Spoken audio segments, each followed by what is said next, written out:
third eye. The techniques I have designed are most safe. To tell you honestly, I have not even designed this technique. I took it from Shaivagamas, Mahadeva's teachings to Devi. I took it from that and organized it. Only the permutation combination is my contribution. Otherwise, the original technique is from Shaivagamas. I have taken this techniques, organized it. It is time-tested, foolproof. No wrong, bad, ill side effects. The only side effect is bliss, knowledge and enlightenment. I'll initiate all of you into that process. Listen to the technique properly.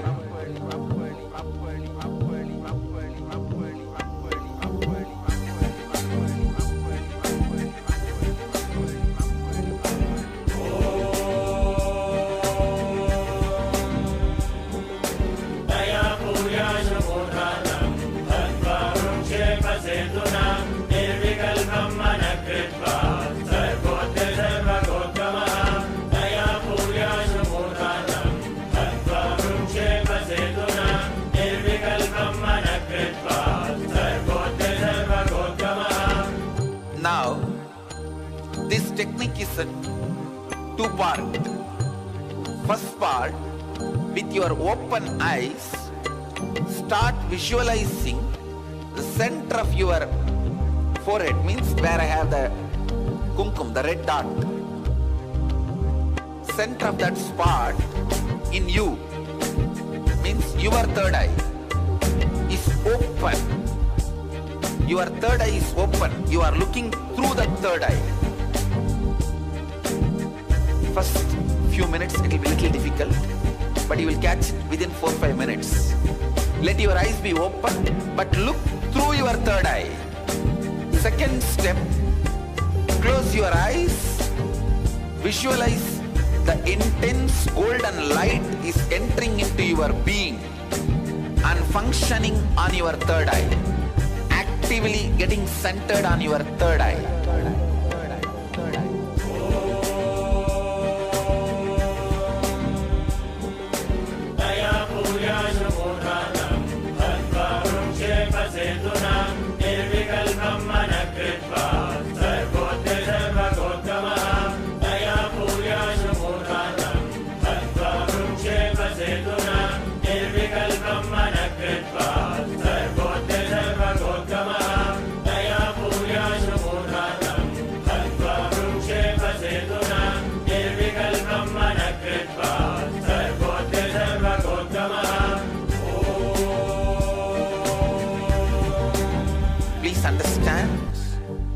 The first step is visualizing. You are looking through your third eye and look through your third eye to my third eye. Second step, close your eyes and visualize intense light. Golden light is entering into your body from above, the sky, entering into your head and getting centered, functioning, active on your third eye. Now, close your eyes. Visualize the heavy white light, golden light is landing on your head from the cosmos and getting activated and centered on your third eye. Close your eyes and visualize the energy entering through your head and getting activated and centered on your third eye. Look through your third eye to my third eye. This technique which I initiated you now, you can practice this every day. This is the first step to awaken your third eye. Practice this every day, at least for next 21 days. You will experience awakening of the third eye and Kundalini Shakti in the third eye.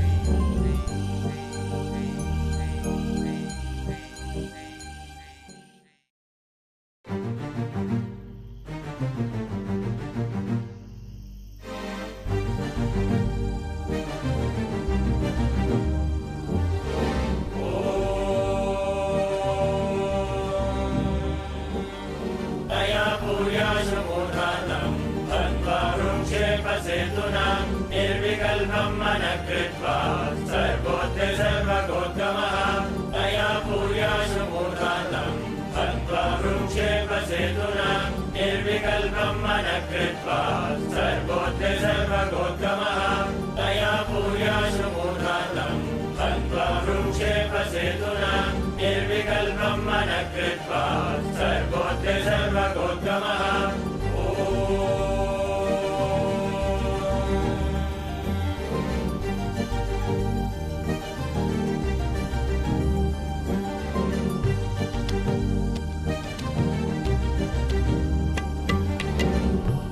Third eye. The techniques I have designed are most safe. To tell you honestly, I have not even designed this technique. I took it from Shaivagamas, Mahadeva's teachings to Devi. I took it from that and organized it. Only the permutation combination is my contribution. Otherwise, the original technique is from Shaivagamas.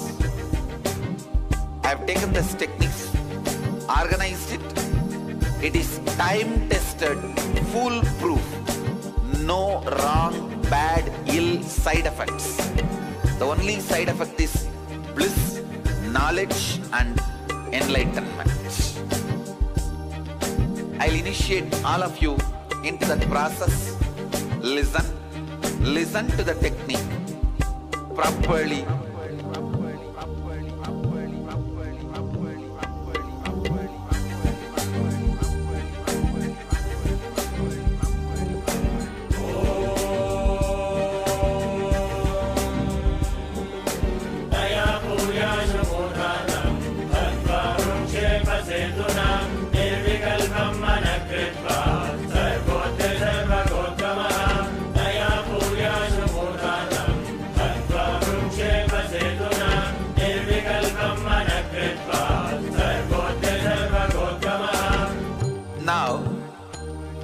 Technique is a two-part.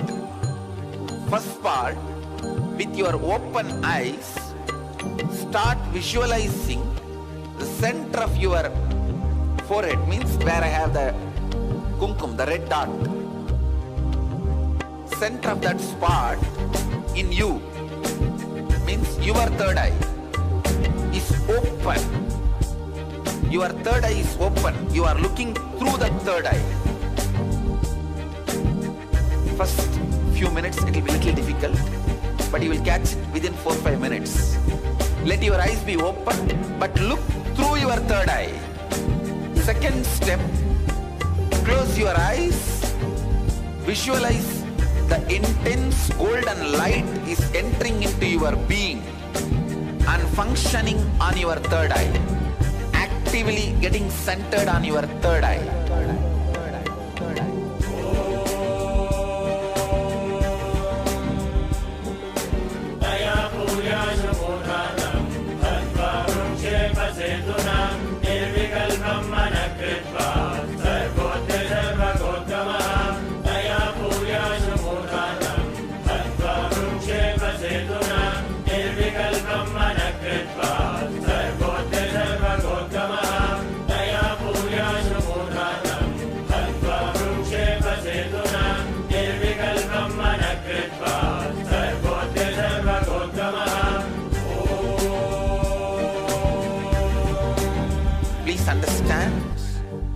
The first step is visualizing. You are looking through your third eye and look through your third eye to my third eye. Second step, close your eyes and visualize intense light. Golden light is entering into your body from above, the sky, entering into your head and getting centered, functioning, active on your third eye. Now, close your eyes. Visualize the heavy white light, golden light is landing on your head from the cosmos and getting activated and centered on your third eye. Close your eyes and visualize the energy entering through your head and getting activated and centered on your third eye. Look through your third eye to my third eye. This technique which I initiated you now, you can practice this every day. This is the first step to awaken your third eye. Practice this every day, at least for next 21 days. You will experience awakening of the third eye and Kundalini Shakti in the third eye.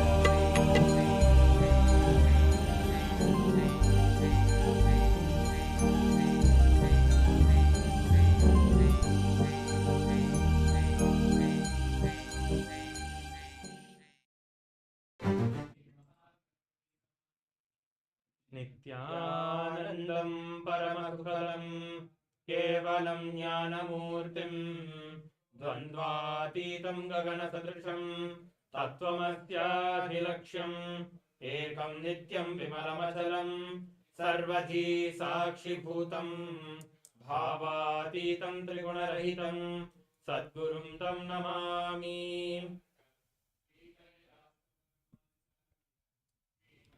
Nityanandam, we welcome all the participants of the Paramashivoham Level-2 and Level-1 program today to the first day of the Paramashivoham program. Welcome all of you today. In this session, in the first session, we are going to be looking at extraordinary powers of Paramashiva, where each and every one of you are going to be experiencing how the powers are manifested through the physical body.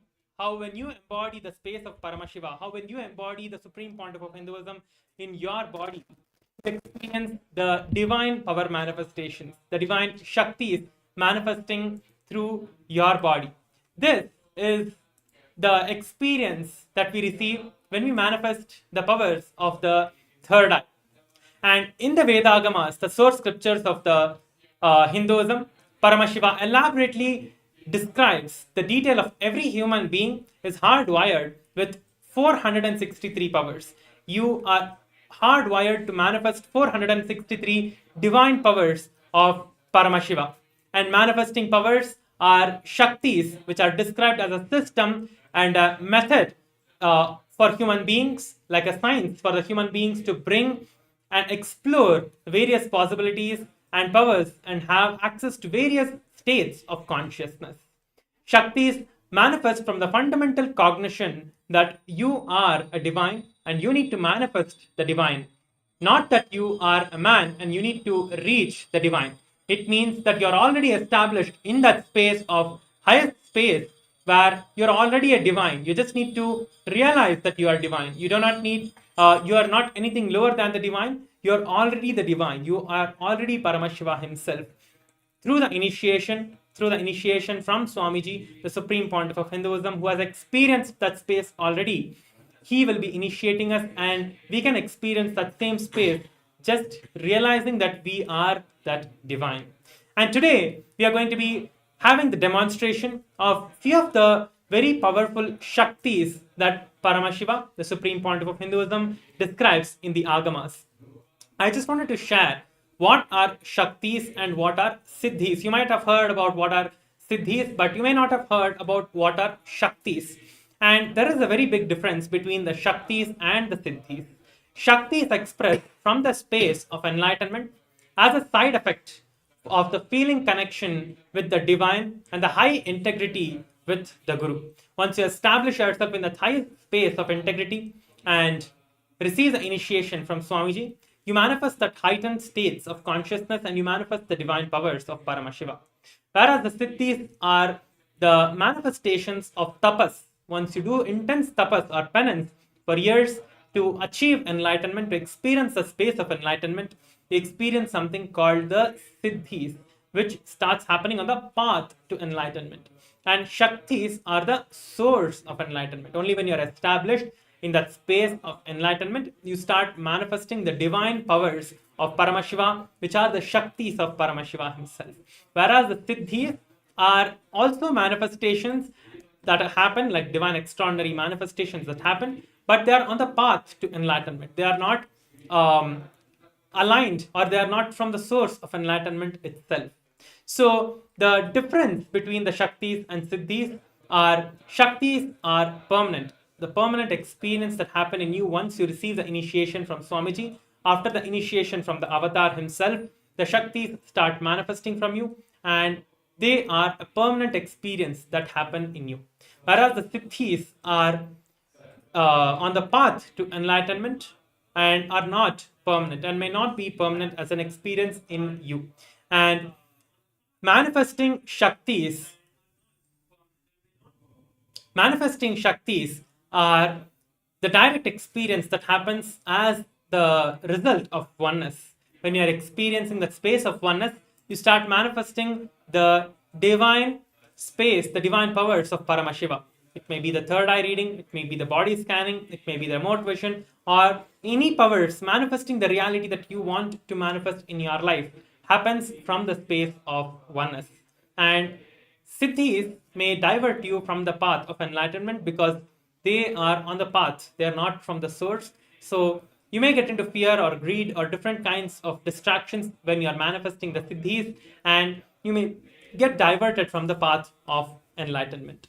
Now let us look at the four different pramanas of the methodologies of teachings in Hinduism. So all of us might think about these Shaktis. Is this something new that is created by Swamiji, by the Supreme Pontiff of Hinduism? But the truth is that these powers, these Shaktis, are directly from the source scriptures of the Sanatana Hindu Dharma, from the Vedas and the Agamas. That is what is called as the Shastra Pramana. In the Sanatana Hindu Dharma, we have four ways of testing any truth that we want to experience in our life. First is the Shastra Pramana, which is the reference of the Shakti or the experience that we are having from the source scriptures of the Vedas and the Agamas, which are direct revelations of Paramashiva. Next is the Apta Pramana. Is it that the experience I'm having, is it tested, time tested and foolproof by a whole lineage of the Guru Shishya Parampara, all the enlightened beings who have experienced the space of enlightenment, who have experienced Paramashivatva? Is this experience tested by them? Next comes the Atma Pramana. When it comes to our personal experience, when we personally experience the truth in our life, in our day-to-day life, about how it expands us, how it brings us to manifest Paramashivatva. Finally comes the Pratyaksha Pramana, where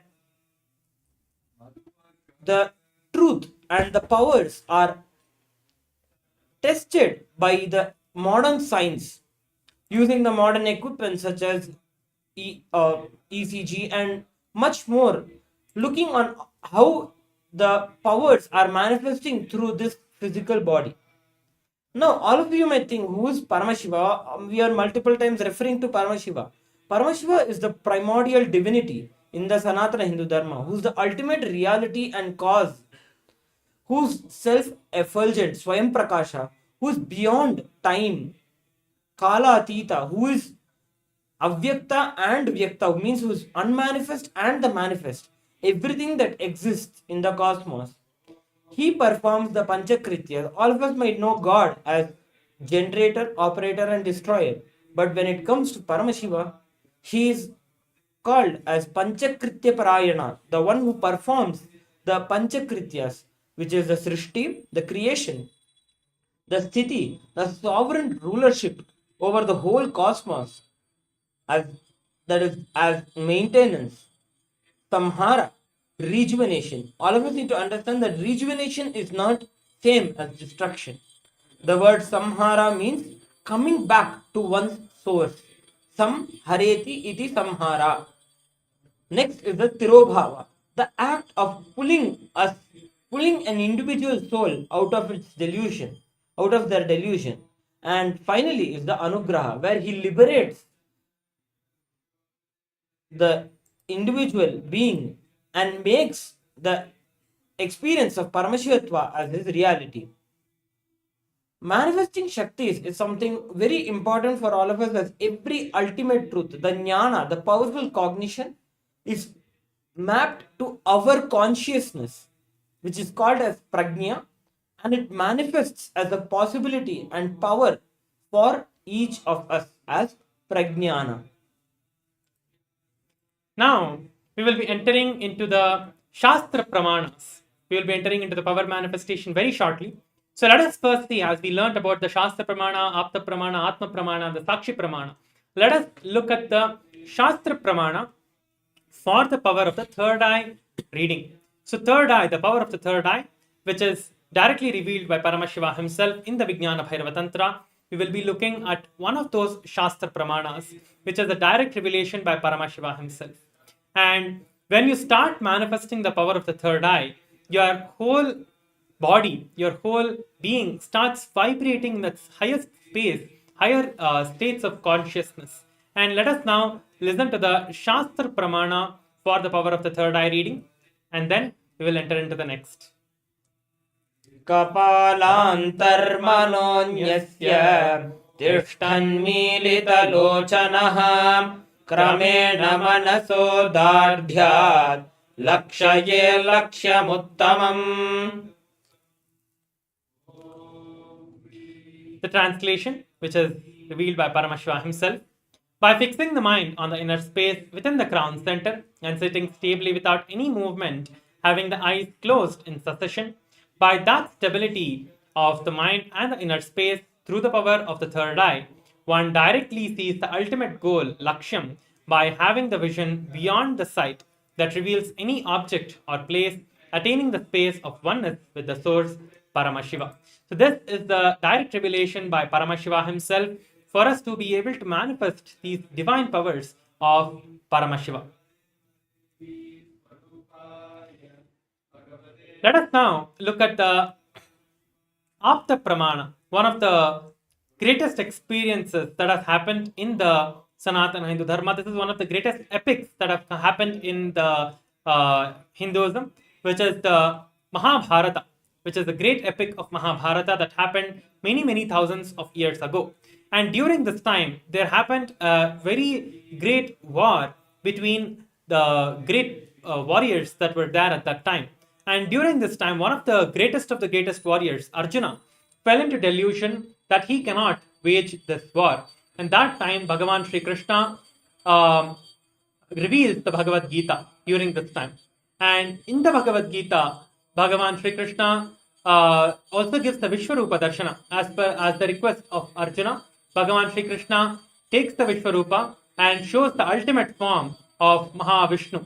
And for Arjuna to be able to see that form, to behold that form of Lord Sri Krishna, Krishna initiates Arjuna into the divine power of the third eye.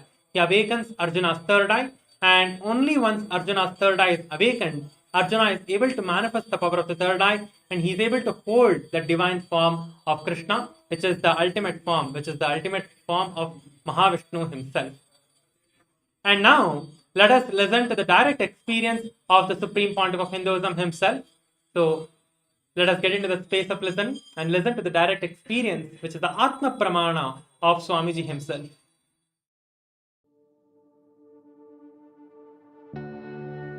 On the Vaigasi Visagam, Vaigasi month, Purnima Tithi, Visaga Nakshatram, one fine evening of a full moon day, Vaigasi month, Visaga Nakshatra, Paurnami Tithi, Subramania's enlightenment day.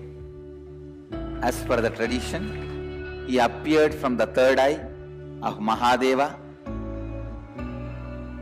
When I completed 11 and aging into 12, no school at that time. Usually this May, June, no school. So usually this summer time I will go and sit in the temple or the hill. Around 4:30 to 6:30, maybe you can say this is the Sandhya time. Around the time of sunset and moonrise, I went to the hill, Arunachala hill. I was sitting at the foothills of Arunachala, where I was born and brought up. Whenever I find time, I'll go and spend time in that space, in that area, because Devi became enlightened there. That place is called Coral Hill. I can say in a way, the whole ambience was so calm, so beautiful. I decided to close my eyes. I was not even meditating. I was just sitting in a very relaxed way.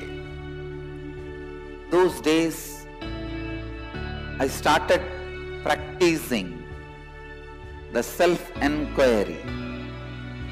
Who am I? Sometime I may feel from where the thoughts are raising. That is thought as taught by Annamalai Swami. An enlightened being, enlightened master, who is a disciple of great Incarnation, Ramana Maharshi. Once I closed the eyes, the intensity of my yearning started taking over me. I just felt, what is it I am seeking? Who is that me who is seeking? Who is that me that is deeply discontented about anything I see here? Who is that who is deeply discontented even about my own existence? Suddenly, one moment, something happened. Like I'm being sucked inside, pulled inside. Suddenly something opened in me. Something broke inside this Anandaganda area. Literally opened. The first thing happened is that idea inside and outside broke. Means now I know who is the experiencer. Life, alive, being present in everything, experiencing. दिव्यं ददामि ते चक्षुः पश्य मे योगमैश्वरम्. The first experience is that I was able to see everything around me, above me. I started seeing the whole 360 degree. I could see literally all the sides. 360 degree this side and 360 degree this side. 10 direction. Above and below, side, everything I could see without turning my head, without opening my eyes. My eyes was closed. I realized not only I was able to see, I was able to feel, experience how much I am alive inside my skin, the same frequency, the same depth. I was feeling I am alive outside my skin, everything, in everything. That whole 360 degree is me. The skin of the stone on rock on which I was sitting and the skin of this body both carry me equally. In both I exist equally. The frequency of the existence was same as it felt inside the skin and outside the skin. The trees next to me, the temple near me, the hillock around me, the sky above me, and the moon, sun which was setting, moon which was rising. I felt I am alive in everything around me. The whole Arunachala hill, all the plants, bush, shrubs, the idea something is inside and something is outside is completely lost. I just know I am that oneness is the existence. There is no inner, there is no outer, there is no moving, there is no unmoving. The smallest movements of these plants, is my movement, and the highest stillness of the center of the cosmos is my stillness. It will feel like as if the whole sky is centered on my Anandagandha. It looked like a huge balloon which is tied to my Anandagandha, and that balloon is the whole cosmos. Pure, solid gold flowing through my spine, which was cool. Full 2.5 days I was able to see all 360 degree continuously. Whether I went to the home or anywhere I was walking around, I was able to see the whole thing. I went and told my godmother, Vibhudanandapuri.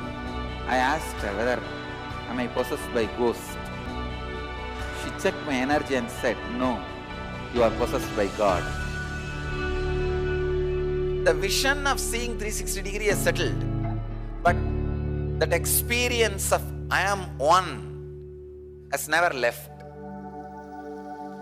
Now, that very experience getting reproduced in so many Gurukul kids, even adults.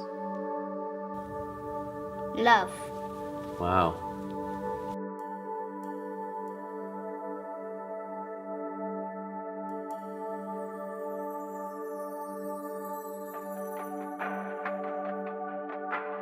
He's wearing a grey jacket. His name is Boris.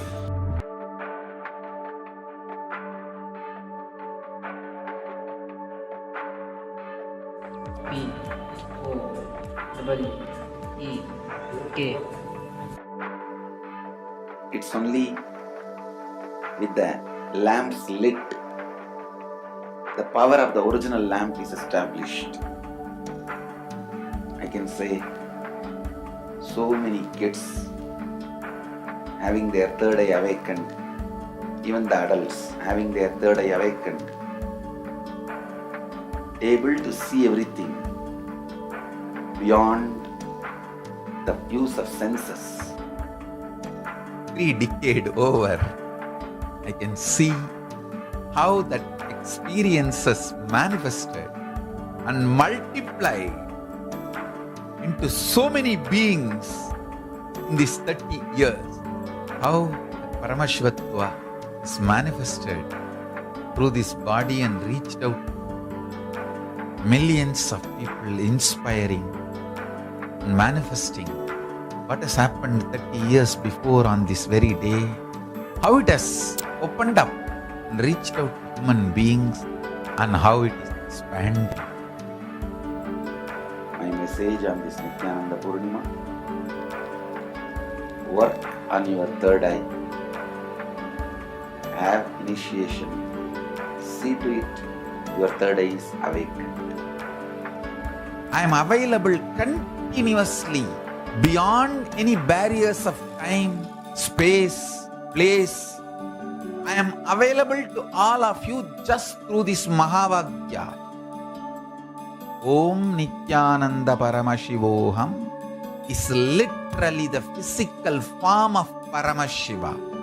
Chant this Mahavagya, use this password, repeat in your inner space. I'll be there physically, intensely available to do whatever you want. Om Nityananda Paramashivoham. Chant, I'm available. My blessings to all of you. Let every one of you experience the highest enlightenment.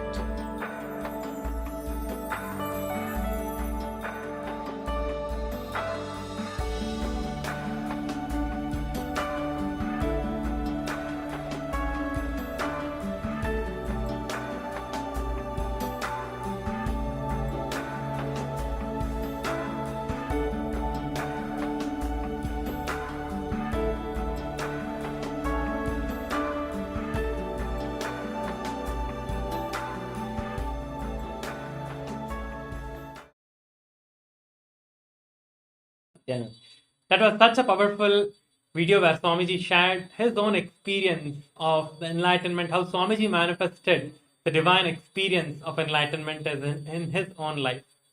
Now let us just see some of the scientific studies which are the Pratyaksha Pramana that were conducted and where we saw the manifestation that happened in Swamiji himself. So this was a test that was conducted in the United States. So they did Swamiji, they scanned Swamiji's body through the positron emission tomography, the PET scan, and in the scan, they when Swamiji went into the space of meditation, and they were doing the brain scan for Swamiji, and they were seeing the full concentration, the full activation of the brain was showing that this region, the third eye region, was activated, like the whole of the frontal lobe of the brain was completely activated. And after Swamiji came out from that meditation space, they asked Swamiji, without telling Swamiji what was the results of the test, they just asked Swamiji, Swamiji, what were you doing during this time? What were you actually doing during this meditation? Swamiji said very beautifully that he was activating his third eye. I was activating my third eye, Swamiji said. And the scientists were just so shocked to see that Swamiji was activating his third eye, because exactly the third eye region, during which is the frontal lobe of the brain, where we apply the kumkum, the tilak, where we apply that is the exact place where the activation in the scan was showing during Swamiji's, when Swamiji was activating his third eye, during the scan, during the PET scan, they were clearly able to see that Swamiji is activating his third eye, and it was shown in the scan itself, in the PET scan. So this is the scientific study that was conducted directly on Swamiji himself many years ago. And now it is time for us to enter into the power manifestation. So the first power we are going to be doing today is the power of the body scanning. So let us first listen to the Shastra Pramana of the power of the body scanning. So please sit straight. Let us now chant the power of the Pramana for the body scanning. Swadehe jagato vapi sukshma sukshmatarani cha tatvani yani nilayam dhyatvante vyajyate parat. This is from the verse 54 from the Vijnana Bhairava Tantra. The translation goes, cognize deeply that from the subtle to the subtlest constitutive principles of your whole body, which is the Swadeha, or of the whole universe, simultaneously consist of the essential reality. They are being absorbed in their source cause, Paramashiva. By the experience of such restful awareness, one becomes complete from all thoughts, and the ultimate universal divine power, Paradevi, Adi Shakti, is revealed, and the supreme power manifestation then happens. This is the direct revelation by the Supreme Pontiff of Hinduism, by Paramashiva himself, in the Shastra Pramana in the Vijnana Bhairava Tantra.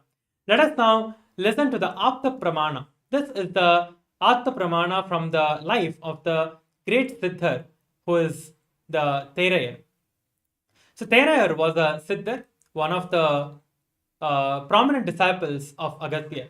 One day, a man suffering from severe headache comes to Agastya for healing, and Agastya uses the power of the body scanning to identify the root cause of the headache. And he reveals that there is a small tumor which is in the shape of a terai, means a frog, sitting in the person's brain. And Agastya immediately instructs Terayar, who was the disciple, to perform an open head surgery and remove that tumor from the head. And after the surgery is completed, the person is completely cured of headache, and the disciple who performed the head surgery receives the name Terayar, as he removed the tumor that was in the brain. And now let us watch a small video to listen to the direct experience of the Supreme Pontiff of Hinduism, where Swamiji is sharing about what is pain, and pain is the light. And let us now listen to Swamiji's own experience. Still, there are many things I don't understand. I wanted all of you to know. I tell you, I promise, Sun is a witness. Still, I do not know what is pain. I can't visualize or grasp the idea of pain. I imagine, based on many different inputs all of you gave me, I myself do not know pain. Even when I had this fracture, it was compound fracture. Compound fracture means both the bones have become three-piece and some even become pieces. If you're an orthopedic surgeon, you will know both the bones are broken completely and there was one small bit. So one became three, another one became two. And one came out also through this hole. Through this hole it came out. The bone came out. Horse riding. I was riding the horse. One fellow, actually I was riding the horse. It was going very politely for 5-6 days. The fellow was very nice and we were getting comfortable. I was going on the banks of Vaidiswarar. All the brahmacharis and brahmacharis started screaming, "Hey, Swamiji going on the horse!" And this fellow put the Karpa Swami song. Kalvera song, Vararaya, Vararaya, Karpa Swami Vararaya. So I got into Kalvera mood, and when I got into Kalvera mood, I became very heavy for the horse. That fellow got shaken. And that fellow got frightened and he pushed me. And he ran away. He did not even push me. He started running away, I fell. This fellow played that song, that Vararaya song. There's another one song. These two songs I have programmed for the Karpa Swami to happen. Means Kalaverva to be invoked in me. So that both songs, we reserve it only for that purpose. And this fellow who was playing the music, he got very excited and played that. And automatically in 2 seconds, I started feeling the Kalavera has happened. And the moment it happened, I think the hearts felt very heavy. Suddenly, if you feel 2 persons is sitting on you, see, if 2 persons getting on him, he will be ready. He would have been prepared. Oh, one more person is getting on me. You carry one person and suddenly that fellow becomes double. I don't know whether double or triple. What horse would have felt? I don't know. Suddenly, what would have happened to that fellow? He got frightened and started running. Running, so I fell and broke the. The whole thing is video recorded actually. The security camera has captured. Not even 1 second I was on the floor. I just got up and said, I think there is a fracture. Let's go to our hospital. And I sat in the car. The whole thing is video recorded. And 7 o'clock I had the fracture. Till 2:30, no anesthesia, no painkiller, nothing. I was just sitting with that. Because I was demanding the hospital, you do the surgery, directly I have to see. I don't want anesthesia. You do the surgery directly. I want to see what is happening. And they said, no, you are a high profile case. If anything happens to you, we are responsible. We can't touch without giving anesthesia. I said, no, then I will not allow surgery. Then they went and spoke to their MD, and then I called the MD and said, all right, if you are not going to do the surgery this way, call and talk to all the doctors, top doctors and hospitals in Bangalore. Which doctor is ready to do surgery for me without anesthesia? I will get it done only by him. But I want to see what is happening. Then they tried. One doctor finally agreed. Yes, I will do without anesthesia. Because he asked the conditions and all that. When I went to the hospital, he said, okay, he will do. The moment he saw the X-ray, he said, no. He said, see, by seeing the hand and seeing my face reaction and everything, he thought maybe one small hair crack. The moment he saw the X-ray, for this, I cannot do without anesthesia. But time is passing. It has to be done within 24 hours. I think, am I right? 24 hours is the time? So 24 hours. And they said, finally, all doctors have said, no, we can't do without anesthesia. Then I said, all right, then what can be done? Do whatever way you want. But I told them, even if you give anesthesia, I'll come out and tell you guys whole thing as you, whatever you did. Whatever you did, I'll come out and tell. Then they gave the anesthesia and 2 plate 53 screws inside 2 plates, and 53 screws are there inside, and 50 stitches, I think. 50 stitches. And the doctor said that usually when they drill into the bone, even under anesthesia, people will scream, it seems. They will pull the hand and scream. So when they were drilling the screws, only twice the word came out, Namah Shivaya, that's all. Nothing. Even in the anesthesia. Twice, Namah Shivaya, over. And after the surgery also, no painkiller, nothing. Nothing. Within 48 hours, I think I was back to satsang. First day, I had the fracture, 7 o'clock. That day, surgery. Next day, I came to satsang, or next day? Next day. So, third day, I came to satsang. Morning satsang. No pain. I tell you, even now, existentially, I don't understand pain. When I hear the word pain, utter the word pain, I only imagine few faces which comes in front of me saying that I have pain.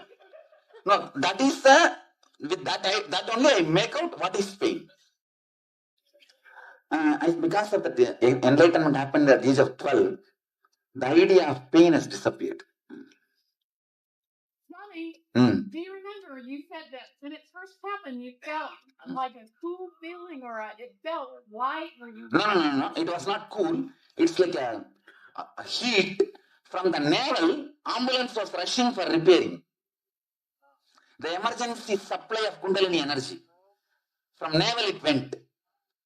The automatic repairing was going on.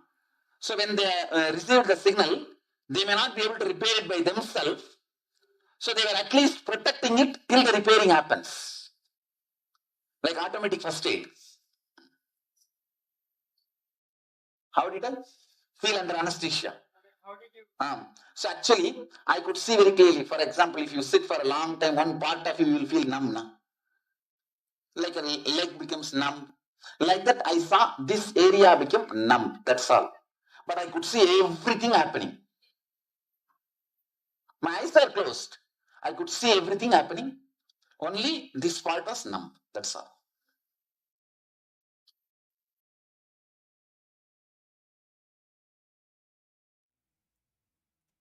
Nityanam? Yes. Now that we have received the direct revelations and experience that was shared directly from Swamiji himself, it is time for us to enter into the power manifestation.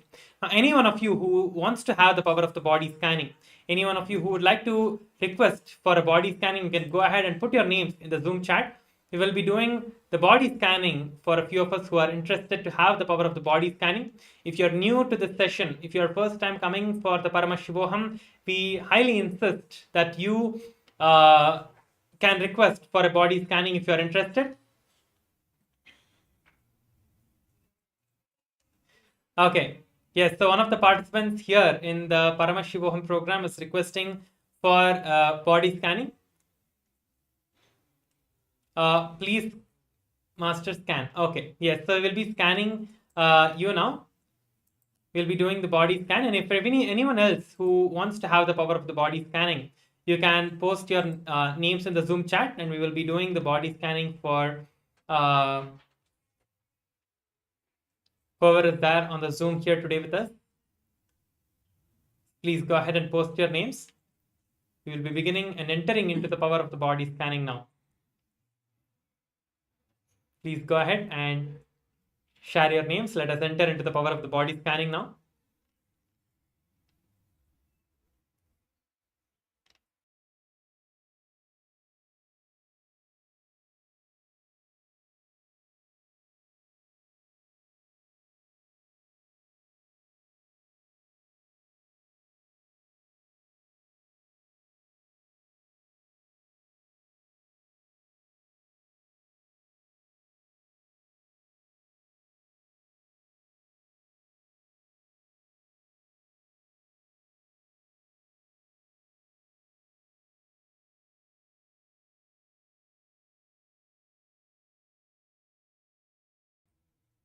Yes. We have another participant who has requested for a body scanning. So now we'll be manifesting the power of body scanning. We'll invoke Swamiji's presence in our inner space, and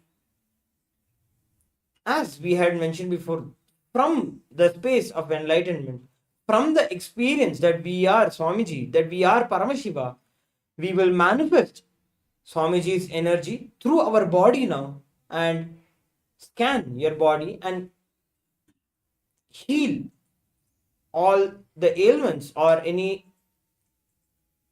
problems that you are having in your body. Let us now begin with chanting the Mahavakya, requesting all the participants to be in a receptive space. You can be seated comfortably with your head, neck, and spine in a straight line.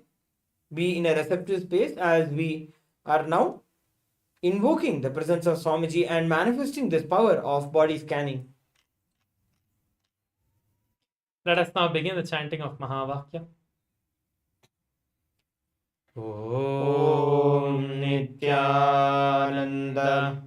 Paramashivoham. Om Nityananda Paramashivoham. Om Nityananda Paramashivoham.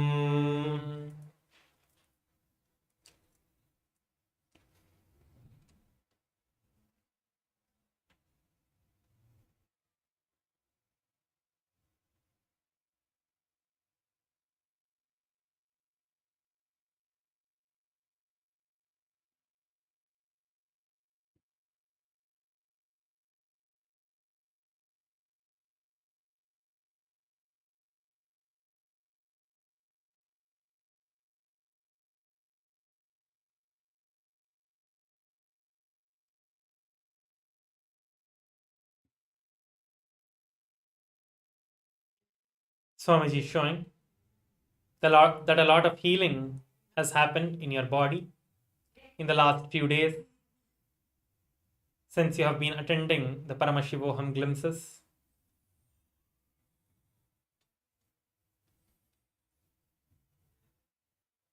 Continue to do the Nirahara Samyama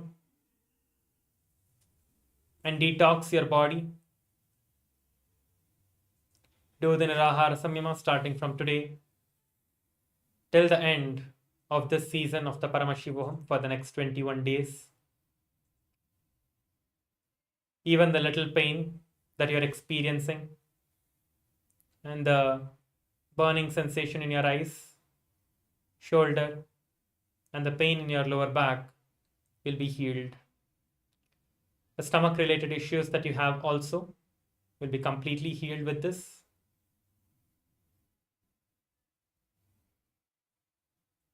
You will manifest the best health. Follow the Nirahara Samyama. You will be completely healed.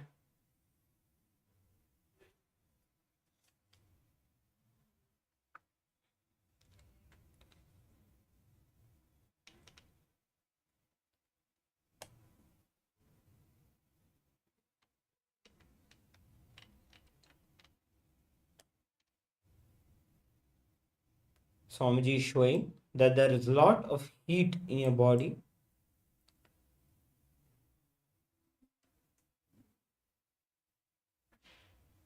Also, that you're having a lower back pain.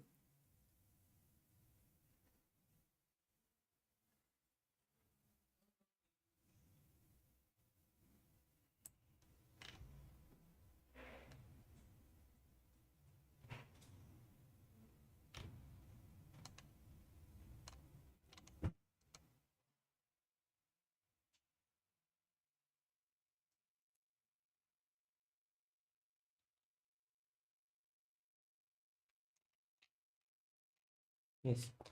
So Swamiji had revealed that you have a lower back pain. Swamiji had said beautifully that the lower back, when we have pain in our lower back, that's because when we have a lot of fantasies in our life, when we don't actually put in energy to convert our fantasies into reality, it becomes as a back pain for us.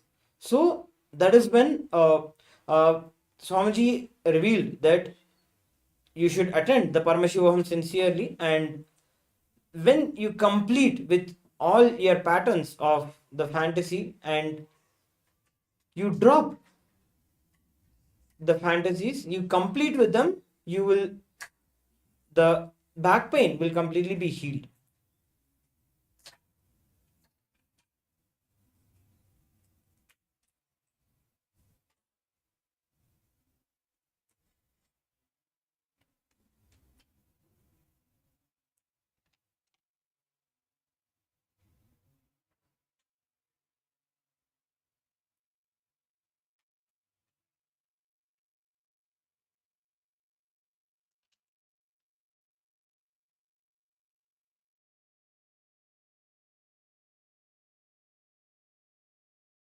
Okay. So now I request the participants to share your experience. I think one of the participants have shared. Thanks. Yes. Yeah, my back hurts. Okay. Yes. Thank you so much, Ma. You will be completely healed. Do not worry about it. The healing has happened and you will be completely healed, and you will experience that healing happening in your body from now itself. So with this, we will be moving on to the next power. Due to time constraint, we will not be able to do the body scanning for everyone here, but each and every one of you will be having the opportunity and the time and the experience of the power of the body scanning throughout this season of the Paramashivoham. So you will be learning, not only you will be experiencing the power manifestation, you yourself will be learning how to manifest these divine powers of Paramashiva. So do not worry about it. We will be going over this power manifestation and helping all of you to manifest these powers. With this, let us enter into the next power manifestation. And before that, let us have a short break and come right back. Thank you. Nityananda.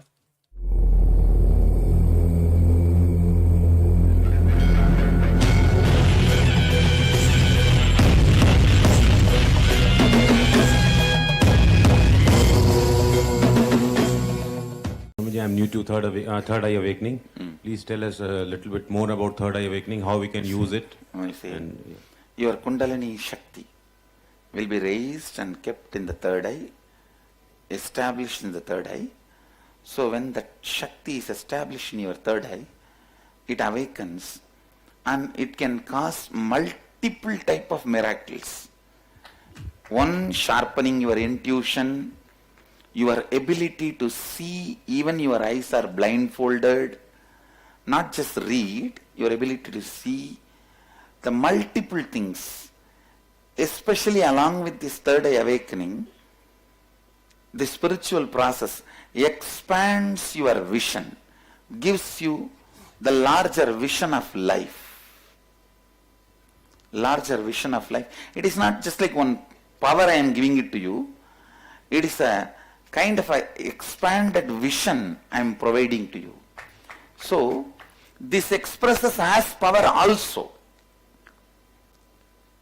You can see the kids. Yes, I saw the time videos, day one, when I initiated, day one, kids have started reading. First initiation. With adults it takes few days. Reason is you develop a lot of toxic contents in your body. Fluoride, other toxins, everything. So, and because of that you develop a negative mental setup, cunning mental setup. So breaking that and cleaning that, completing that takes few days. That's all. If you decide to be straightforward, integrated and authentic, the toxins will be pushed out of the system. It will be very easy for me to make it happen. That is why I said, all I need from you is, don't try to disprove me, or don't try to ask, does he has a capacity? Today morning I said that a lady who had 10,000 kids does not need to prove once more to you that she is not barren. Understand? And if you are asking, prove me you are a barren, prove me you are not barren, and I have a doubt whether you are barren or not, then the person who is having the doubt is a fool. Understand? And instead of questioning my capacity, or you don't even need to question your capacity. You don't need capacity, any capacity. Decide, Swamiji is trying to make this happen. Let me make it happen. Yes, Swamiji. That's blessings all. for 100% awakening. He is trying to make this happen for me. Let me make it happen. Okay. Let me also cooperate with him. Let me make it happen. That's all I need from you. Nothing else, because the process itself is beyond your mind. It is done in your biomemory. So, nothing else is required. How will we be able to use it, Swamiji? You will be able to use it in multiple ways. Okay. We'll be able to multiple ways. Multiple ways. You will also know. I also know. Okay. Thank you, Swamiji. It is the straightforward, immediate things will start happening is you will be able to even see blindfolded. You will have such a sharp intuition. The moment somebody comes and sits in front of you, you know whether this fellow is here to learn or talk to you or do business or cheat you. You will simply know what the fellow is, what for he is out and what for he is there. So you will have that intuition, clarity. It will be useful in your business, in your personal relationship, in your life, in your career, ultimately to live a perpetual completion life of perpetual completion, because this will also make you understand whatever you think as reality itself is a one more dream. See, whatever you dream, it will give you power to make it as reality. Whatever you see as reality, you will realize this one more dream. The vision will expand. The vision will expand. That is the purpose of third eye awakening. Just reading blindfold, what is the use? Then you can open your eyes and read what is there. Understand? That is only one side effect to prove that it is awakened to you. That's all. For you to be confirmed that it is there. That's all. See, sometimes you do actions just to confirm. I have seen these bosses. They will shout at the servants and subordinates, assistants, just to make sure that still you are under my control. Understand? So, but that shouting itself is not some great achievement. But when it is done in the mood of that sadism, naturally it tortures. It is more a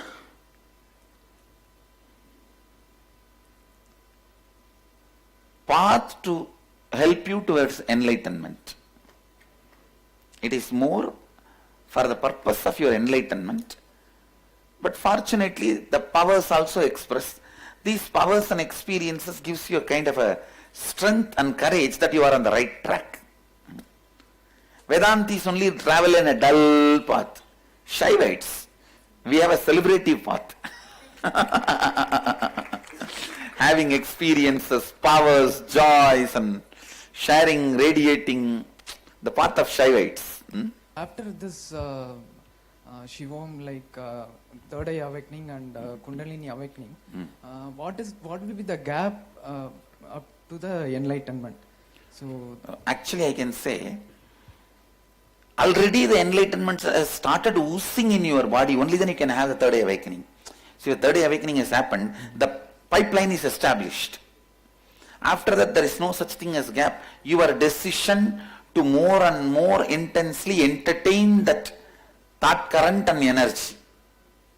okay. See, that thought current and the energy when it enters, it makes you reinvent your life.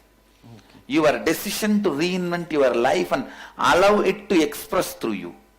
That's all is enlightenment. So it is more at the our mind level I need to convince. I can tell you, with this third eye awakening, you will be able to function in multiple levels without the use of mind.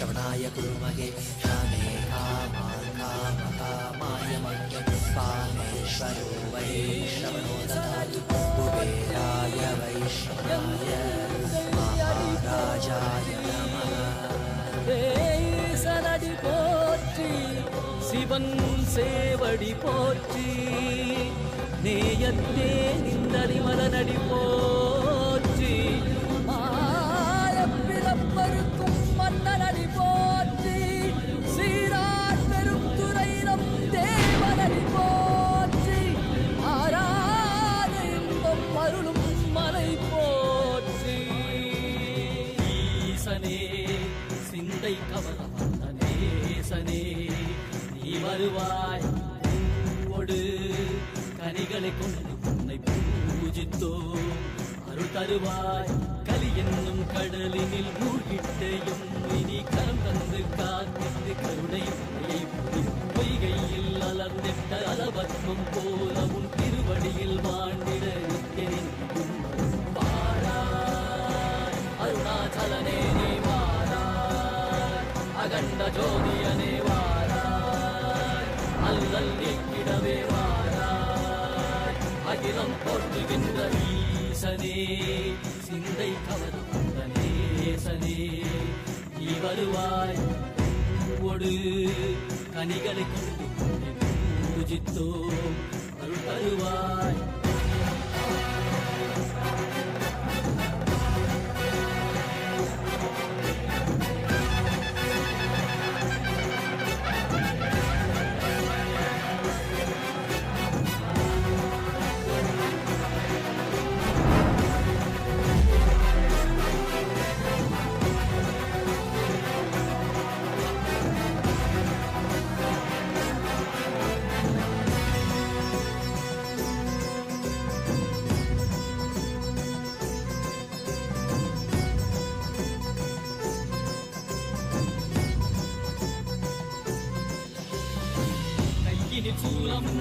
மெய்யினில் வில்வமும் நிறையா கடல் நீர் முடியோடு தரிசனம் அருளவா செம்பொன் மாழ சிற்றவைதனிலே சிந்தை கவர்ந்த உன்னை சிக்கன பிடித்தேனே வந்தும் புகழ் பெறும் நான் வரை நாயகா மதியினில் நிறைந்திடுவாய் மதி உணராதவர்க்கு மதி உணர் செய்திட வான்மழு நீ ஏந்திவாய் அறவாடிட இதை சூழ்ந்திட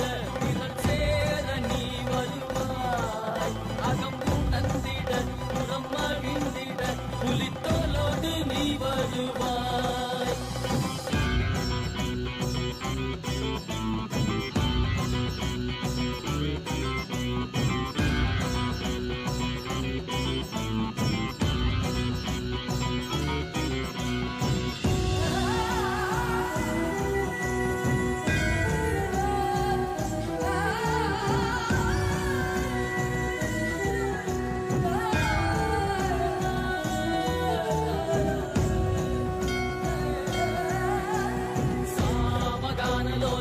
विमुक्ति कारणे नादिकेश दिव्य ब्रह्म रूपने मीनाक्षि शक्ति सहित सुंदरेशने अन्नामलै उदित नित्यानंदने चित्त अचित्तெல்லாம் முன்னாலே இயக்கும் முன்னாலே உந்தன் கண்ணாலே சிகையில் அணிந்திட்ட மதியாலே மதியின் மொழியாலே தெளிந்திடும் வழியாலே ஜீவன் முக்தி பெற விழைந்தோமே திருபடியை தொழுதோமே வேள்வியாகினாய் கேள்வியாகினாய் கேள்வி காண பதிலுமாகினாய் ஊழியாகினாய் உலகுமாகினாய் அதுமாகி அருள்மழை தரும் கர்ம வினைகள் தீர்க்கும் காசிநாதனே எங்கள் கர்மம் போக்கி எம்மையாலும் நேசனே ஏகாந்தமாக ஏக பாதம் தூக்கியே மணியாரை காக்க வேண்டும் நித்யானந்தனே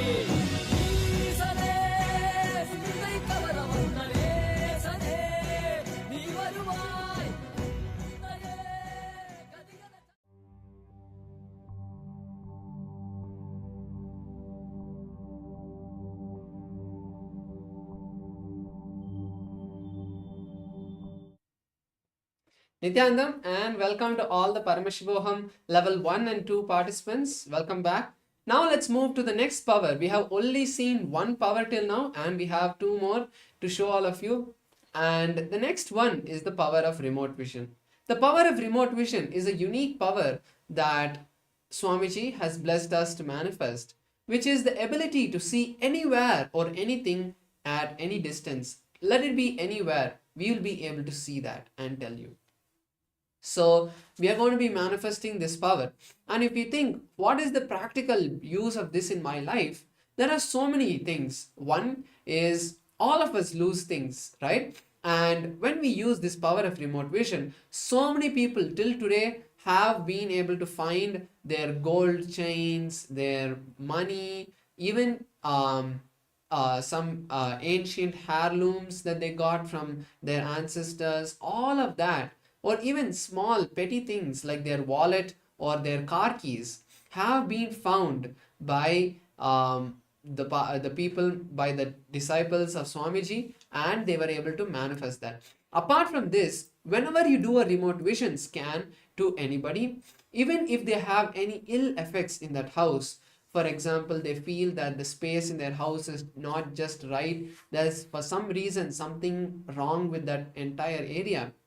When you do that remote scan, completely all the negative energy is removed, because Swamiji himself is now going to walk all over your house, and it is like when Swamiji sees your house, he gives that information to me as I am a channel for his energy. It is not me myself seeing anything, it is his channel, his energy flowing through me that manifests as these powers. So Swamiji himself goes to your house through the Divya Sharira, sees the entire house and gives me that information, and I'm able to share that with you.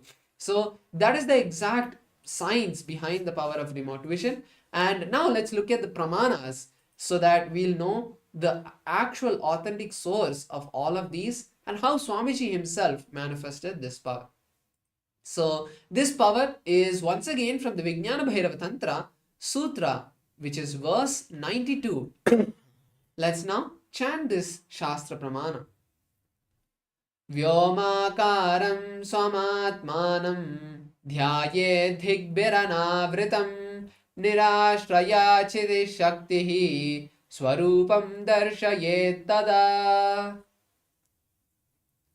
The beautiful translation from Paramashiva is: cognize and concentrate with restful awareness on oneself in the form of a vast etheric space or sky, which is Vyomakaram, which is limitless in any direction whatsoever. Thus, the Chiti Shaktihi, the power of consciousness freed from all support, reveals and manifests herself as the form of one's essential self or nature. Now, with this beautiful Shastra Pramana, let us now look at the Apta Pramana, which is the incidents and events from the great past Puranas and epics of Hinduism.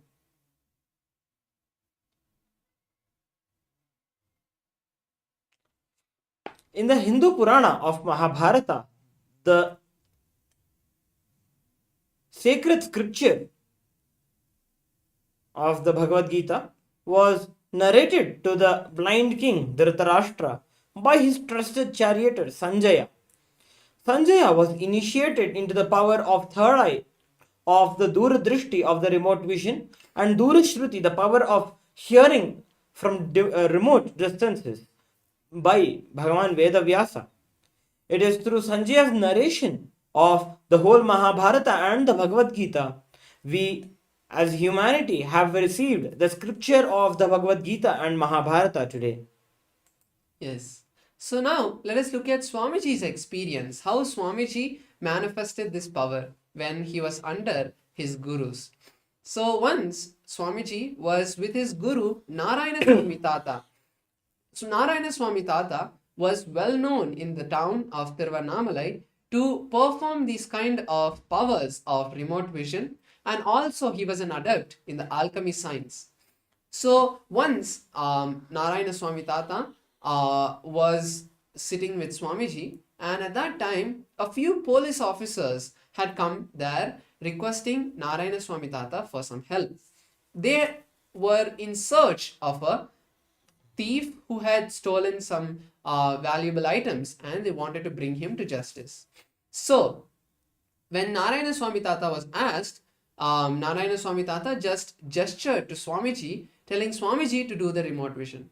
And as Swamiji was already trained and was experienced in this power manifestation, he took a mirror and using an alchemy product called the Jnananjana, which is a black paste which is energized and infused with consciousness, the paste will transform into a TV, like way where you can see anything or know any information in the world. So applying the Jnananjana on the mirror, Swamiji saw through the mirror and was able to tell the police where the thief was, where the stolen goods were, and how the entire event happened. And then the the police were able to go and catch the thief and bring him to justice. So this is just a small incident that Swamiji had shared from his experience, from his life.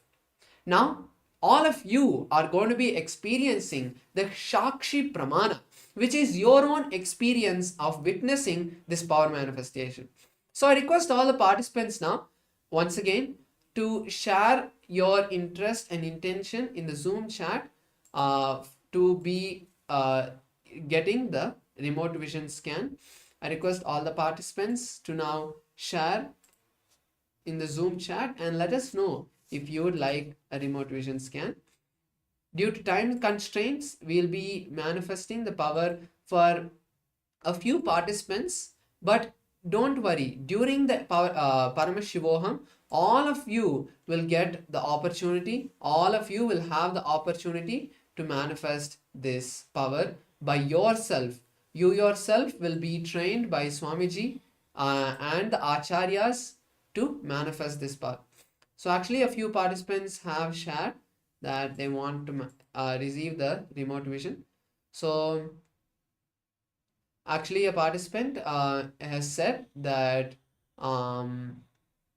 I am new, please scan my home. They have requested.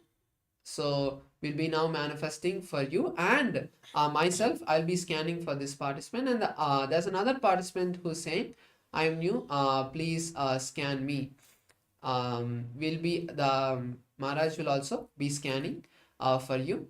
Let us now begin this power manifestation by connecting with Swamiji. Om Nityananda Paramashivoham. Om Nityananda Paramashivoham. Om Nityananda Paramashivoham.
Yes, so Swamiji was revealing that for the first participant, Swamiji was revealing that you live in a apartment complex, and as soon as you enter into the apartment complex, I see that there is a nice 12 to 15 story building is what I see, and I see that you are living in the 10th floor of that. So once you enter into that apartment complex, it's more like the whole apartment complex is in a kind of U shape. So when I see when I enter into your flat, what Swamiji is showing me is as soon as you enter, I see you enter, and from the behind, you're entering from the behind, and the entire hall is set in the front, facing towards the opposite side of the door. Now, as soon as you enter, I see that towards my left, I have there is the rooms. The entire house is more towards the right side. The entire house is more towards the right side, and I see as soon as I enter towards my left, I see there's a beautiful picture of a Chinese drawing. I see it's a Chinese drawing of the laughing Buddha, and I also see some patterns or designs in Chinese writing. I see so it's written in like black color, and the canvas is in a bright red color, and I also see some golden drawings.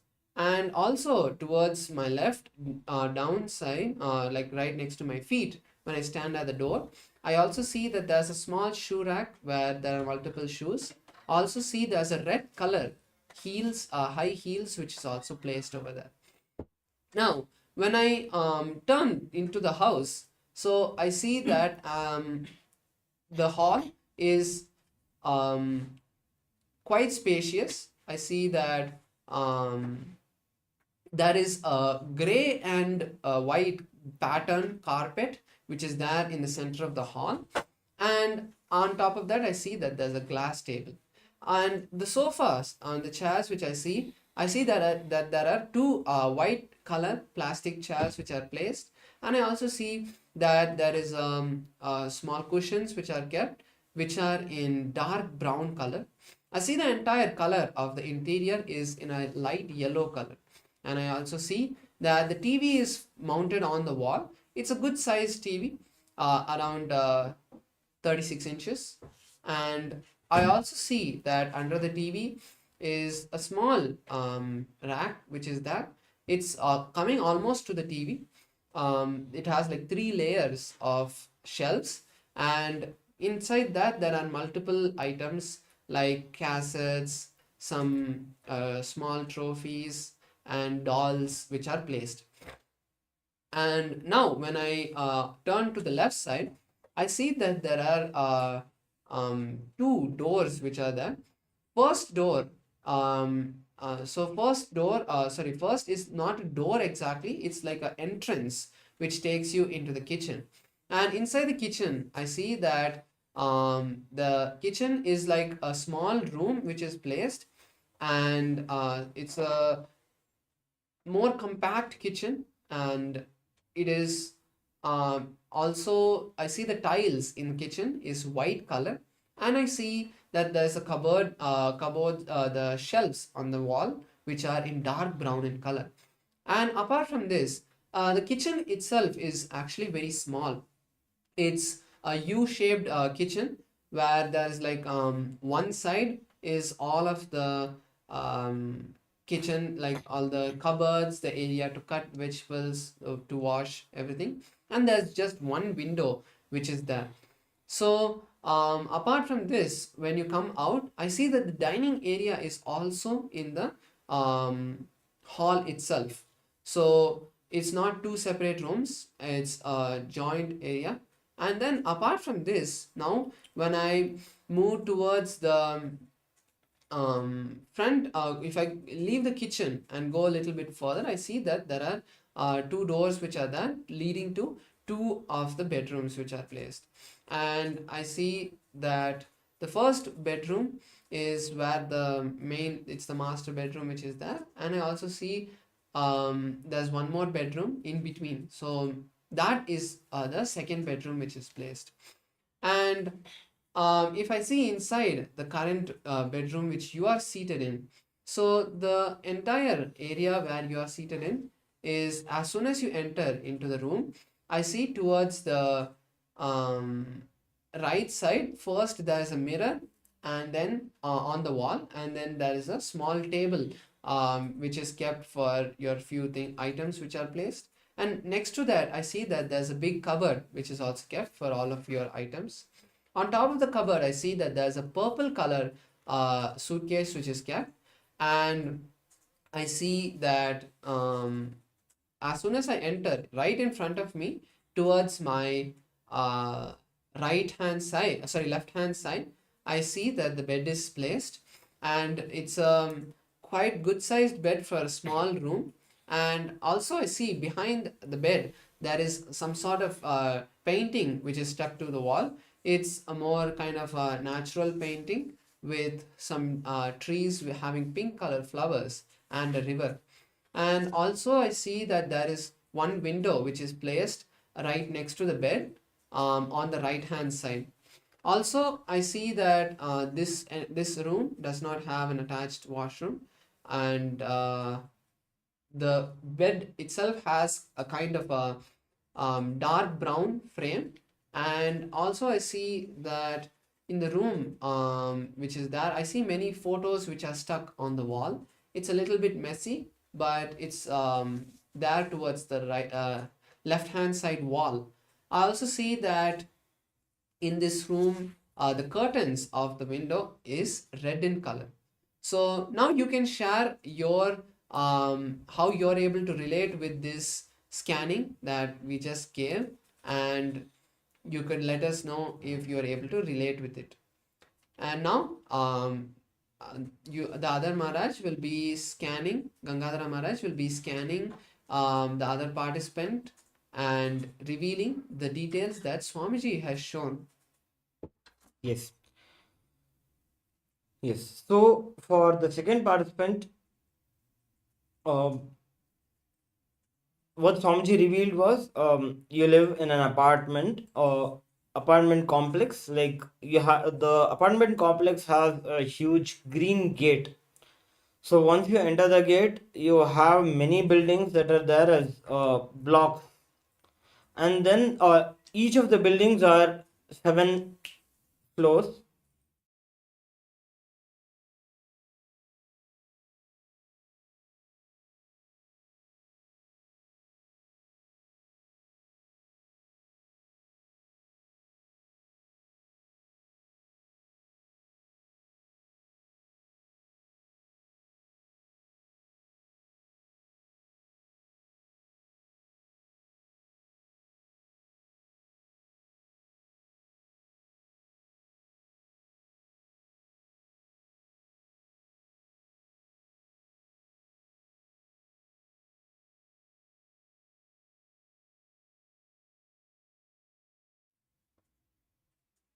Sorry for the technical glitch. We'll now be continuing with the scanning.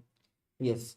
So for the second participant, what Swamiji revealed was that you live in an apartment complex. So when you enter, the apartment complex has a huge dark green gate. Then when you enter into the apartment complex, you'll see that there are blocks of buildings that are there within the huge complex.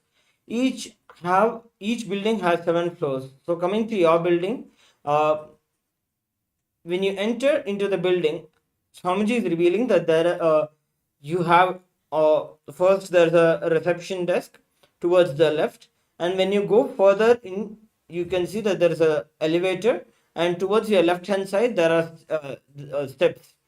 Okay, so coming to your house particularly, Swamiji has revealed that you have a dark brown colored door with a green color doormat. When you enter into your house, you first enter into the living room, the hall, and then opposite to the door, you have a balcony where you have some space where you can go around and walk there. And here in the hall, I'm able to see that there's a black cushion onto your right hand side, and onto the left hand side you have a huge TV, LED TV, that is mounted onto the wall, along with a lot of furniture, and you have small even like some special items like vase and all those items also Swamiji is revealing that you have placed along with the furniture. Then coming further towards the left hand side, you go more in. You have a kitchen along with the dining area. You have a huge rectangular maroon table, sorry, dark brown table where with chairs where you can sit and have the meal. When you turn right, you enter into the kitchen, and you have a very spacious kitchen. It is a U-shaped spacious kitchen where moment you enter into the kitchen, towards your left hand side you have a huge refrigerator, and then further to the corner you have the wash basin, and then you have the stove onto your right hand side. Yes, yes ma'am. So you can please share with us about how much what is your experience of this remote vision, how much you're able to relate with what Swamiji has revealed now. Yes, so I request both the participants to share how you were able to connect with these two scannings. And now we'll be taking a few minutes for all of you to share. And in the meantime, we'll also be watching a beautiful video where Swamiji is going to be talking about power manifestation. So let us learn about this in the meantime, and all of you can, the two participants, you can share in the group, in the chat, saying how your manifestation happened, how you were able to connect with your manifestation.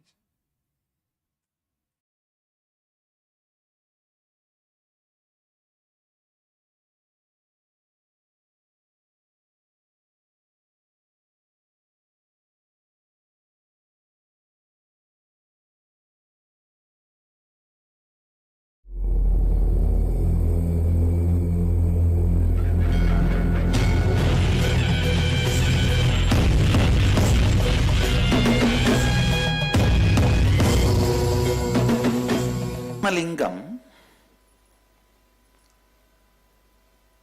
is done in the shape described by Upanishad, Kathopanishad, as the form of your consciousness.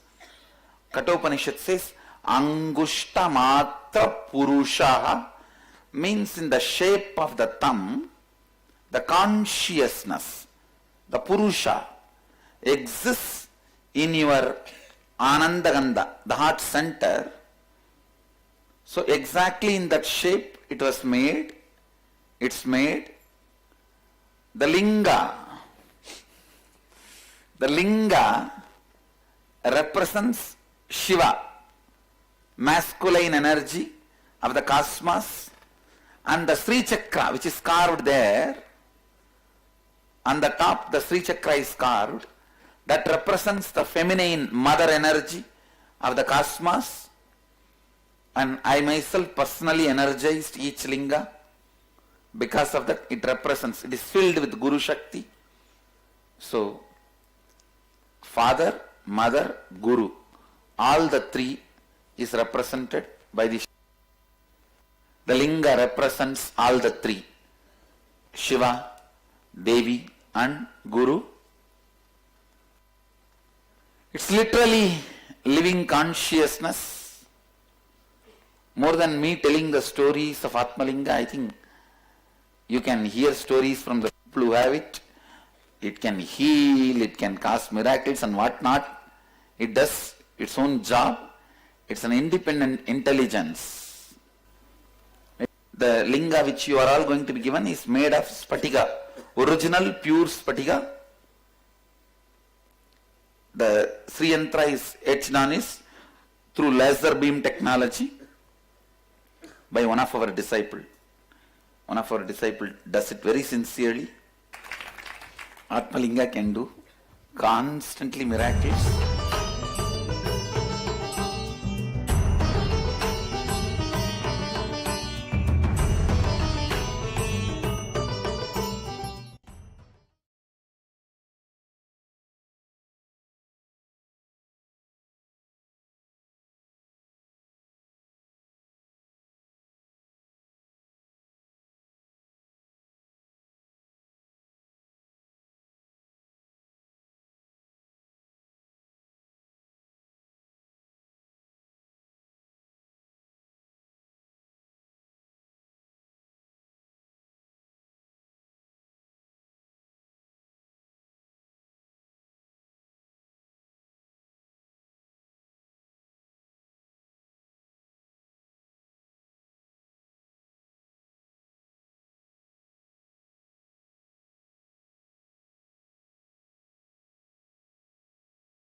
Yes, Nityanandam. Now we'll be moving into the final power, which is the power of consciousness over matter. This power is a beautiful expression of Paramashiva, where just with the space of your consciousness, just by declaring, you will be able to move any matter that you want. And Swamiji has beautifully blessed all of us to manifest this power together. So I request all the participants to bring a circular object like a coconut or orange, apple, a ball, something like that, and keep it with you. So for this power, we are going to be, the main manifestation is going to be where I will be connecting with a particular object and I will be invoking that space of oneness between me, Swamiji, and that object. Because of that space of oneness, when I connect with that object, like how when I want to move my hand, I'm able to move my hand. In the same way, I will be able to move that matter. When you think about how can I actually manifest this power in my daily life, at a basic level, when we look at it, it is just about rolling something off your hand. But when you look at the level of power manifestation, how the next levels happen.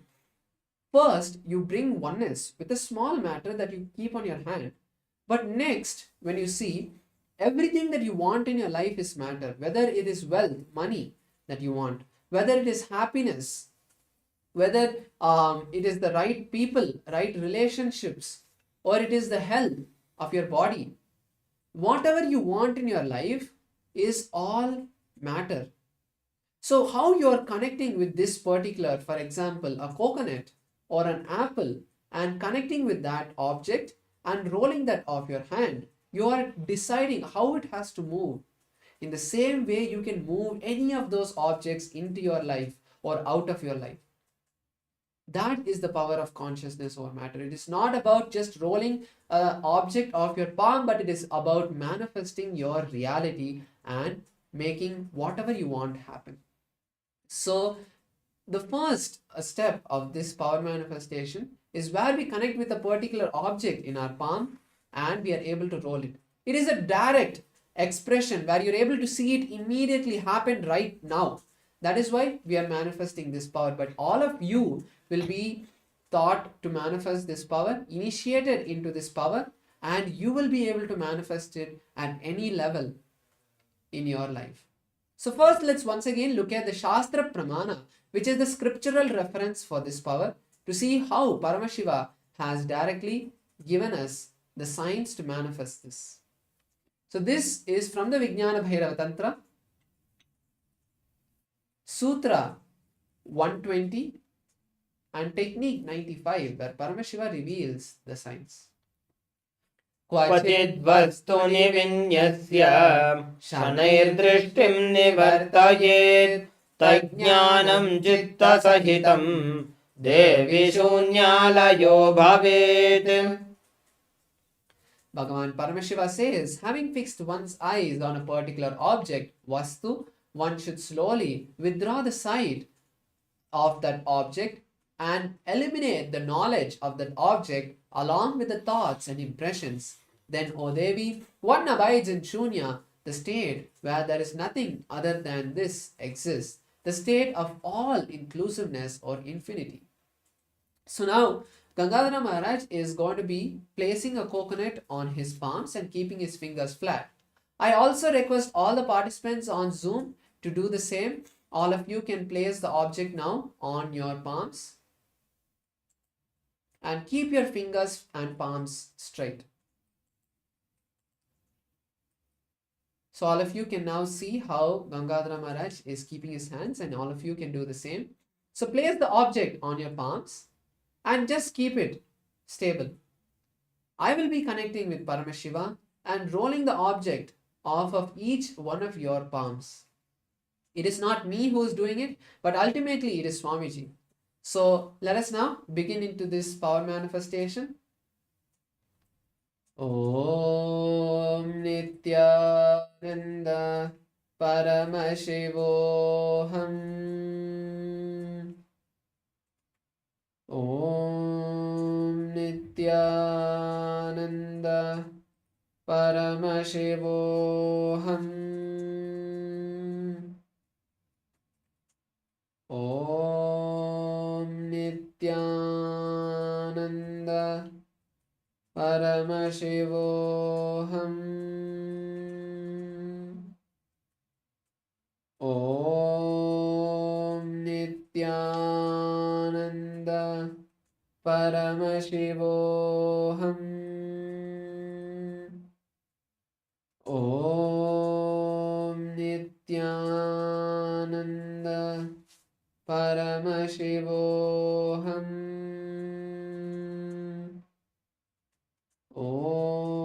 Om Nityananda Paramashivoham.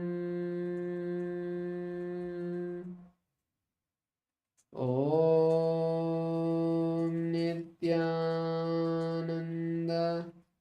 Paramashivoham. Om Nityananda Paramashivoham. Om Nityananda Paramashivoham. Om Nityananda Paramashivoham. Om Nityananda Paramashivoham.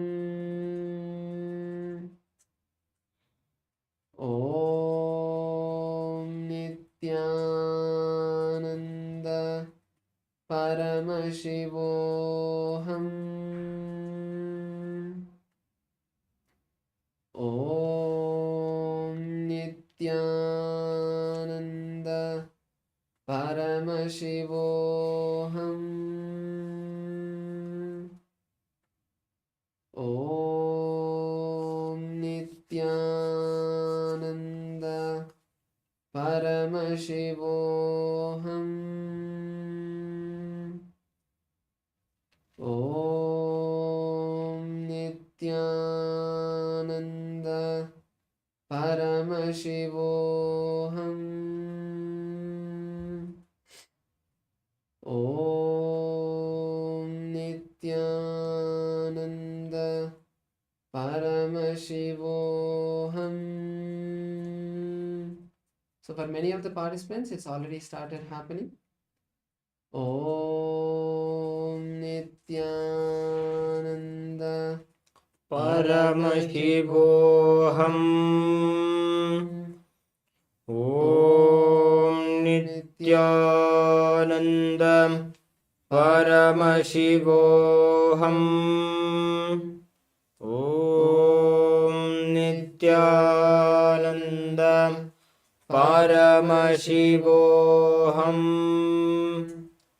Om Nityananda Paramashivoham. Om Nityananda Paramashivoham. Yes, so for many of the participants, it's already started happening, and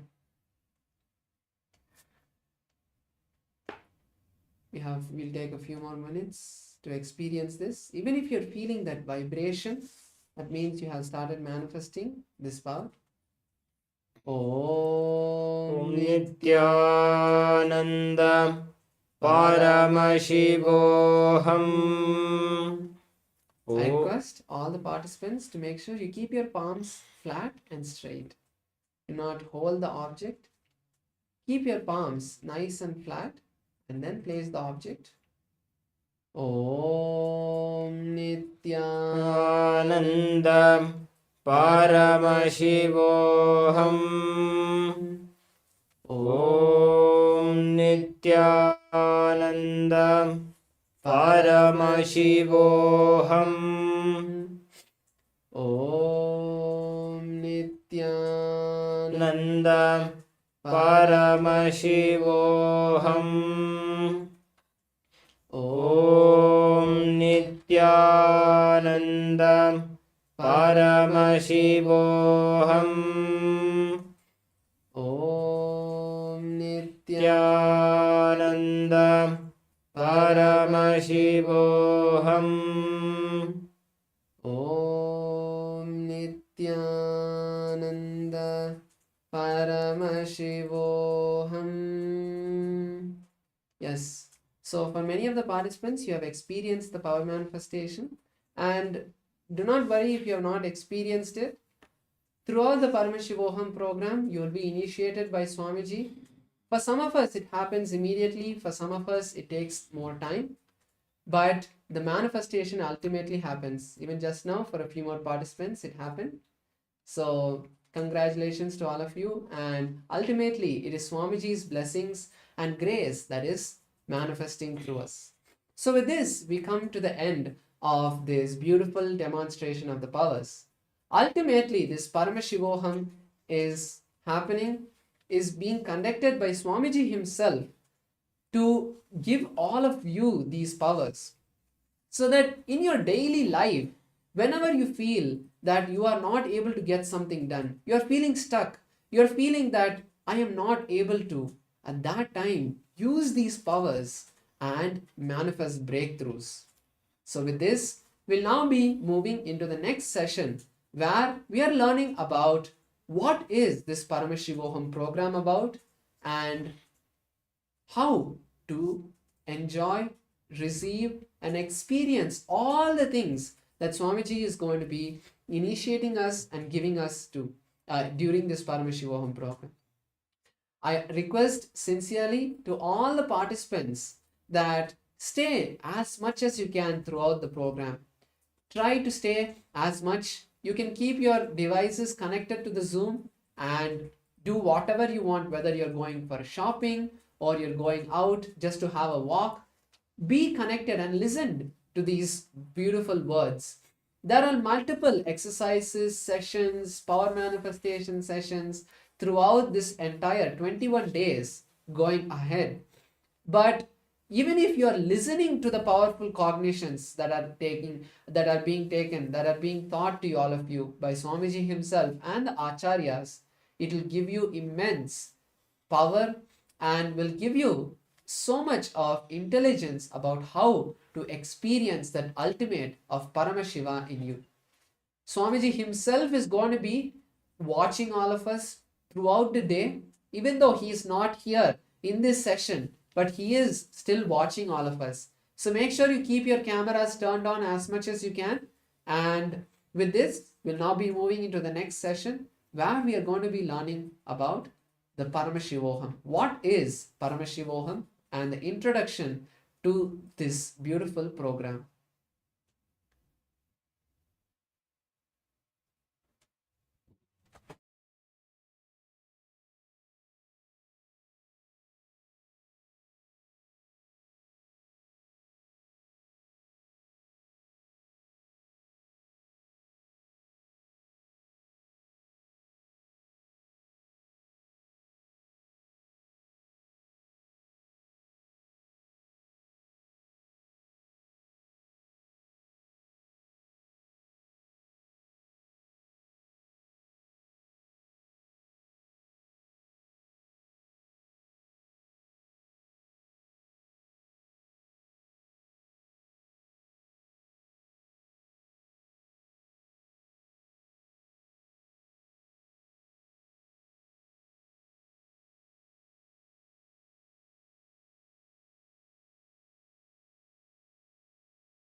This whole program is a powerful process to awaken your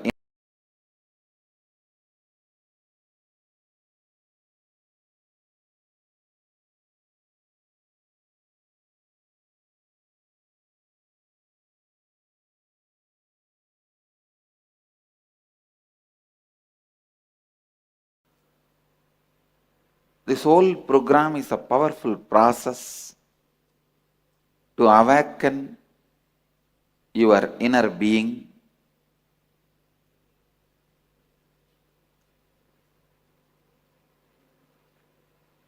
especially now of late, the clear, updated essence of the Vedic tradition getting added into the program.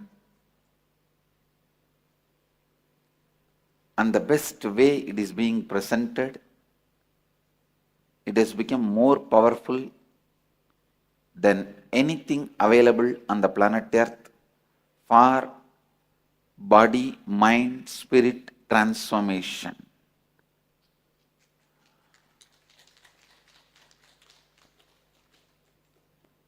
I am not promoting this program because I am taking, I'll tell you directly, I am telling you,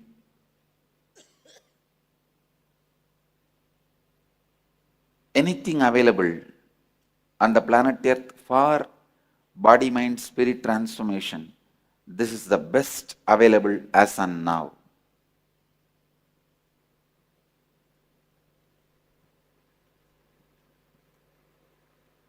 These are the words I am straight away giving from my heart, from my integrity and authenticity. They are not commercials. These words are not advertisements or commercials about the program. Now I don't need to give you the commercial. You are already here now. You understand? You are already here. I don't need to run commercial for you. If somebody who is not here, for them I need to run commercial. You are already here. I don't need to run a commercial for you. I am introducing. Please understand, I am not running a commercial, I am introducing. All I want you to do is come to the space of listening. Please come to the space of listening.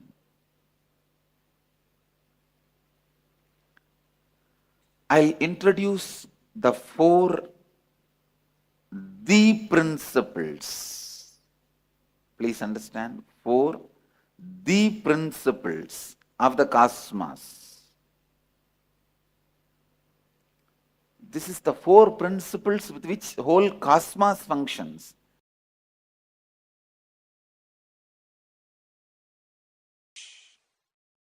Please understand. Now you are asking this question that will I have the last push towards the ultimate enlightenment through this program? Yes. Especially the experiences you are talking, this will all become permanent in you. All the obstructing biomemories will be cleared. I tell you, in this mood, the space you are in, other than Master's presence, no other technique will work. Because you have finished all the techniques. Now only His presence can mature your biomemory and sustain the enlightenment. Push you to that, falling in tune with enlightenment in this world, to that experience. Especially after having certain spiritual experiences, glimpses of enlightenment, not getting that experience eternally, ultimately, strongly, is almost like a torture, suffering, suffocation.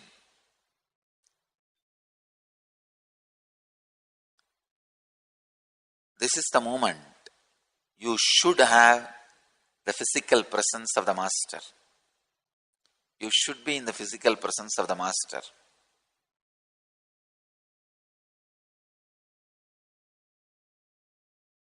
I tell you, IA will take you beyond all the obstructive biomemories and sustain you in the enlightenment. One more thing I want to tell you, only inner awakening program can take you beyond these biomemories and establish you on the enlightenment.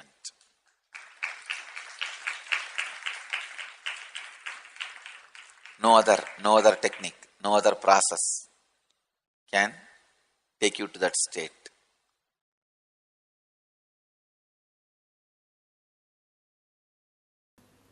Hidden truths about laws of life.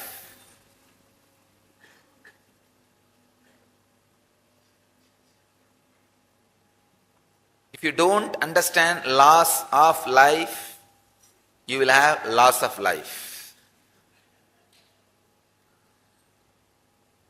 If you understand laws of life,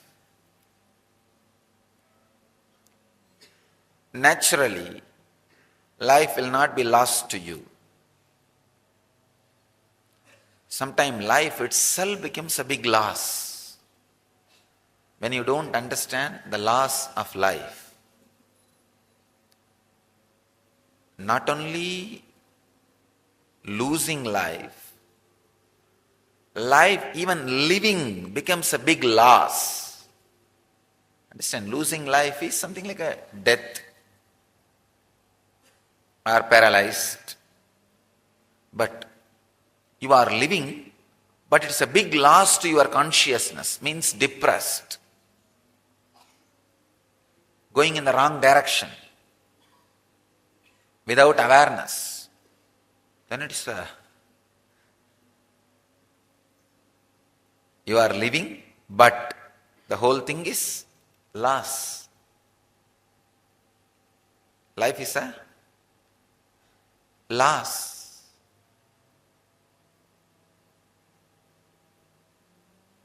If you are living and life is a loss, it is the most dangerous thing.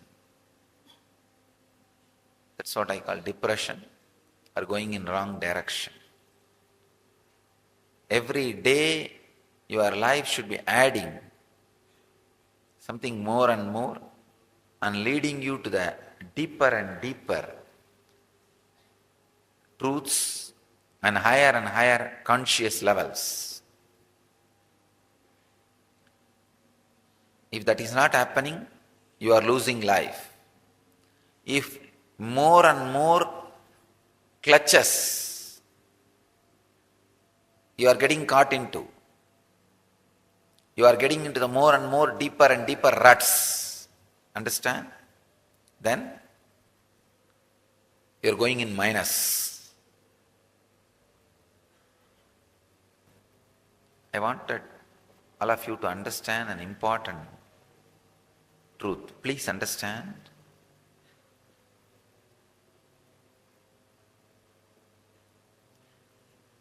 Law and the force which makes the whole thing to flow in law are one and the same. Judiciary and execution and law enforcement, everything is one and the same in cosmos. When all these things become separate, that is where the corruption comes. That is why all country laws suffer.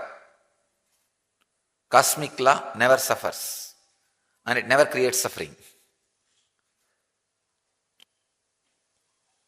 I was doing some research 2-3 days before. Came upon with an important, very beautiful research which clearly proves you do not act because of your mental setups or beliefs. Please understand. Very clearly they are proving with tons and tons of evidence. You do not act in certain way just because of your mental setup or habit or even your beliefs, they say, you just do not know why you act that way. Just micro milliseconds before the action, the decision is taken and it is executed. After that, you go on sitting and doing postmortem. Otherwise, the decision to act and act, please understand, decision to act and acting, action, both simultaneously just happens in your system without any logical background, without any logical understanding, without any logic behind it.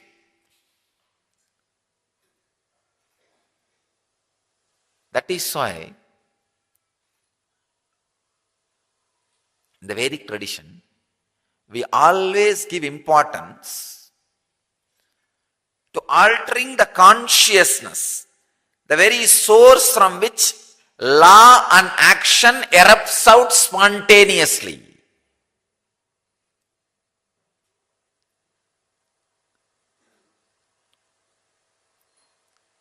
If you believe only in action, means the body, there is nothing beyond body, you go on trying to alter your actions and end in deepest failure and depression. That is why all the morality imposed on the society, community, individuals who are not consciously grown leads more and more to depression and schizophrenic conditions. First thing we need to do is conscious awakening. Pratyagatma Chaitanya Jakrata. The individual inner awakening has to happen. Then simply the decision maker and executor will be in a pure consciousness.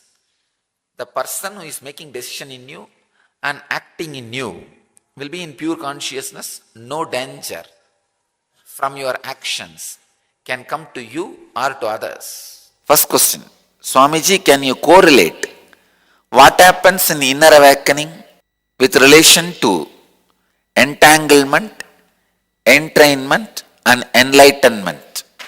The moment you think you want to attend the inner awakening, entanglement starts, because immediately the connection. After that, making it into reality is my responsibility. Understand? In Tamil there is a beautiful song. One of the great devotee of Shiva sings, Avanarulale avantalvanangi. Only by his grace you can even remember him. Unless you have his grace, you can't even remember him, connect with him. So the moment you decide you want to attend inner awakening, be very clear, already my blessings are there on you. Unless my blessings are there on you, you can't even think you want to do inner awakening. You can't even remember you want to do inner awakening. You can't even have the intention you want to do inner awakening. So understand, the moment you think you want to do inner awakening, already my grace, my blessing is there. The moment you fill the intention form, you officially authorize me to enter into your life and alter all the situations, open all the doors and make the possibilities for you to come into the inner awakening program. See, intention form is nothing but a giving permission to me. My grace is always flowing in all directions. But grace is always very shy to enter. Can I enter? Will he feel I am intruding? Will he feel my privacy is disrespected? Please understand, many times God is waiting to help you, but he is afraid if he comes inside, you may shout, who asked you to help? Who are you to interfere? He is afraid because many times you have said this. When God stretches his hand, you say, I may die, but I will not take your help. You have your own theories, understandings, concepts. So when you have this mental setup, this kind of mentality, this kind of suffering, this kind of self-torturing mind, he waits for your permission, even to grace you. He asks, may I come in? Intention form, signing the intention form is just saying, come in.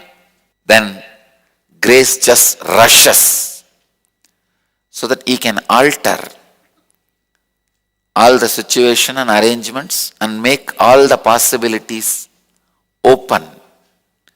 So the moment you sign the intention form, entanglement starts. The moment you come to our welcome center and get banged, entrainment starts. And the moment you sit in front of me, enlightenment starts. One of the greatest speciality of Kailash is welcoming mood. Please understand, Kailash has no security. Only Vaikunta has security guards.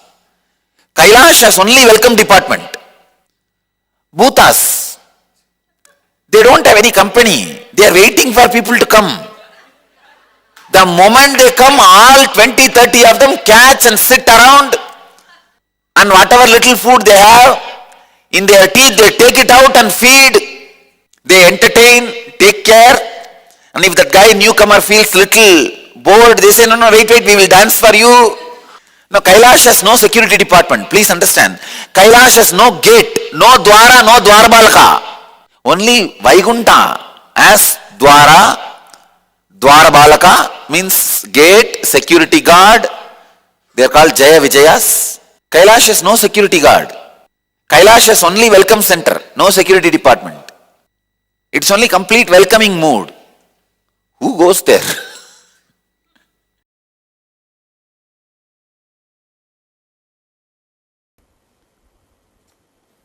So it is very important to know the importance of initiation.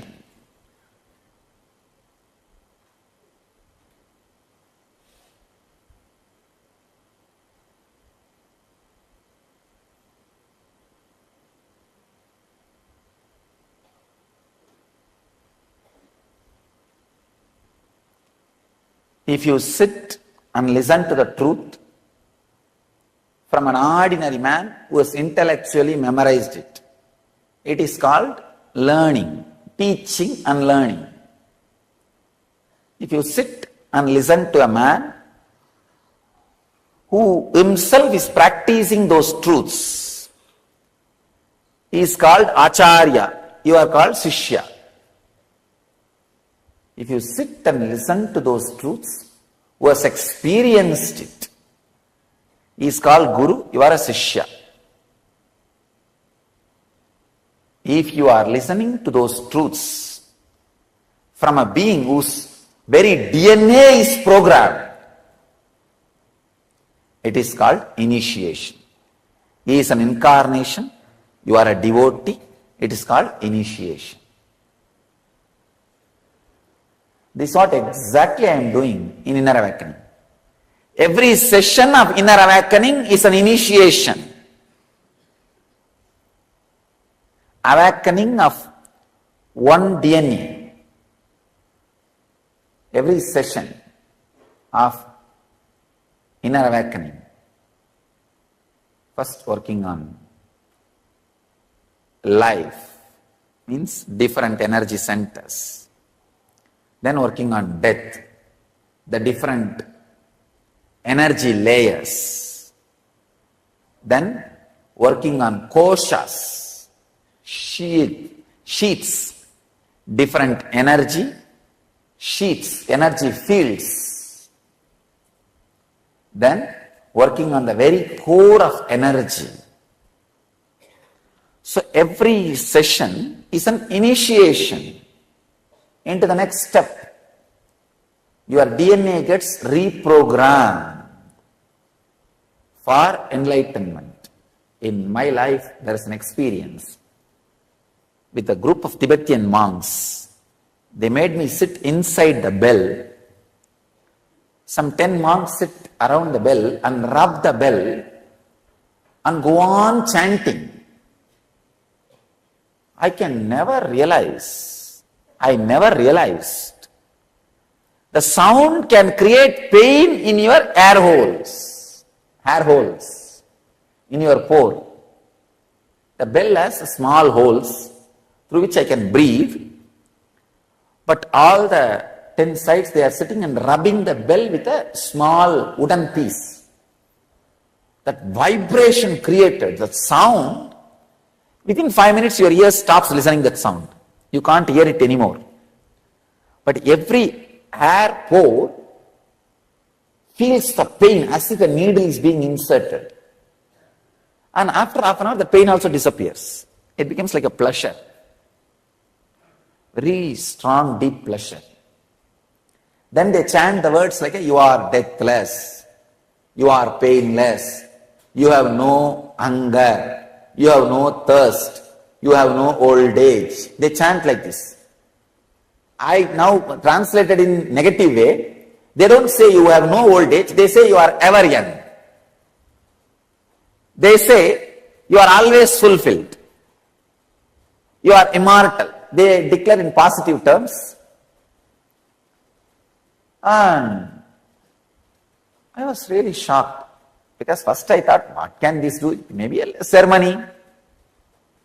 I love usually these ceremonies. Anywhere, any ceremony I see, I'll go and sit. Whether it is a shraddha or I will not bother. Whether it is some sannyas ceremony is going on or some shraddha is going on, some ceremony is going on, I'll go and sit. So I saw some ceremony going on. I asked, will you allow me? They said, are you a sannyasi? I said, yes, I left the house long before. Then they put me in that ceremony. I started attending. Then I realized, now I can realize completely the frequencies and language.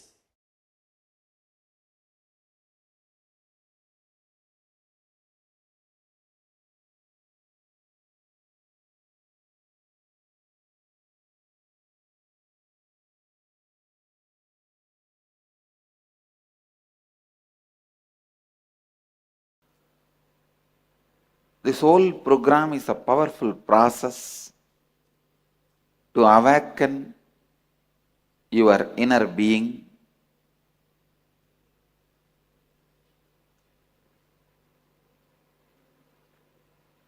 especially now of late, the clear, updated essence of the Vedic tradition getting added into the program.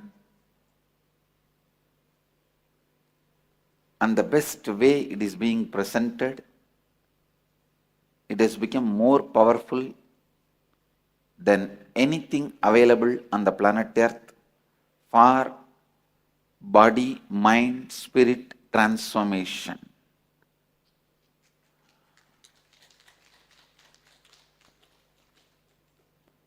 I am not promoting this program because I am taking, I'll tell you directly, I am telling you,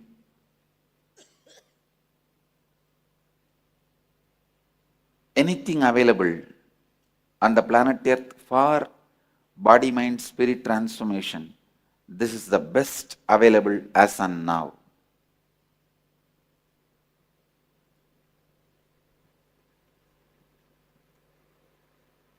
These are the words I am straight away giving from my heart, from my integrity and authenticity. They are not commercials. These words are not advertisements or commercials about the program. Now I don't need to give you the commercial. You are already here now. You understand? You are already here. I don't need to run commercial for you. If somebody who is not here, for them I need to run commercial. You are already here. I don't need to run a commercial for you. I am introducing. Please understand, I am not running a commercial, I am introducing. All I want you to do is come to the space of listening. Please come to the space of listening.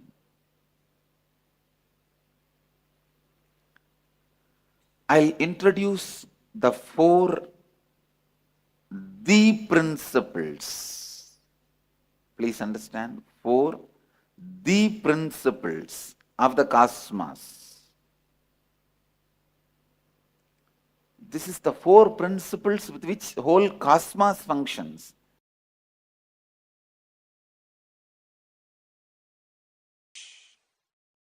Please understand. Now you are asking this question that will I have the last push towards the ultimate enlightenment through this program? Yes.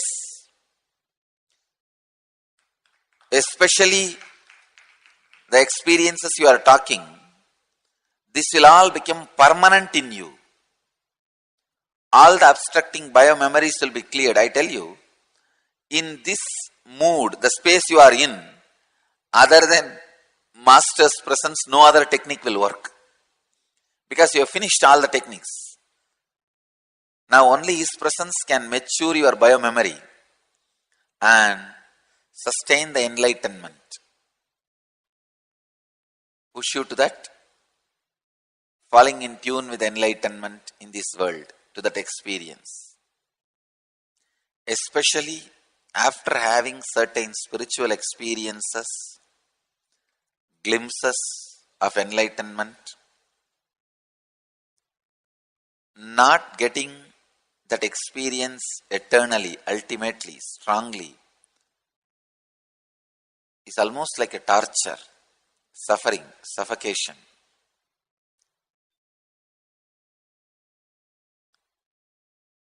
This is the moment you should have the physical presence of the Master. You should be in the physical presence of the Master.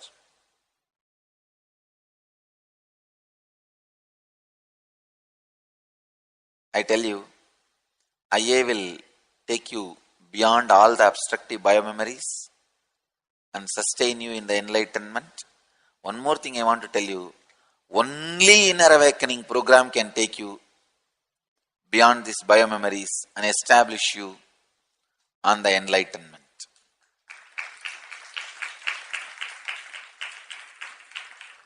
No other technique, no other process can take you to that state.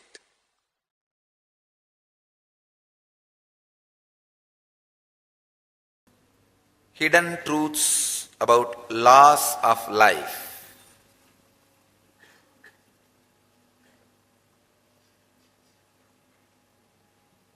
If you don't understand laws of life, you will have loss of life.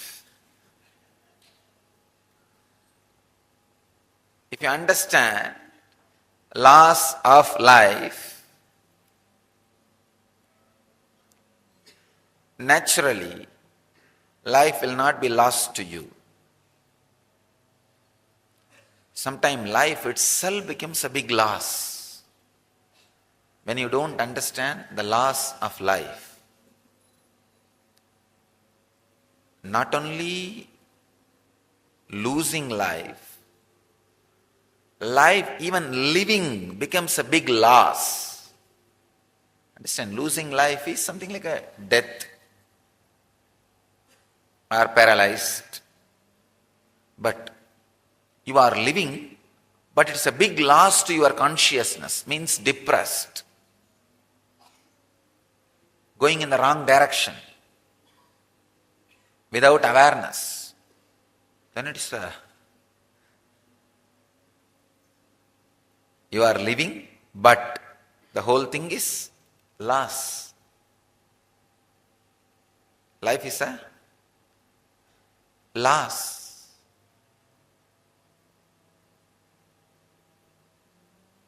If you are living and life is a loss, it is the most dangerous thing.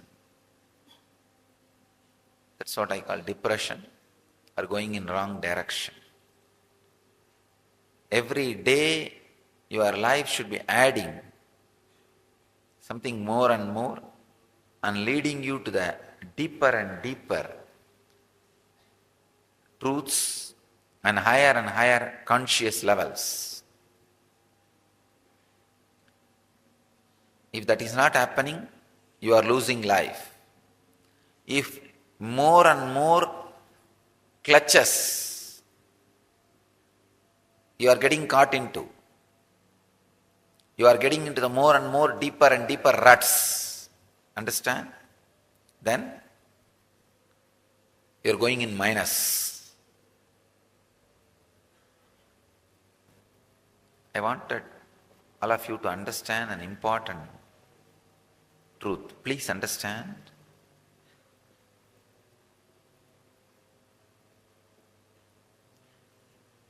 Law and the force which makes the whole thing to flow in law are one and the same.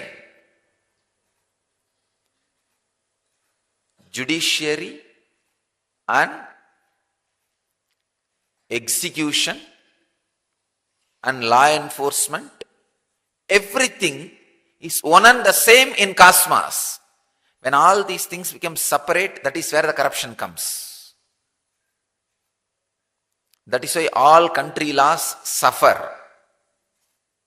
Cosmic law never suffers and it never creates suffering. I was doing some research 2-3 days before. Came upon with an important, very beautiful research which clearly proves you do not act because of your mental setups or beliefs. Please understand. Very clearly they are proving with tons and tons of evidence. You do not act in certain way just because of your mental setup or habit or even your beliefs. They say you just do not know why you act that way. Just micro milliseconds before the action, the decision is taken and it is executed. After that you go on sitting and doing postmortem. Otherwise, the decision to act and act, please understand, decision to act and acting, action, both simultaneously just happens in your system without any logical background, without any logical understanding, without any logic behind it.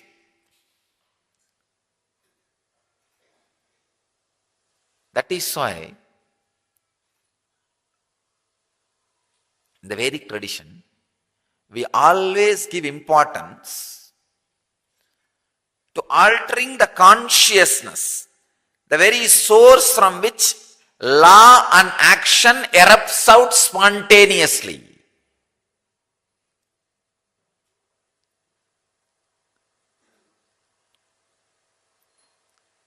If you believe only in action, means the body, there is nothing beyond body, you go on trying to alter your actions and end in deepest failure and depression. That is why all the morality imposed on the society, community, individuals who are not consciously grown leads more and more to depression and schizophrenic conditions.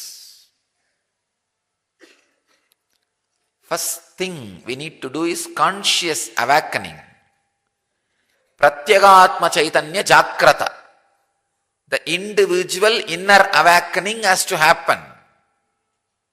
Then simply the decision maker and executor will be in a pure consciousness. The person who is making decision in you and acting in you will be in pure consciousness. No danger from your actions can come to you or to others. First question, Swamiji, can you correlate what happens in inner awakening with relation to entanglement, entrainment and enlightenment. The moment you think you want to attend the inner awakening, entanglement starts, because immediately the connection. After that, making it into reality is my responsibility. Understand? In Tamil there's a beautiful song.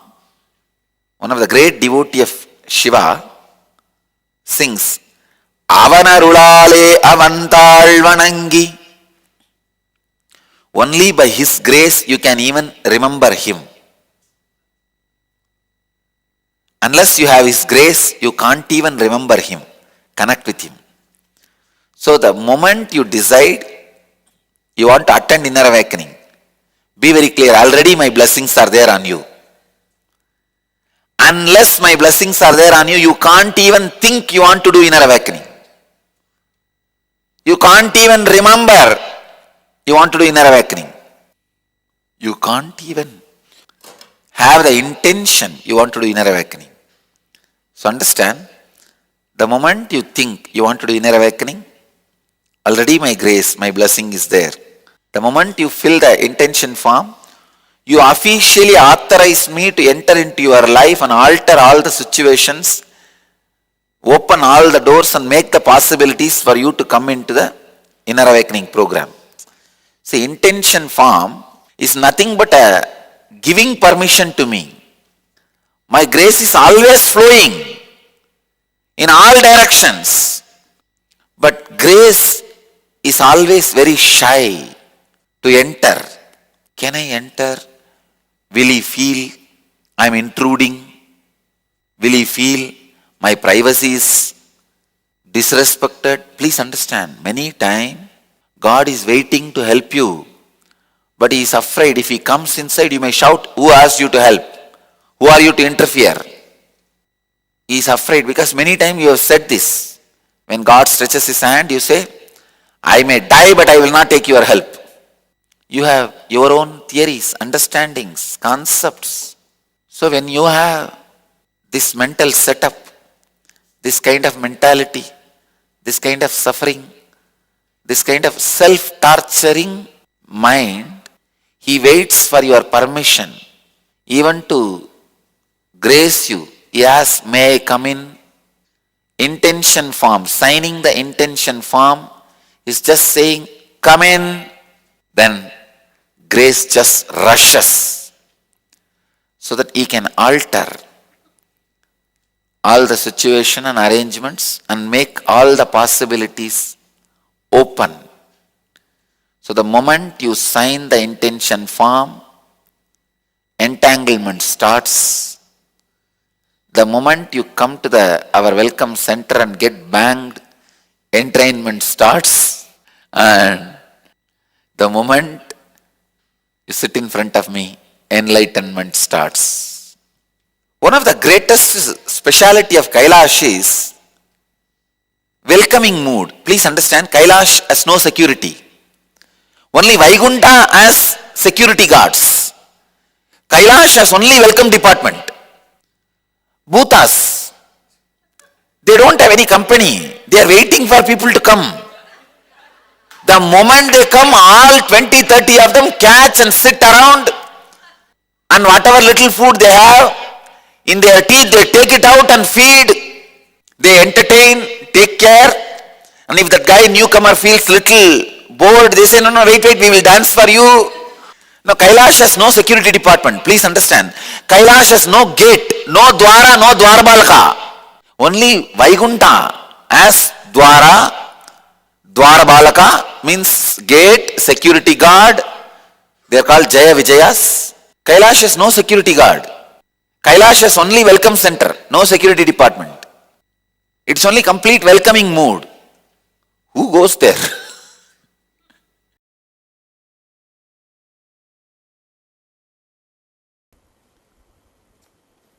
So it is very important to know the importance of initiation.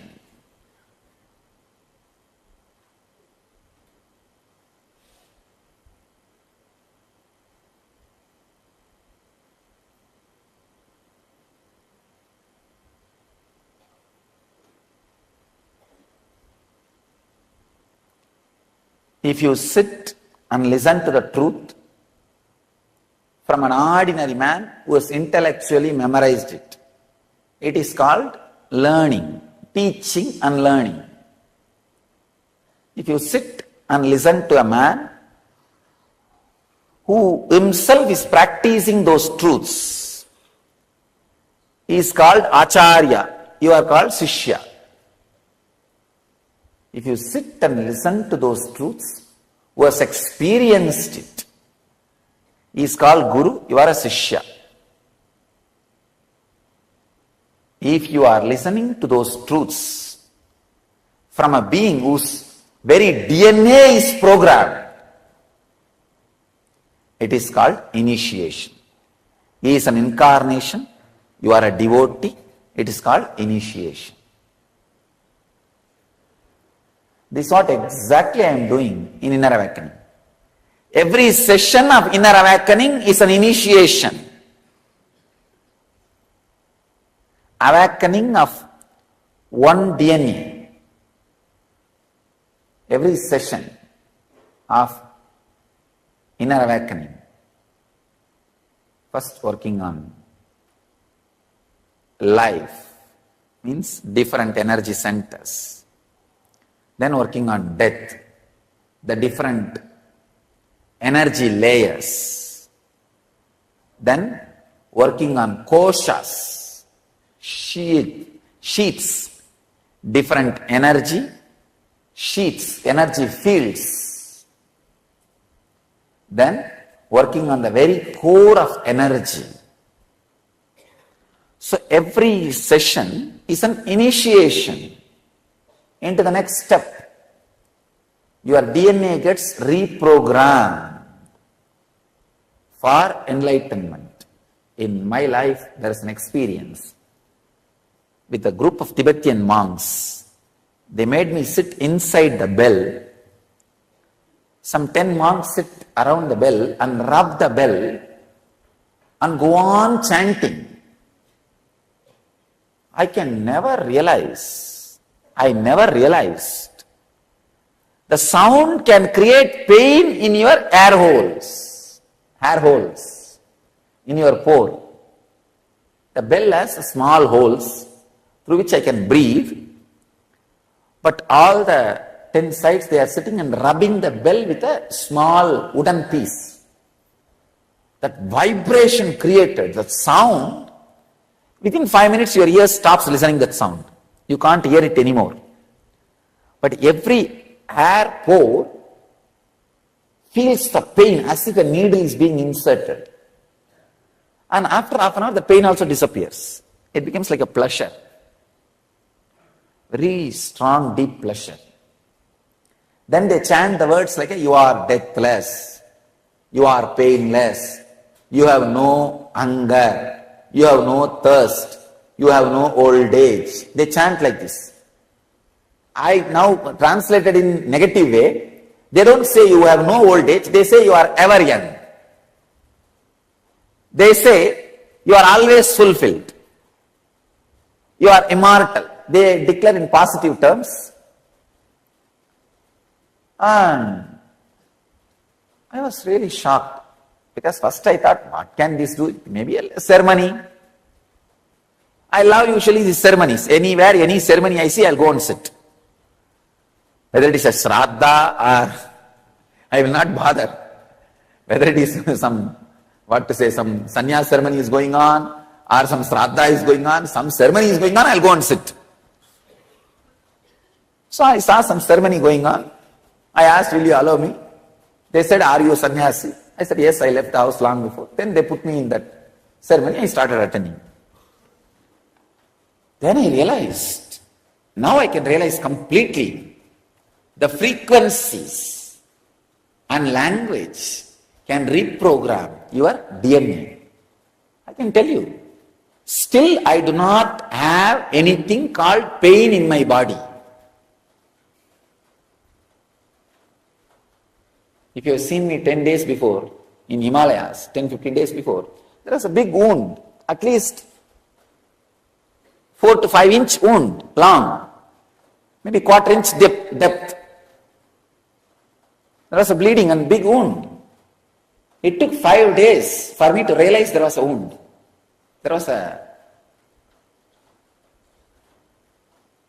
Something has happened to the hand. Some brahmachari saw and told me. By the time it got healed by itself. Even though body is ordinary body, there is no such thing as pain. Still, it takes so much to push the food inside my system because there is no such thing as hunger. People have to remind me to drink water continuously because there is no thirst.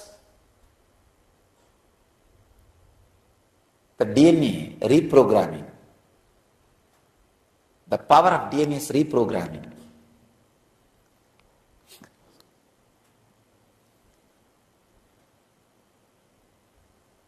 So your DNA can be reprogrammed by the right words, right chantings, right initiation from the Incarnation whose DNA is completely reprogrammed.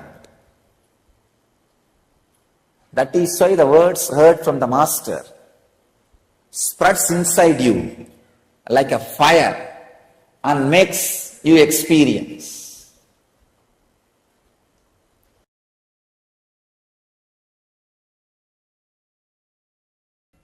I'm going to add 3 unique things.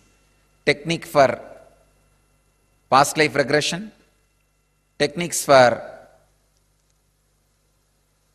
predicting your death, techniques for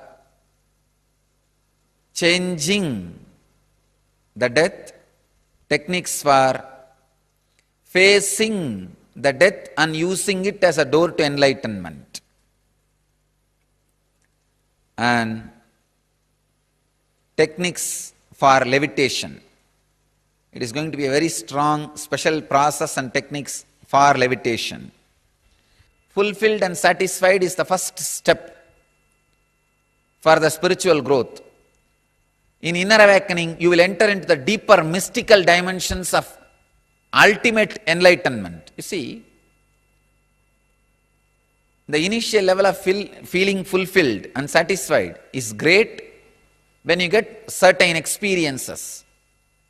But the mystical dimensions opening and flowering, the ultimate inner awakening happening, will really happen in 21 days, continuously working in one ambience with particular technology directly with the Master. So it will be completely different. Patanjali Yoga Sutras and Brahma Sutras are like going to resort morning and evening, having a cup of coffee and coming back to the house and work. But 21-day inner awakening is more like a complete vacation. So you cannot compare that. It will completely rejuvenate you, renovate you, reinvent you for you. What experience will I get after doing inner awakening? Oh, it can only be experienced. What will I say? You should see the experience of the people who attended the program. That will give you more understanding. This time I work to make you experience the mitochondria cell energy awakening and the deeper strands of DNA awakening. Above all, a complete, intense inner fulfillment and inner awakening for spiritual enlightenment. So I recommend, invite, expect all of you to be here for inner awakening from around the world.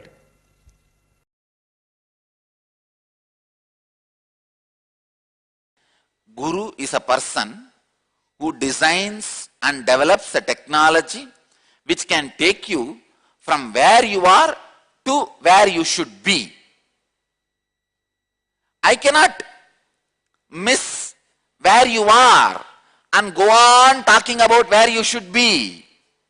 Same way, I cannot just be stuck where you are Without talking about where you should be, I should be a bridge between where you are and where you should be. Understand? I am a perfect bridge. Don't worry.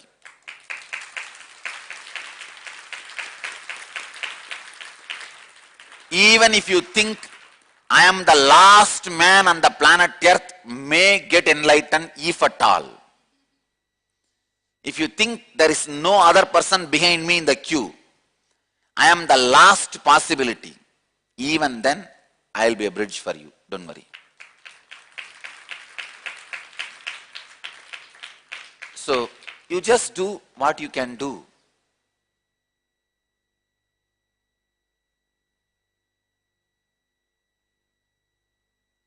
There are many things I have designed which you can directly do. I am asking you, hold both the nostrils, just remember this thought. Those things, many things you will be able to do. Do all that. From there, I will take your mind to the subtle and subtle and subtle zones and lead you to where you should be. So don't worry. I have perfect technology, perfect method, perfect system. So just do whatever you can authentically. That's the main thing. Authentically. You just be authentic towards yourself. That's enough. Nothing else is required.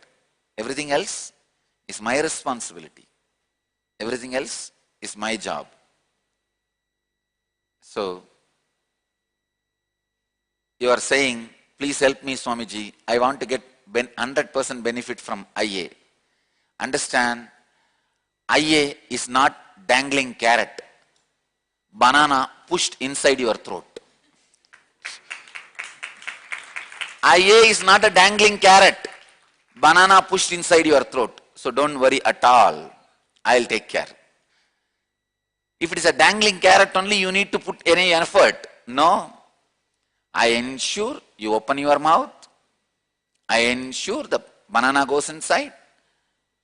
Even if I suspect you may vomit or spit, I use the crowbar to push it inside and make you digest. So don't worry. IA is not dangling carrot. It is banana pushed inside your throat. You don't need to worry at all. That is why all the scientific researches we have done on inner awakening, all the results are always for 100% participants. Please understand, on inner awakening you have done two types of researches.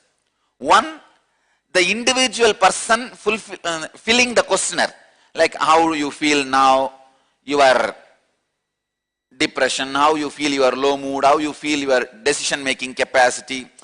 Wherever they need to fill the form, only in those researches, those averages, we get some variation. Some people sign yes, some people say okay, some people say no, all this. But wherever the scientific facts are concerned, like a mitochondria cell energy or the DNA layers or the weight reduction, where the machines are measuring facts, it is all the benefits I am saying is always for 100% participants. Never 99.9%. Understand?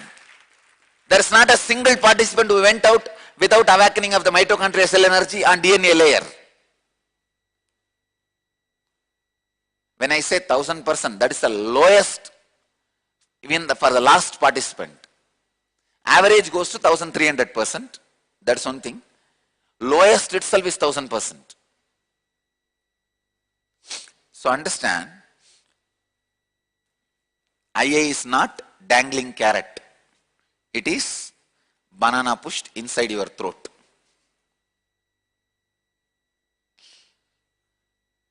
For special attention needed people, it is banana juice.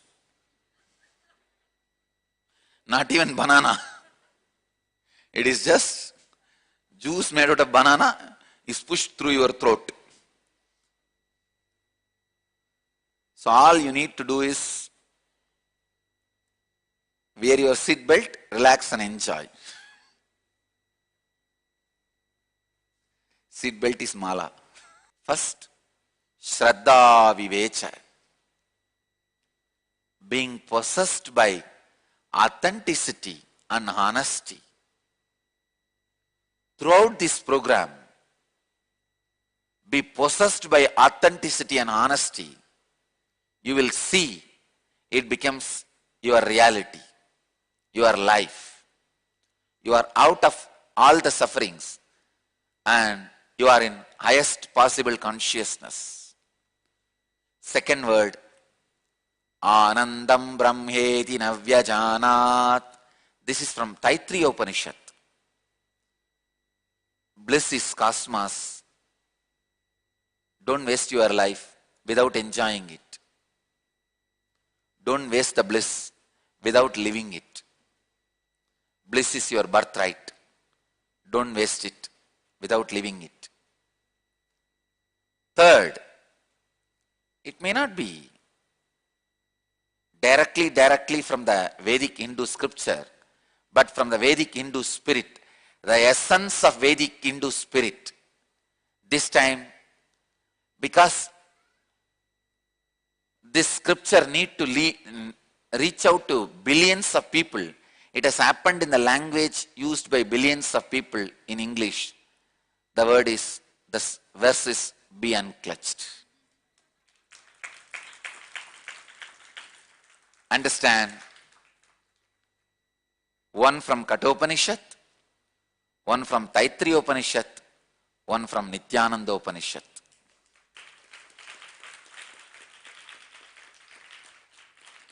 The word from Kathopanishad is the inspiration to start your journey. Word from Taittiriya Upanishad is the practice. The word from Nityananda Upanishad is the end, ultimate.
Yes, Nityananda, and welcome to all the Paramashivoham Level 2 participants for this latest season of Paramashivoham. Today is the first day. We welcome all of you, and we are excited having you for these 21 days.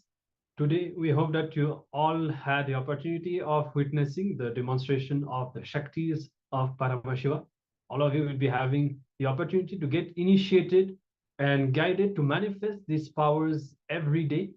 And now we have heard from Swamiji about some of the foundations of this Paramashivoham. Swamiji mentioned inner awakening, and fundamentally this Paramashivoham level 2 is based on the content of the Inner Awakening programs, which were breakthrough programs that the Supreme Pontiff of Hinduism has conducted for many years with thousands of people from all around the world. And now this Paramashivoham Level 2 is based on the essence of this Inner Awakening program and more. And we are going to be covering some of the fundamental aspects of the Paramashivoham program, introducing you to things like the science of initiation, what happens when Swamiji initiates you. As you know, all of you will be getting initiated every day by the Supreme Pontiff of Hinduism during the darshan. And so whatever you learn, whatever you go through every day in the sessions will become your experience. Swamiji will be literally bolting that in your system. Yes, we're going to have a lot of powerful sessions today. So make sure you have a lot of water with you, stay hydrated throughout the day. And we want to invite all the participants to, if you have any questions, share those here in the chat. Actively involve in the chat. This will be the best experience you can have throughout this program. And also share your powerful cognitions, any insights that you have received, any understandings you arrived at, you can always share them in the chat. This will make this a lively program. Yes. Throughout the program, as we just said, feel free to ask any questions or share any issues that you faced as well, and any clicks that you have. And now we'll be starting with our first session, as we said, Introduction to Paramashivoham. So we'll be covering some of the fundamental understandings and principles of this Paramashivoham. And literally, this Paramashivoham Level 2 involves the essence of everything that the Supreme Pontiff of Hinduism has delivered. And all the programs, primarily in Awakening, but with components added from many different programs as well. And the Nityananda Yoga. Today, the day has started with the power manifestation session, but from tomorrow, all of you will be having the opportunity to perform the Dvitiya Vinyasa Krama, which is a unique 3-hour-long yoga session that is accessible to everyone. Whatever level you may be at, you can join the session and perform according to your present capacity. And this yoga will be very powerful. It will prepare your body and mind to experience this Paramashivoham, for all these powerful cognitions and truth to become your reality, to detox your body. So we'll cover more about that later in today's sessions.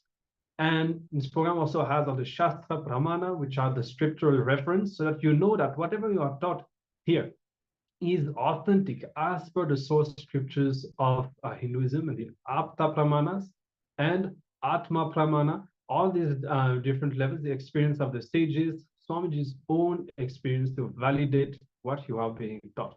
And the science of unclutching and the science of completion, some of the most powerful processes that Swamiji has revealed, which will give you direct experience. You will be able to directly overcome some of the personal challenges that you have, bringing completion within yourself, healing from the past, and going beyond the blockages that stop you from living the best life that you want. And you'll be also discovering some of the 4 tattvas. We'll be covering more about that later, the science of power manifestation, powerful cognitions, and this whole thing put together, as we said, is the science of inner awakening. So from the space of complete completion, Purnatva, experiencing oneness, the cosmic oneness with Sadashiva, from that oneness, we can all manifest all the powers. So this is literally the goal of this entire program, is to bring the experience, to first prepare you physically, mentally, giving you the teachings, and then literally initiating you into the state, space, powers, and the very being and Kailasa of Paramashiva. Swamiji said, it is like whatever I have shared till now, I'm taking the essence without losing a single truth, adding it, properly arranging and organizing it so that you can enjoy the whole program. if you are new to what I'm teaching, this program will be the literal feast for your soul. So let us all cherish this powerful opportunity to raise ourselves to our highest possibilities. And now we are going to have a look at some research. Swamiji has mentioned in the video that we were just witnessing about various different aspects, the different benefits that the participants have experienced as they were attending the Inner Awakening program. So there's various kinds of researches that have been done on the Supreme Pontiff of Hinduism himself and on the participants who attended these powerful workshops. So measurements of cell energy have been performed. The measurement of the recovery from physical ailments and the rise in immunity levels, recovery of psychological ailments, neurological changes in the brain, genetic transformation, expression of extraordinary abilities like materialization and levitation. So the first thing that Swamiji mentioned, that all the participants of the Inner Awakening program will experience, is a rise in the mitochondria cell energy. That is literally the powerhouse of the cell. It is the energy converter that is able to make the energy available to our body. So when we consume the food, it gets digested and it gets stored in our body. But to be able to use that energy again, we need active mitochondria. We have an image projected on screen where you can see a human cell, and on the right side, you see a mitochondria.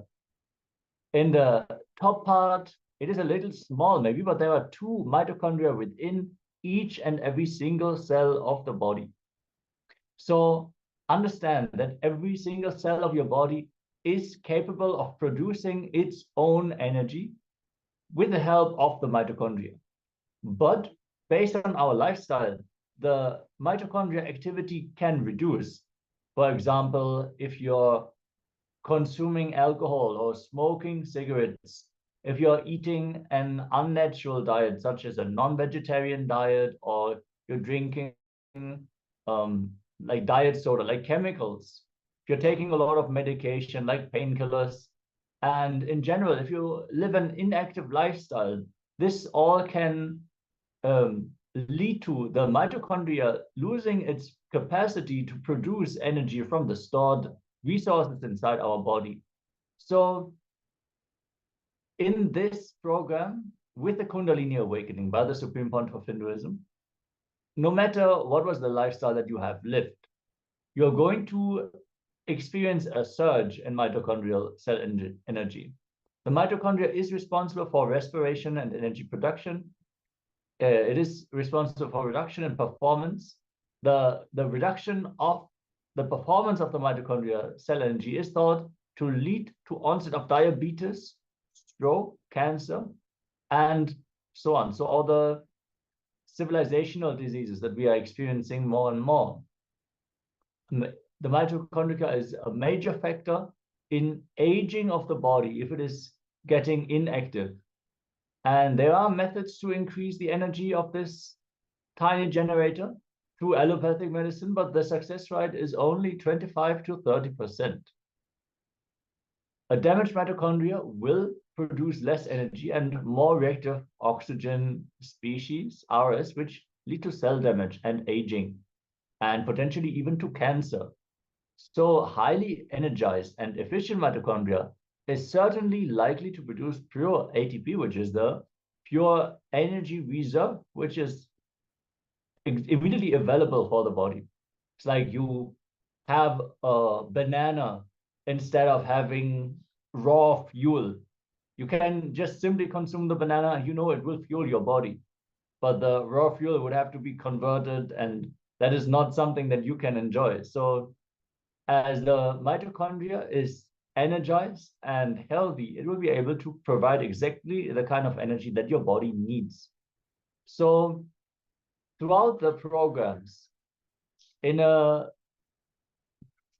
randomized double-blinded study, so gold standard study, performed on Inner Awakening participants above 50 years of age, from starting from day 0 and comparing it with the day 18. So towards the end of the program. So the measurements are taken at the very beginning of the program and towards the very end of the program. And they had a control group, so people who did not attend the inner awakening, but they were volunteering in the ashram, also above 50 years old, again, double-blinded. So double-blind study means that they have a comparative measure to make sure that it is not a placebo effect that the people are experiencing. All samples from day 0 were transported to a laboratory immediately, as well as on day 18 as well. The testing was done in an MTT essay at Postgraduate Department of Biotechnology, St. Aloysius College in the Mangalore University.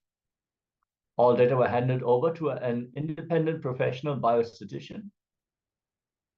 And the results of the research was that they found 1,300 increase in mitochondria activity and cell viability in the program participants. So 1,300%, that is 13 times increase. While through allopathic medicine, the maximum increase that could be expected is around 30%. So 0.3 increase. So 13 times the energy production from the mitochondria. So if we understand that dormant or an inactive mitochondria is responsible for all the kinds of diseases, the societal diseases that one can experience, then you can imagine what kind of possibilities may open up if your mitochondria activity is raised by 13 times, 1,300%.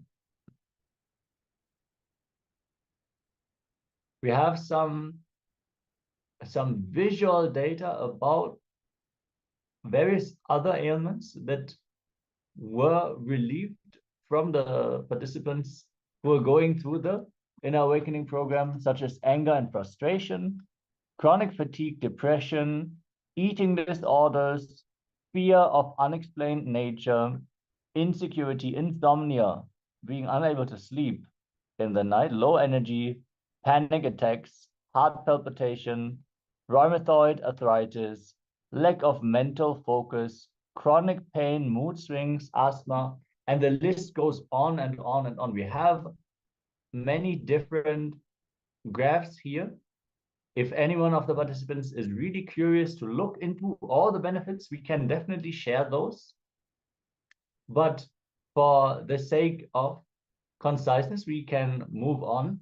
There's just unimaginable benefits. We can see 100% of the participants who had or were suffering from these ailments were relieved from it, which is unimaginable. Usually, when you see a scientific study, even 30% of a rate of 30% of getting out of the disease completely is incredible. So there is also another study about the neurological changes in the brain. Yes, and these miraculous benefits primarily happen from the awakening of the Kundalini energy, which is the inner potential energy within each individual that is mostly dormant for most of the people. And through the initiation, the Supreme Pontiff of Hinduism will awaken your Kundalini energy for all of you. And studies, as we said, have been conducted on participants to study the effect of this Kundalini awakening on the electrical activity in the brain. And the findings were that at the moment of initiation, certain instantaneous changes were recorded in all the participants who had active Kundalini awakening. So at the time of initiation, while Swamiji was initiating the participants itself, at that moment, different findings were made. And participants were found to have sharper focusing ability, higher alertness levels, extremely rapid multi-processing faculties, better short-term memory. And so you can imagine having all of these things immediately at the time of initiation itself, not even on a long term. And post-activation assessment conclusively showed higher problem-solving abilities, more effective decision-making, enhanced interpersonal relations, warm and positive personality traits, and much more. So on the long term, we see other kinds of various other kinds of benefits from the Kundalini awakening given to us by the Supreme Pontiff of Hinduism. Also, a range of DNA gene expression studies were performed. Understand that human beings have around 25,000 genes, of which only usually 5% are actively expressed and functional. The present study was structured as a combination of a wet lab study using the latest microarray chips to study gene expression changes before and after the inner awakening program in April 2011, and a dry lab bioinformatics analysis using sophisticated softwares which specialize in identifying relevant genes, their pathways, and possible end result in order to narrow down further the data generated from the previous study. So the current study was based on a similar study done at Harvard Medical School by Jeffrey A. Dusk, Hassan Out, etc., on genomic counter-stress changes induced by the relaxation response. So 40 healthy adult volunteers, male and female, enrolled for an awakening yoga for 21 days, were volunteered for giving blood samples with informed consent for differential gene expression study before and after the awakening yoga. So blood samples were given to the laboratory before and after this program. The findings were greatly increased immune modulation. So the body is able to react to germs and other things which require the immune system to become active much more rapidly. Increased immunity to cancer, especially liver cancer, clinical improvement in rheumatoid arthritis, fibromyalgia, and other chronic pain conditions. So diseases related to the nervous system, the body was able to handle much more sovereignly. Significant recovery from asthma and significant improvements in memory as well. Beyond that, extraordinary abilities were witnessed. For example, the materialization. Materialization is the creation of matter from energy.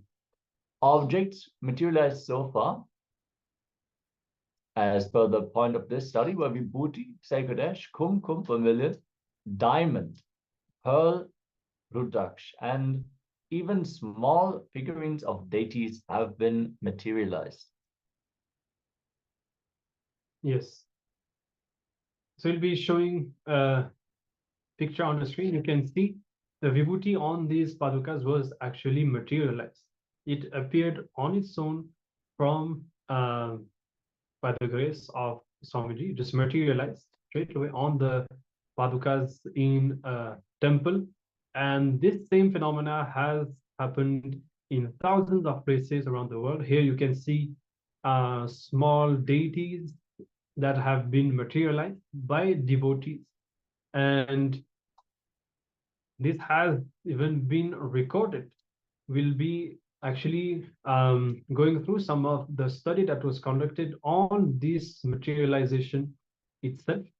And you can see actually even images of the study. So when Swamiji was, I think, entangling with participants or with a devotee, disciple who was materializing, and different kinds of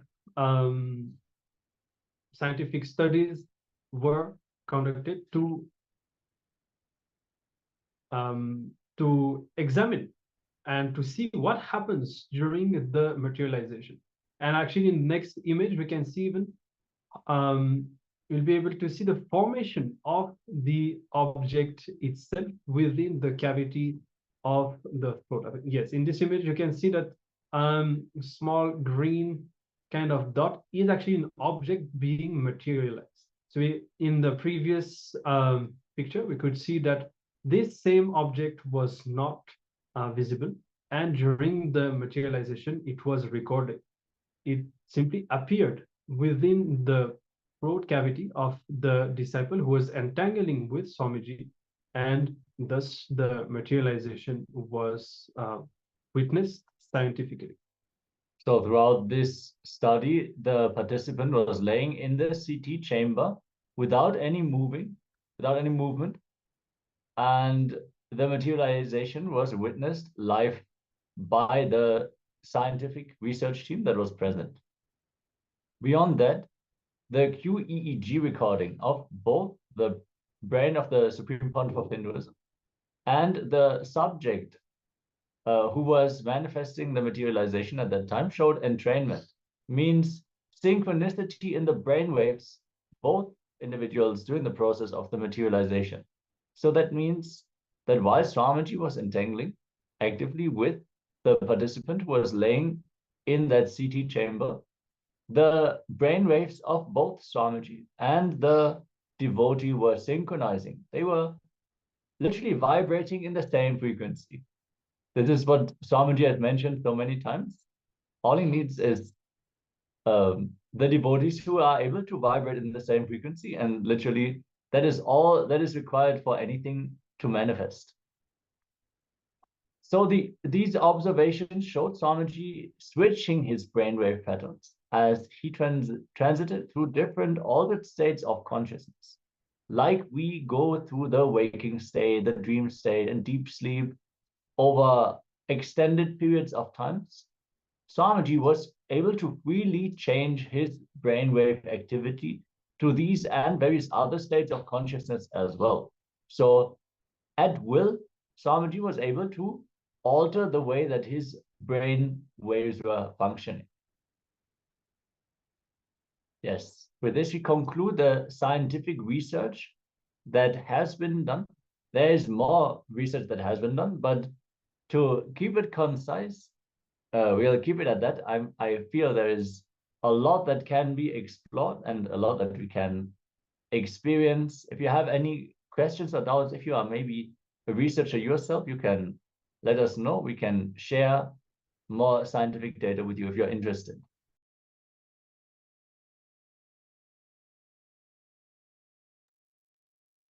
So through this scientific research, you are essentially demystifying the process of initiation, what is going to happen to all of us during these 21 days. Either at the time of the darshan itself, when we sit in front of Swamiji, as we learned just now, Swamiji will be awakening our Kundalini. And through this science of initiation, all of us will be entangled with Swamiji and experiencing Swamiji's own brain activity, and all these benefits that we have been through just now will start manifesting in all of us. And also, Swamiji is, of course, initiating us during the darshan, but not only that, throughout the day, Swamiji's presence will be there with all of you, and you will be guided to set up your room, the space in which you will be attending this program, as the Nityananda Sabha, which is the program hall where Swamiji's presence will be there. Swamiji will be literally energizing that place and being available himself in that place, so that this process of initiation and entanglement with Swamiji will be going on continuously throughout the day and throughout these 21 days. All right? Yes. And we also request all the participants to be sincere in your participation. This will naturally lead to the breakthroughs that you are looking for. Whatever reason you may have come here for this program, no matter what is your inspiration, what is your level of feeling connection to Swamiji, we can assure if you participate sincerely throughout the day, if you attend the whole day, naturally you will have a breakthrough in the various different aspects of your life. We are going to have internalization exercises for the jnana, the sacred knowledge segments. We are going to have internalizations where you will have the opportunity to reflect on the different powerful truths and the powerful cognitions that you have received. You'll be able to apply them on your own inner space, this will make these more alive, more available in you, and this will lead to lasting transformation. So don't just be a consumer of the information that we are presenting, but apply it to yourself and literally just play with the truth. Even if you're doubtful, even if you think, oh, this is too good to be true, take it with a grain of salt, but apply it, test it, see its validity, try it out, and you will see the great benefit that is there waiting for you to experience it. Yes, and of course, throughout these 21 days, make sure not to miss Swamiji's darshan. This should be the main time of the day where everything that you have learned, Swamiji will make it as your experience. You'll be able to see that you are going to experience much more than the amount of work that you are doing. Let's say, for example, that you will be doing some completion process. So by yourself through these exercises, you'll be able to experience to some extent, but suddenly you will see that the moment you sit in front of Swamiji, the completion happens, and so much is going on inside which you cannot explain. So we encourage, we recommend all of you to make sure that you are going to be there for Swamiji's darshan every day, since this is going to be the main time of the day of this Paramashivoham program, and like I said, the main time of your life for all of you right now. All right. So with this, let's start with our first internalization exercise, and just contemplation, listening to yourself, basically seeing are we in tune with ourselves and answering some of the fundamental questions. For example, what is the purpose of your life? Are you clear about it, or not? Do you feel that you need to contemplate on that more? What do you aspire to be? What keeps you alive? What motivates you to wake up every day? What do you value the most in your life? So these 5 questions are going to be the first question that you'll be contemplating on. You can take your notebook and paper and start writing, start answering these 5 questions. We also recommend that you should perform these exercises with a physical notebook and pen as much as possible, because this will you'll have much more involvement, much more listening to yourself when you use a physical notebook and a pen than if you type on a device, on your laptop or on your phone, which can be much more mechanical. And here, with these questions, basically, we are like getting in touch with ourselves, so that throughout these 21 days, you will be having to question many things, question yourself, question many dimensions of your life, and sometimes finding answers, sometimes questioning the answers that you've had. So this is the way we start with these fundamental questions. So we'll be projecting the assignment on the screen once more. You can go through it again, and you can start penning down, answering these 5 questions. And then after a few minutes, we'll move on to the next step of this exercise. And of course, as usual, even during the exercises when the assignment is projected, you can drop a message in the Zoom chat anytime, and we will be there to respond and to assist you. Let's start.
Yes. Now, as the participants have written, let's move on to the next one. I hope all the participants have written to contemplate, meditate, or what is the purpose of your life, what do you aspire to be, what keeps you alive, what motivates you to wake up every day, what do you value the most in life. I hope all the participants have done that. If all participants have done that, please leave a message on the Zoom chat so that we know that all the participants have actually completed that. Yes, now let's move on to the second step, is listening to yourself. So what is the purpose of your life? What do you aspire to be? What keeps you motivated to wake up every day? And what do you value the most in life? So let's do this for the next few minutes. Please start contemplating, writing it down.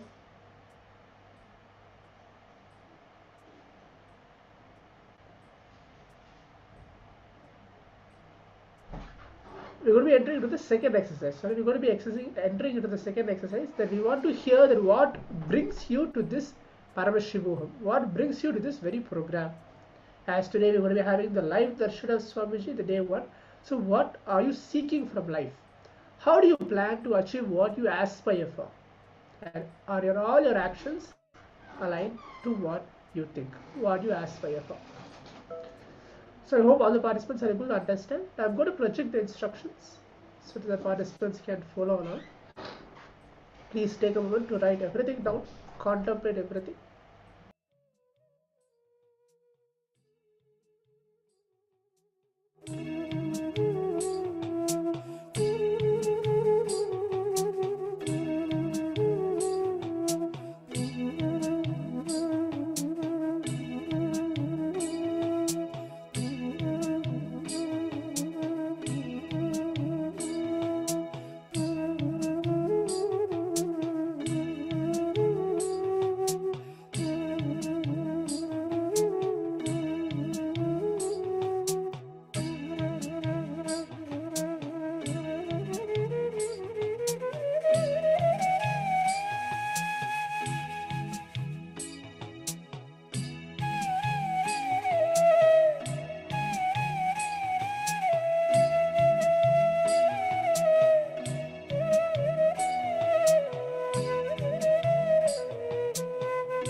Let us enter into the next exercise. Okay, now just dig deep, contemplate, meditate, and do this exercise sincerely, because what you want to manifest, all those things will happen during this 21 days of initiation. What is the reason to attend this program? So be sincere. Listen to this question: what is your reason to attend this program, and what do you expect? You may be having lot of expectation, like you want to be successful in your relationship or in your job, or you in your life you want to be successful in your life. So whatever it is there, just pen down sincerely. So take few minutes to pen down. Okay, let's start.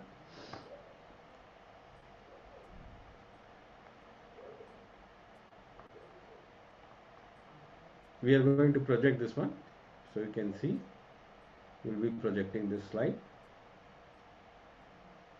and pen down all those things which is in your inner space, whatever it may be, just pen down.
Yes.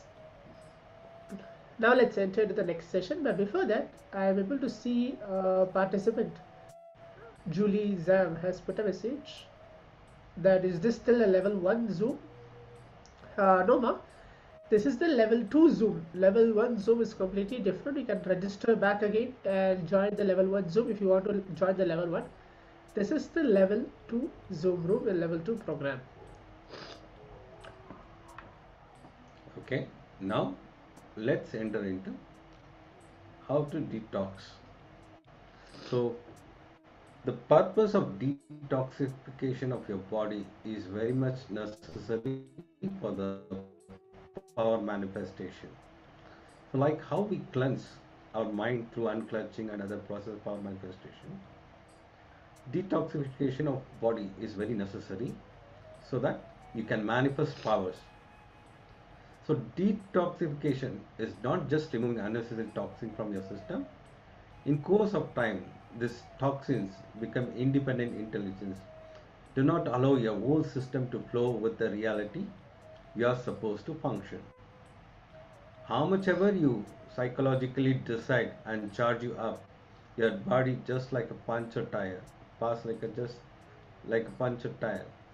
To break this vicious circle, and one more thing, see, 10 times when you charge up and collapse, you lose confidence on you.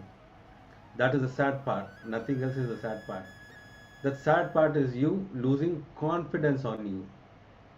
Then you associate yourself with the parasite instead of you.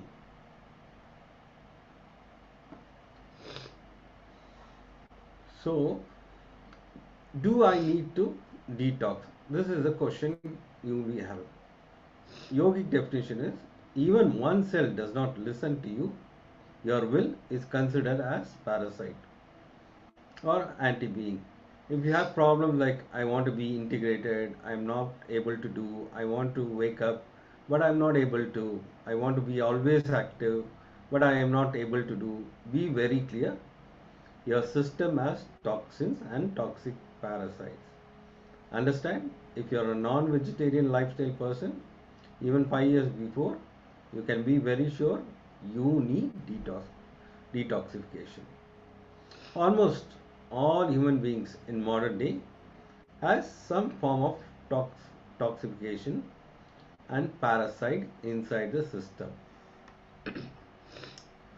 So this Neem juice removes all the parasite from your biomemory, muscle memory, which triggers lusty fantasy visualization and manifest as intense devotion, the most sweetest sacred sentiment.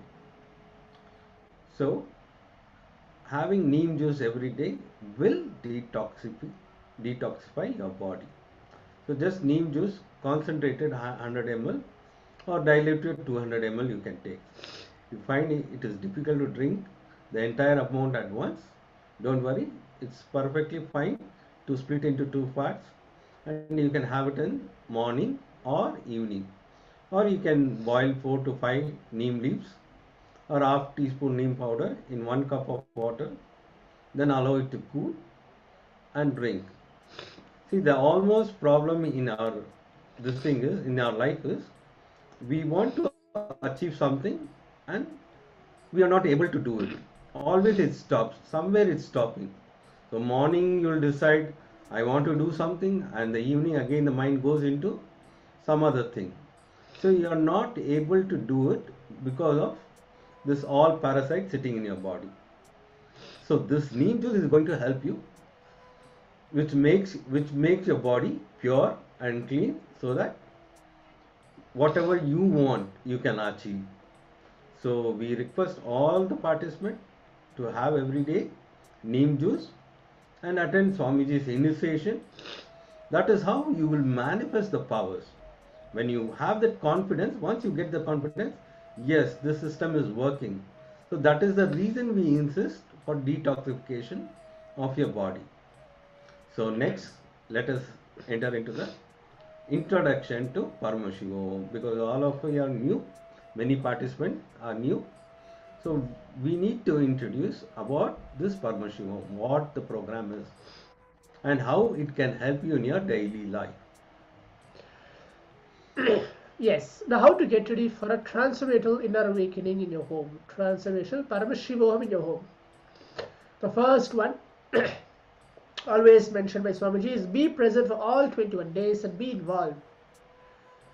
in Guru Gita, Paramashiva reveals, knowledge is situated in Guru's mouth or organ of speech. Guru Vaktra, and this knowledge is attainable by devotion unto the Guru. Guru Bhakti, the three worlds. This fact is clearly initiated by the divine sages, ancestors, and the learned men.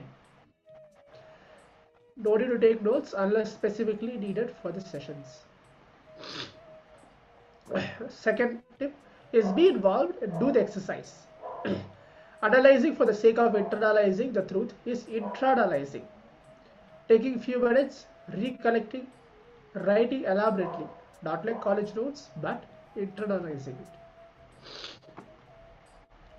The third is invoke the divine in your room through the Nityananda Sabha, means through the Swamiji's Atma Murti. So what is actually Nityananda Sabha? Nityananda Sabha is the name and the hall where Swamiji, the SPH, Supreme Pontiff of Hinduism, physically conducts the program for his disciples and devotees. It is a place and space where the energy presence of the SPH is felt very strongly and powerfully. In Guru Gita, it tells that Guru is God, Guru is Dharma, the greatest penance, tapas is Nishtha, unshakable one-pointed integrity to the Guru. There is nothing superior to the Guru or beyond the Guru. In Swamiji's own words, treat the room you are sitting as Nityananda Sabha. I am sitting with you in the room personally from morning till night. Throughout the time, be available in the Nityananda Sabha. I am making the room in which you are sitting now and attending the program as my energy field now. In each one of your rooms, I am sitting and declaring that room as my energy field. Make yourself available. This whole program, precisely all the program time, be in the room. Be available and go through the instructions with intensity and Tyaga. All the great things happen with Tyaga. All the ultimate things manifest with Tyaga. So how to set up the Nityananda Sabha? So Nityananda Sabha is a sacred space, room, where you will receive initiations and truths from the avatar. In the Hindu tradition, this room is equivalent to the sacred sthala, since it is a rare happening of the avatar landing and gracing with a darshan to the disciple. We can decorate a chair or a simhasan with a beautiful cloth, flowers and fragrance. Place the Atma Murti on the chair or Swamiji's deity on the chair, Swamiji's picture on the chair. Now Swamiji is actually sitting with you. And then you can offer the sacred oblations, offerings, Nevedyam to Swamiji. So how to relate to Atma Murti at home? Atma Murti is Swamiji's picture or Swamiji's deity, energized deity of the SPH. Literally your customized version of Swamiji, just for you to relate with, to connect with. It is literally having Swamiji available for you 24/7 in the form of Atma Murti. You can offer your prayers, you can even talk casual things, you can express your love, gratitude, even anger, you can even fight. You can express your frustration, you can do anything you want, you will hear him respond back. He's an alive, living deity. The next is how to sit. Just relax from your identity. This is such a great opportunity to sit, to experience Upanishad from the very source of Vedic tradition, from the very root. This science is over 16,000 years old. So all you need to do is only one thing, relaxing from your identity. There is no judgment, no ranking, no grading, no competition. This is the first time, the entire time you're going to give to you your growth. So relax. Feel free to get comfortable, but please avoid lying down. Maintaining a straight back during the sessions will enhance your focus. The fifth point is highly recommended, the visual and audio setup. Make sure you're having the best viewing experience on a large screen, TV screen or projector. A broadband connection, at least 500 GB internet for audio and video. install Zoom for two-way video conferencing, have access to microphones on-off button, a good set of headphones, speaker systems. Photography, screenshots, videography, and recording are strictly prohibited. If you engage in any of these activities, you'll be asked to leave the sessions immediately. Kindly honor the process and the sacred space for yourself and your fellow participants who are here with you today.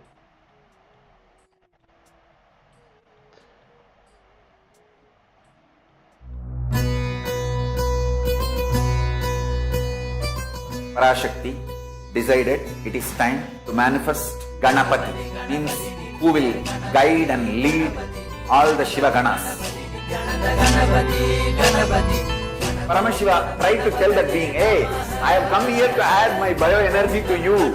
But that being was not that conscious or ready to understand. When Paramashiva understood, he has to now come ahead and add the biomemory of Parashakti and bioenergy of him into the being to make that experiment success. Dinna dinna, dinna hai hare dinna dinna, dinna hai hare dinna dinna. Magha Ganapati, Magha Ganapati, Magha Ganapati, Magha Ganapati, Magha Ganapati, Magha Ganapati.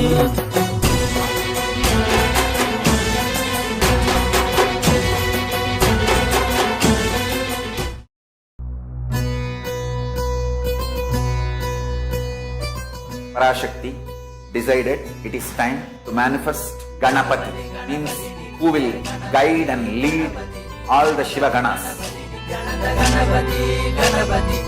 Paramashiva tried to tell that being, hey, I have come here to add my bioenergy to you.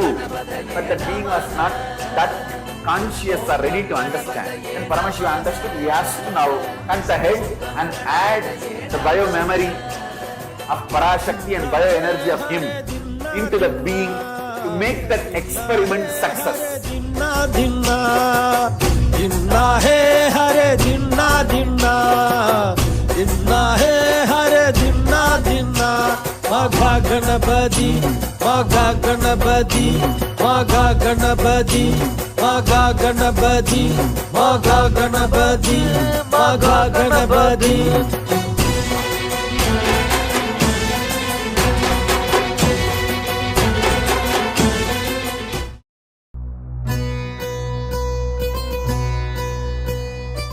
Parashakti decided it is time to manifest Ganapati, means who will guide and lead all the Shiva Ganas. Paramashiva tried to tell that being, hey, I have come here to add my bioenergy to you. But that being was not that conscious or ready to understand. When Paramashiva understood, he has to now come ahead and add the biomemory of Parashakti and bioenergy of him into the being to make that experiment success. Dinna dinna, dinna hai hare dinna dinna, dinna hai hare dinna dinna. Magha Ganapati, Magha Ganapati, Magha Ganapati, Magha Ganapati, Magha Ganapati, Magha Ganapati.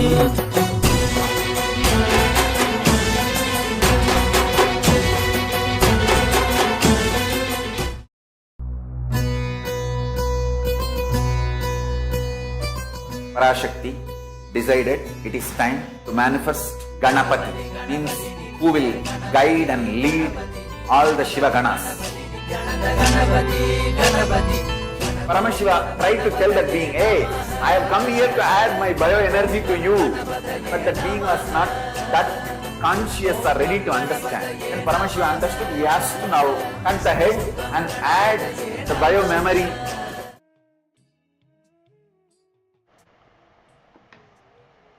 Okay, so let's enter into next step. So material to keep with you always for this Paramashivoham program. So we insist to keep notepads and pens by you for any internalization exercise. The SPH Bhagwan Sri Nityananda Paramashivoham shares as how best to do the exercise, even if you are doing the homework in the Facebook or notepad. Each time, type freshly, not copy and paste. That is not going to help you. Actually, sitting and writing is a wonderful habit. It's called Likita Japam. It's an amazing spiritual practice because at the time you are sitting with yourself and you are also alive, awake consciously. You are not drifted away here and there. You sit and you are awake, alive, continuously working consciously. So last 20 years, we have collected 80,000 pages of handwriting. I have written some of the incidents of my life in poetic Tamil.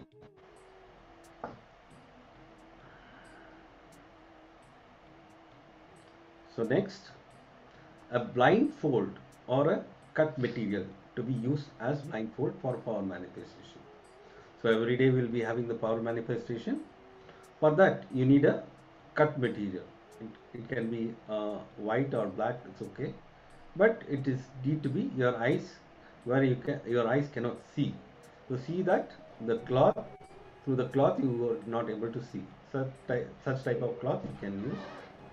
Next, a coconut for power manifestation. Have a coconut or a round fruit like an orange or apple, anything is okay.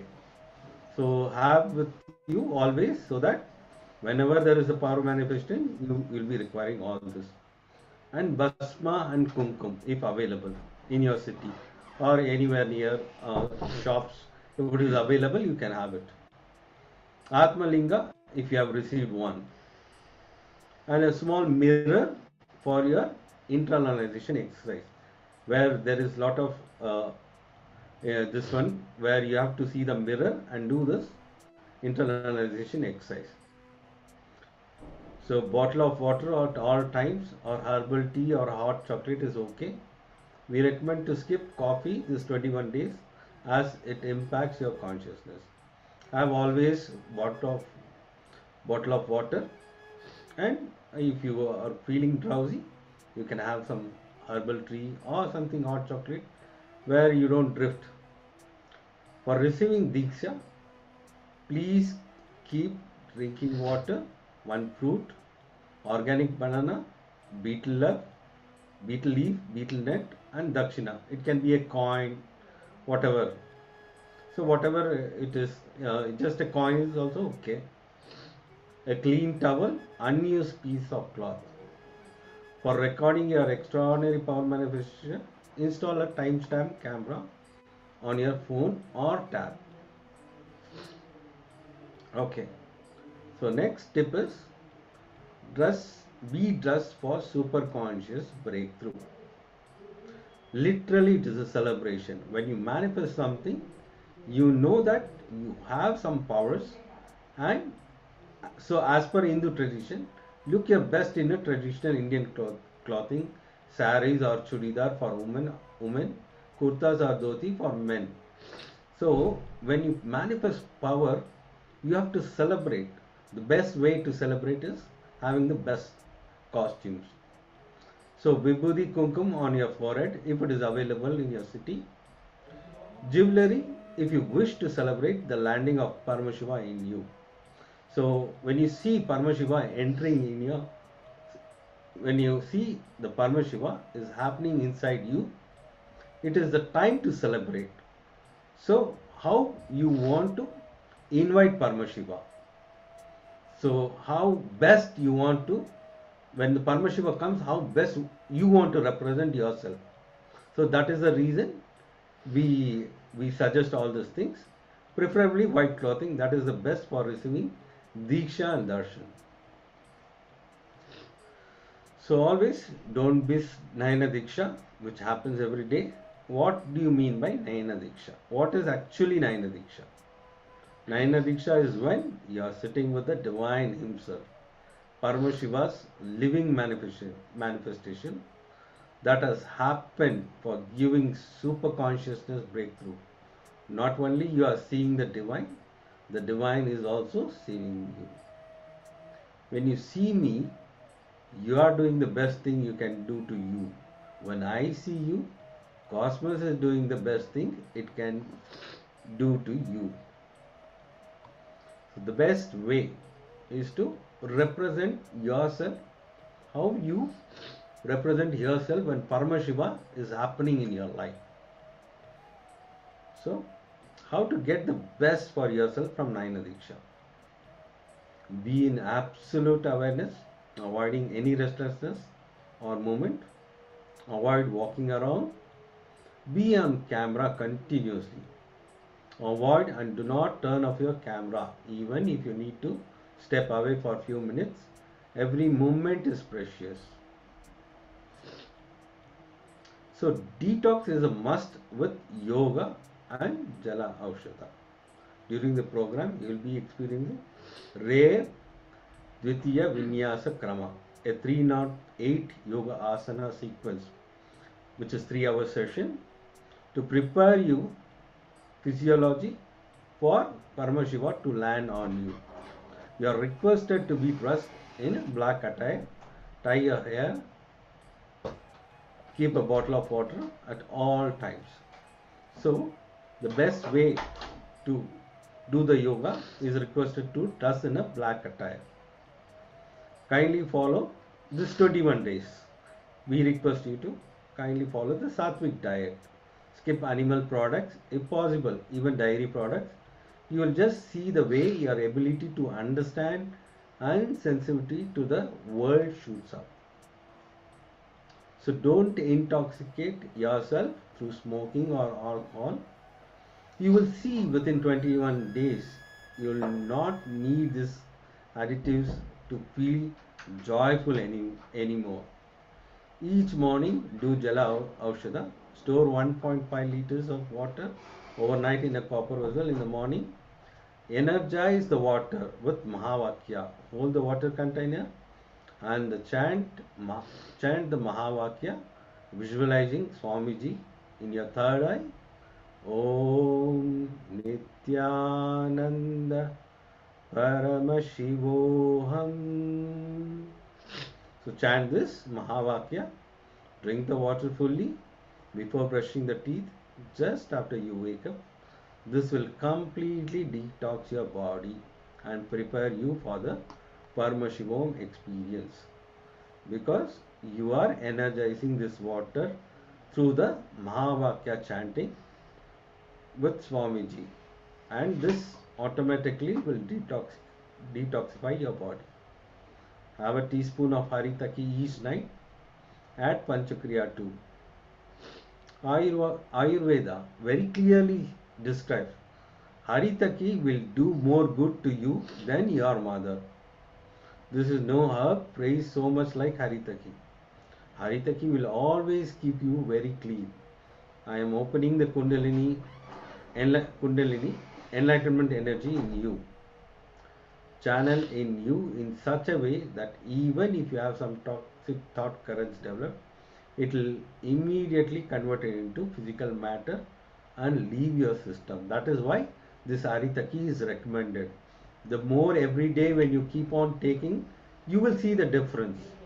You will see how your body is responding. All your laziness pattern will keep vanishing.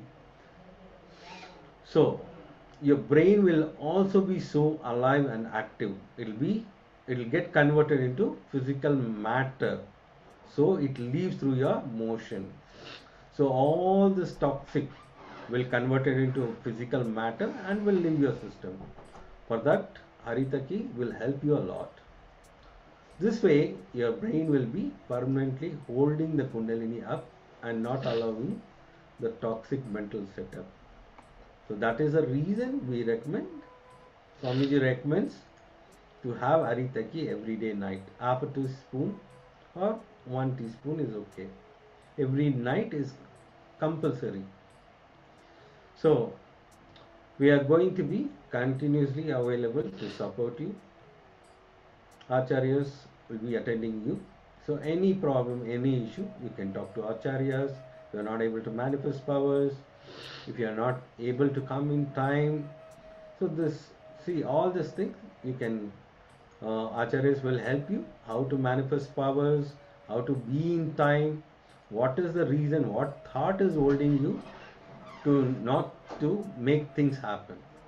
So the SPH himself is making his digital presence available exclusively only for you. You can connect via Facebook event page, the space to ask your boon and get involved in class exercise. So share, enjoy, relax and participate in the process. Yes. So now, let's take a short break before we move on to the session. The next session is going to be on Avatar Shastra, the science of descent. It's going to be a very beautiful session. So let's take a short break and to see what actually is going to happen for each one of us. Let's take a short break and we're going to listen directly from the Supreme Pontiff of Hinduism about the Avatar Shastra, the science of descent, Swamiji's own life happening itself.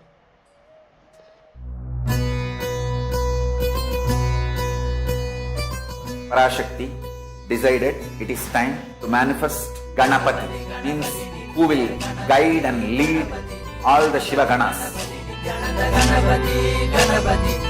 Paramashiva tried to tell that being, hey, I have come here to add my bioenergy to you. But that being was not that conscious or ready to understand. When Paramashiva understood, he has to now come ahead and add the bio-memory of Parashakti and bioenergy of him into the being to make that experiment success.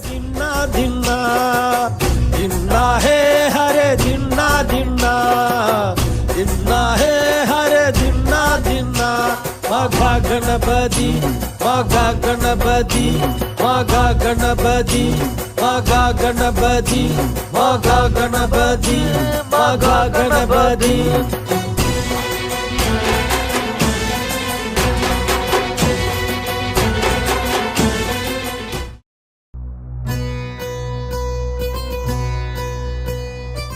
Parashakti decided it is time to manifest Ganapati, means who will guide and lead all the Shiva Ganas.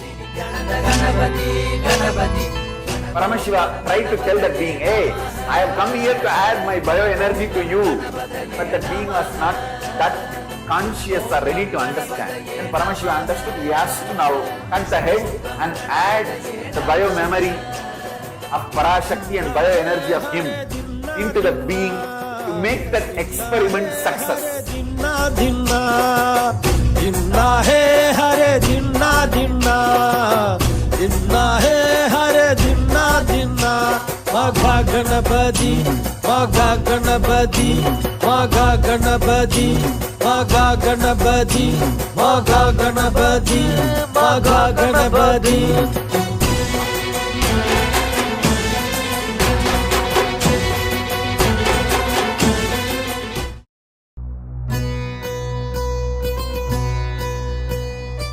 Parashakti decided it is time to manifest Ganapati, means who will guide and lead all the Shiva Ganas.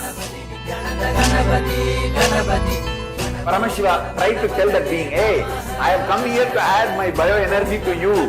But that being was not that conscious or ready to understand. When Paramashiva understood, he has to now come ahead and add the bio-memory of Parashakti and bioenergy of him into the being to make that experiment success. Dinna dinna, dinna hai hare dinna dinna, dinna hai hare dinna dinna.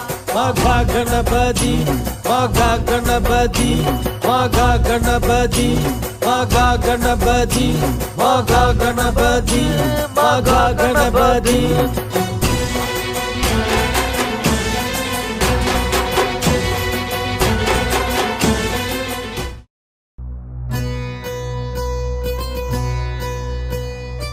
Parashakti decided it is time to manifest Ganapati, means who will guide and lead all the Shiva Ganas.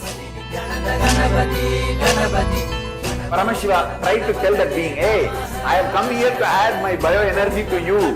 But that being was not that conscious or ready to understand. When Paramashiva understood, he has to now come ahead and add the bio-memory of Parashakti and bioenergy of him into the being to make that experiment success. Dinna dinna, dinna hai hare dinna dinna, dinna hai hare dinna dinna. Magha Ganapati, Magha Ganapati, Magha Ganapati, Magha Ganapati, Magha Ganapati, Magha Ganapati.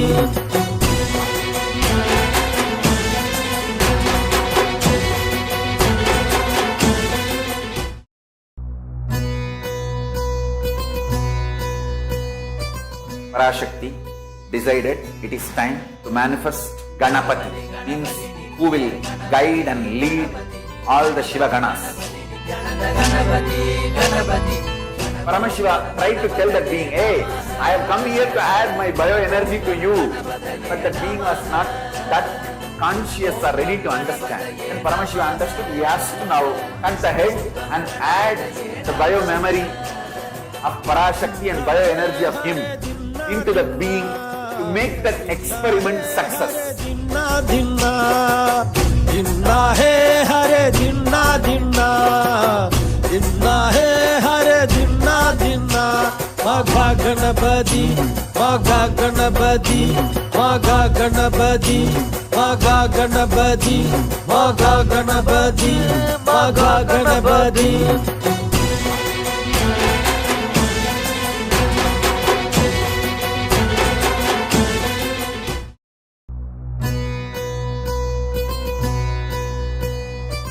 Parashakti decided it is time to manifest Ganapati, means who will guide and lead all the Shiva Ganas. Paramashiva tried to tell that being, hey, I have come here to add my bioenergy to you. But that being was not that conscious or ready to understand. When Paramashiva understood, he has to now cut ahead and add the biomemory of Parashakti and bioenergy of him into the being to make that experiment success. Dinna dinna, dinna hai hare dinna dinna, dinna hai hare dinna dinna. Magha Ganapati, Magha Ganapati, Magha Ganapati, Magha Ganapati, Magha Ganapati, Magha Ganapati.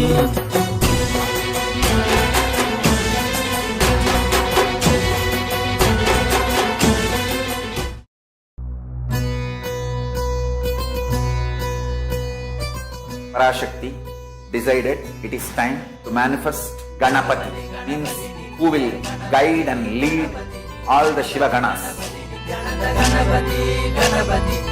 Paramashiva tried to tell that being, hey, I have come here to add my bioenergy to you. But that being was not that conscious or ready to understand. When Paramashiva understood, he has to now cut ahead and add the biomemory of Parashakti and bioenergy of him into the being to make that experiment success. Dinna dinna, dinna hai hare dinna dinna, dinna hai hare dinna dinna. Magha Ganapati, Magha Ganapati, Magha Ganapati, Magha Ganapati. Yes. Now let's enter the next session. But just before that, attending to one participant named Isaac. He's put a message. The question is, how do you take the neem juice? I have neem powder in powder form. Can it be taken in powder? What time is better to consume it and how much quantity? So for this, you can take neem juice in neem powder form. That's not a problem. You can take as a juice format also, not a problem. Or neem leaf also is not an issue. What time is better to take the neem powder? The best is morning, early morning. That's the best. No, just that's the best time to take actually. And how much quantity? 1 teaspoon is the best thing, or you can take little more as well. But make sure you take, and the digestion actually happens, and you see what's going to happen actually in your very system. It's a very powerful herb. Now let's enter into the next very beautiful session. It's on Avatar Shastra, the science of the grand descent, the grand happening of the Supreme Pontiff of Hinduism, Bhagavan Sri Nityananda Paramashiva. So the answer to the great why of you coming to this planet Earth, it's revealed in the Sarvajnana Uttaragama very beautifully that he who does not realize this truth will always remain as an eternal, bound soul involved in the repeated phenomenon of being born again and again. He who realizes this truth gets immortalized and attains absolute purity. He becomes one with Paramashiva himself. There is no doubt about this. So in this very session, you will learn about what is superconscious breakthrough, why an embodied avatar, foretelling the happening of the ultimate manifestation of Paramashiva, Swamiji, the science of reincarnation, attributes of the ultimate manifestation of Paramashiva, the Supreme Pontiff of Hinduism, Bhagavan Sri Nityananda Paramashiva, the scientific studies done on Swamiji and his initiated followers. So when there is need for superconscious breakthrough, whenever there's a series of danger for the Shristi, the cosmic creation, or whenever there's a serious danger for the life itself, or whenever life needs to be pushed to the next level, whether the DNA have to have the quantum jump in its natural selection process, or a conscious breakthrough needs to happen. Swamiji explains the descent of Avatar with an analogy. There is a software of the universe where the sacred secrets of reaching a spiritual goal, all the methodology, technology, knowledge and process is available. Within the software, there is an automatic system which gets triggered and sends automatic customer call whenever there's a problem in the form of virus, or when almost all the systems are losing the software or getting deleted. The customer care called and updated software is downloaded and the person responsible comes down. He himself does establishing and making it work again. This whole thing is called Sanatana Hindu Dharma. The historical records of the ultimate Paramashiva, Parandhama, assuming a body for protection of the universe. If you have seen, Bhagavan Vishnu incarnated to bring Vedas and Agamas back from the dark energy during the manifestation of the universe in the form of fish, the Matsya Avatara. He landed on this planet Earth to give it to Lord Brahma. After the great deluge, Bhagavan Vishnu brought Manu's boat and restarted the civilization. Karikal is a place where the boat was brought to land by Matsya Avatara. Bhagavan Sri Ramachandra Prabhu incarnated to save the 54 desas, Hindu nations, from the evil region of the king Ravana, the 7 crore people, detailed in the epic Ramayana. Bhagavan Sri Krishna incarnated to end the apocalypse, wherein King Duryodhana almost led the world to nuclear collapse in Mahabharata. Bhagavan Paramashiva himself protected the whole city of Varanasi. He said, I will hold these people, protect them, even during the Pralaya, the great deluge which is happening. So the predictions of the birth of the Supreme Pontiff of Hinduism, Bhagavan Sri Nityananda Paramashiva, there were several Mahapurushas, enlightened seers and incarnations, including Bhagavan Ramana Maharshi, Punnimahan, Sheshadri Mahaswamigal, who foretold the upcoming descent of Paramashiva in the form of Swamiji. Well, Raja Mudaliyar, the biological maternal grandfather of the SPH, went to receive the blessings of Bhagavan Ramana Maharshi in Tiruvannamalai in the late 1940s. Bhagavan blessed him ceremoniously and declared that Paramashiva himself would become his family. Punnimahan, a Serbian enlightened being, blessed the mother of Swamiji, Ma Lokanayake, that Paramashiva himself will be born to her. The Arunachala Hill, embodiment of Paramashiva, the Supreme Pontiff of Hinduism, Bhagavan Sri Nityananda Paramashiva, at around 2 years of age, with his biological mother, Ma Lokanayake himself. So the predictions of the birth of the SPH, Bhagavan Sri Nityananda Paramashiva. The Nadi reading says that the Nadi readings are precise predictions of the future, written thousands of years ago by Rishi Agastya. Rishi Agastya is one of the Saptarishis of the renowned 7 sages, who are the most prolific rishis of history, who listened to the secrets of enlightenment from Paramashiva himself, as he revealed it to his beloved consort and disciple, Devi Parashakti. On the 3rd of January 1978, in answer to the prayer of millions in the modern day, Paramashiva himself descended to the human form, leaving an undeniable record of his happening in the night sky. This clairvoyance, the drilling of the superconscious layer with the descent of the Swamiji, could be seen in the universe as supernova.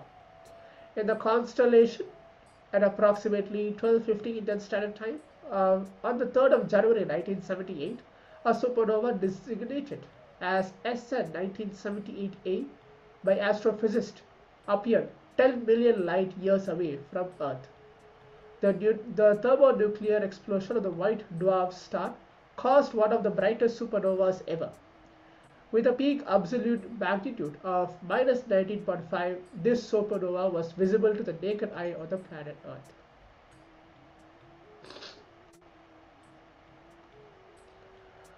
In 1994, the gurus of the SPH coronated him as successor of Arunachala Saravana through the traditional Yoga Pattabhishekam ceremony, thus officially recognizing him as a next avatar in the sacred unbroken lineage.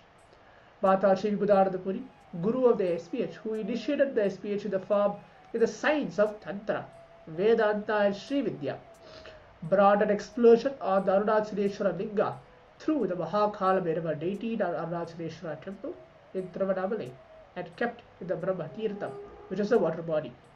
Then she brought it to the Swamiji's biological mother's womb. The SPH's mother's womb and the SPH's father's body were mystically prepared at the same time for Swamiji to assume the form.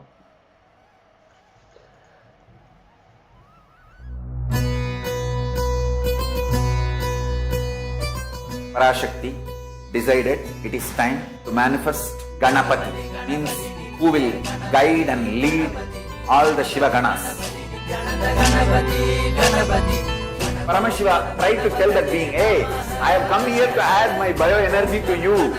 But that being was not that conscious or ready to understand. When Paramashiva understood, he has to now come ahead and add the biomemory of Parashakti and bioenergy of him into the being to make that experiment success.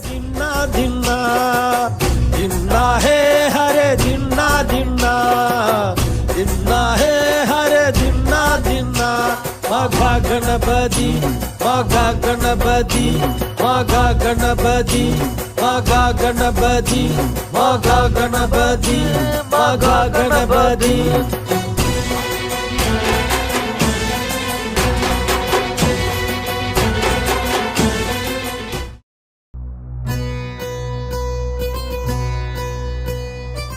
Parashakti decided it is time to manifest Ganapati, means who will guide and lead all the Shiva Ganas.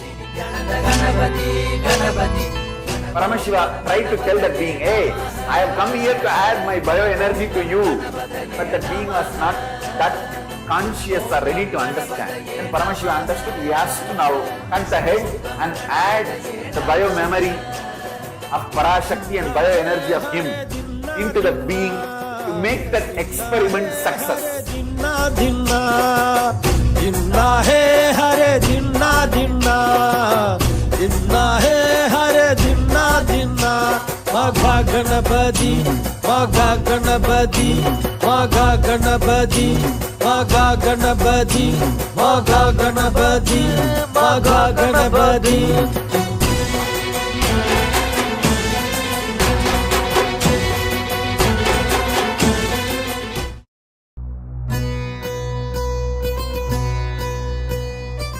Parashakti decided it is time to manifest Ganapati, means who will guide and lead all the Shiva Ganas. Paramashiva tried to tell that being, hey, I have come here to add my bioenergy to you. But that being was not that conscious or ready to understand. When Paramashiva understood, he has to now come ahead and add the biomemory of Parashakti and bioenergy of him into the being to make. Yes. So, there is a science to recognize the next incarnation. Actually, there is a science where you can recognize the incarnation.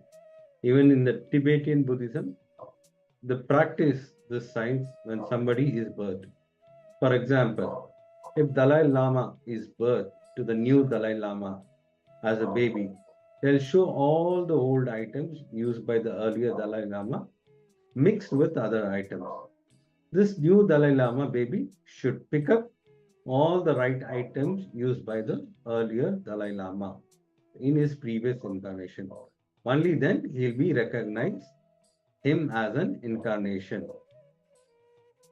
Here, in our case, the Swamiji, the gurus of the SPH, the Supreme Pontiff of Hinduism, carried out this process on the divine avatar. They put in front of the SPH a box full of dazzling jewelry without hesitation. However, the Supreme Pontiff of Hinduism immediately selected the Rudraksha Mala on the right, the sacred string of the beads that are the symbol of Paramashiva himself.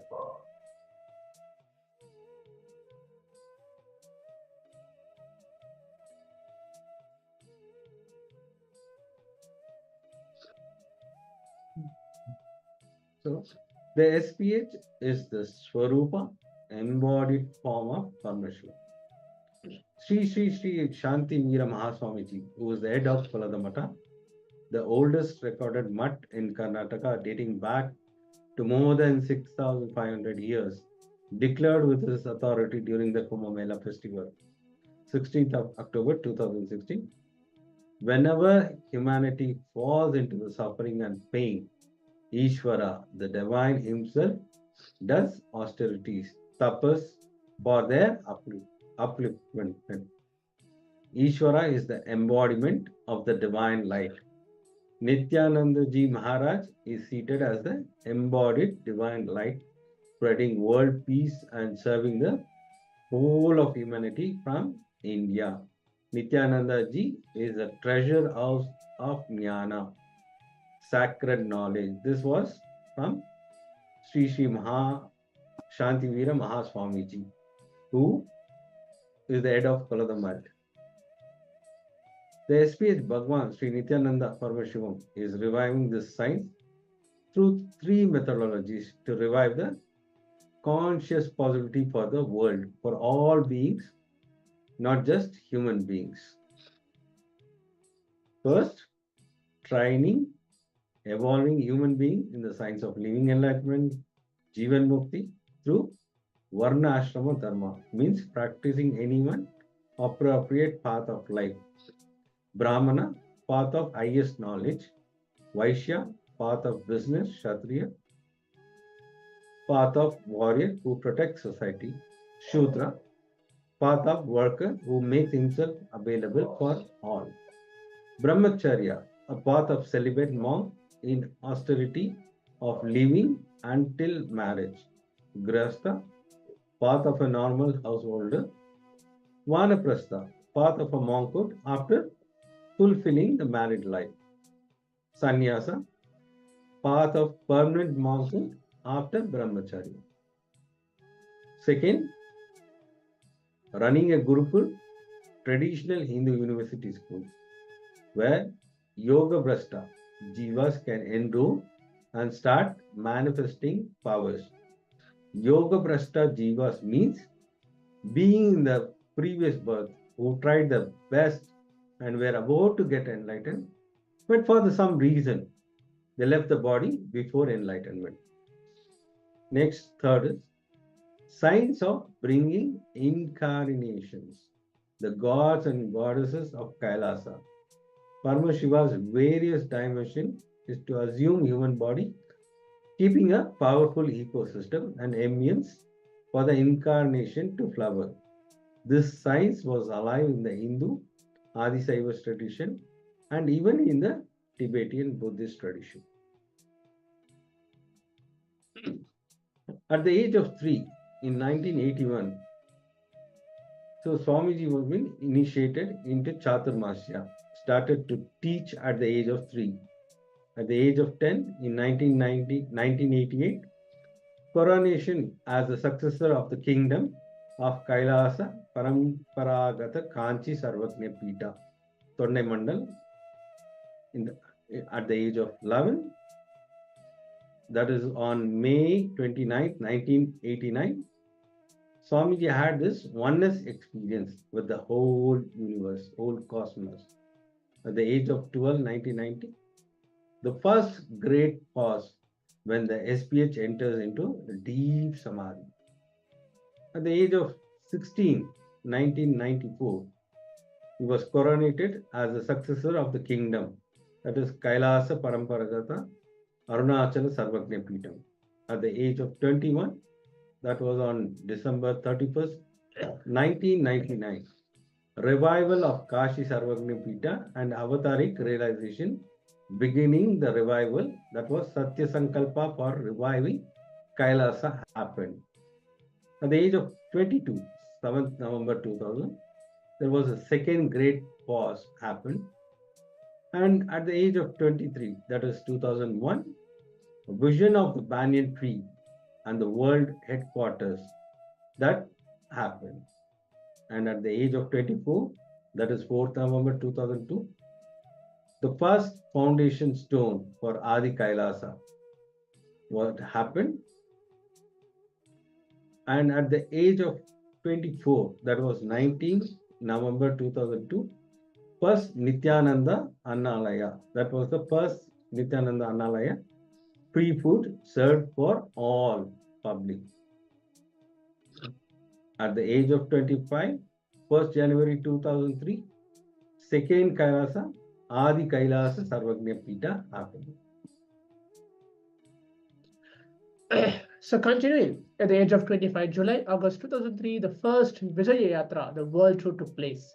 At the age of 26, the 1st of Jan 2004, the Pattabhishekam as successor of Sri Pura Sarvagnya Peetam happened. At the age of 26th January to July 2004, the second world tour. Age of 26, the 2nd February 2004, the Science of Power Manifestation Healer's Initiation happened. At the age of 26th, 24th May to 27th May 2004, the breakthrough scientific research published on the potential of the human brain, the brain studies, happened from Swamiji. At the age of 26th, 12th of June 2004, leading devotees in pilgrimages, the first Himalaya Yatra. At the age of 26th, 20th July 2004, Swamiji's first visit to Malaysia. The age of 26th, 31st December 2004, coronated as the successor of the illustrious lineage of Ishwaku that rules the Swarangi kingdom. At the age of 27, 3rd September 2005, establishing Kailasa, Duarte, Los Angeles, the first enlightenment ecosystem outside India. At the age of 28, 10th September 2006, first ever Kumbh Mela happened in United States. At the age of 28, 2nd October 2006, inauguration of Nityananda Gurukul, the traditional Hindu school. The age of 28, 12th November 2006, reviving Salem Sarvagnya Peetam. At the age of 29, the 1st January 2007, inauguration of the Garbha Mandir of Adi Kailasa Sarvagnya Peetam and reviving Agnivamsa Adi Pallava Sarvagnya Peetam. At the age of 29, 22nd January 2007, declared as Mahamandaleshwar of Mahanirvaniya Kada. At the age of 29, 27th May 2007, established Kailasa in Malaysia. 14th April 2007, established Kailasa in Ohio and other US Kailasas.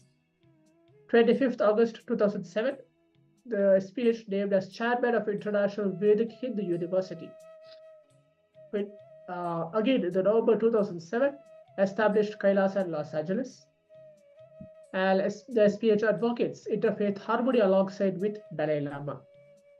At the age of 30, 22nd January 2008, established Kailasa in Tiruvannamalai. Launches a huge Kalpatarupada Yatra, journey by foot, reaching millions of people in their homes. 3rd of March 2009, declared celebration of Living Enlightenment Day. With surviving over 70 assassination attempts, the SPH continues to give humanity superconscious breakthrough and establish as a Hindu nation. When the SPH freedom of speech was illegally grabbed following his illegal imprisonment, The SPH began intense penance, Panchatapas, seated in a circle of fire to bring peace to the world. When HRNC started interfering in Tamil Nadu temples, the SPH took the responsibility to revive the oldest kingdom of Madurai. When the attack of Nityananda Gurukul happened, the SPH continued meditation programs in Bali and Cambodia. When the attempt of assassination attempts against the SPH happened in Melkote, the SPH opened doors of his home for programs over 1,500 people to come to Sadashivoham program. From 2019 till date, 2024, surviving over 70 plus assassination attempts, lawfare, character assassination by media, brutal destruction of his monasteries worldwide, the SPH continues to enrich humanity to give its superconscious breakthrough. Brought together Kailasas across borders, and on 18th December 22, established a sovereign land and nation, the only Hindu nation, Kailasa, where Hinduism is legitimate and can be practiced in its original eternity.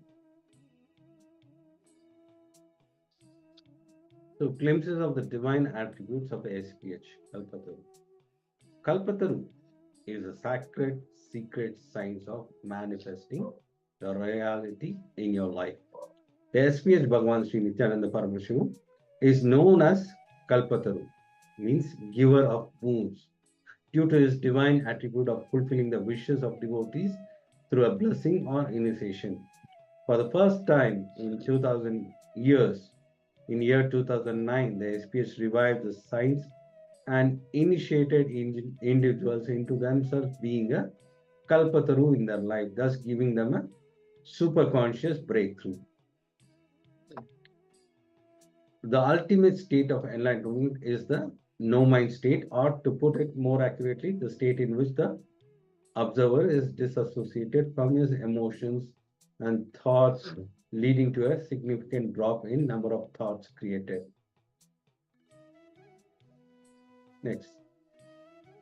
Spiritual healing is a realigning the human physiology at the gross molecular and genetic levels, which correspond to physiology, muscle memory, and biomemory.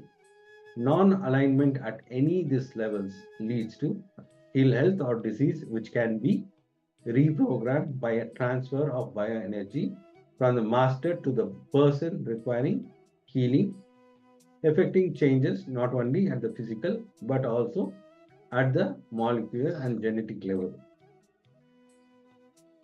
Akashic records are the energy records of all the events that ever happened, are happening, and will happen in the cosmos. They are stored in the Hiranyagarbha, that means in a cosmic womb, or Karya, Brahman, in a coded form.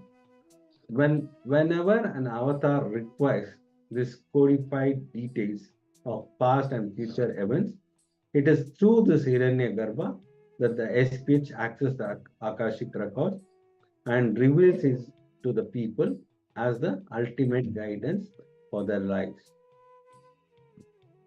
True knowledge, intuition, and right cognition are the specific attributes needed for a being to get enlightened. The SPH affects this in his disciples through special processes involving initiation, teaching, and transforming the disciple to live in a state of completion, which decreases the number of normal thoughts and increases clarity and energy.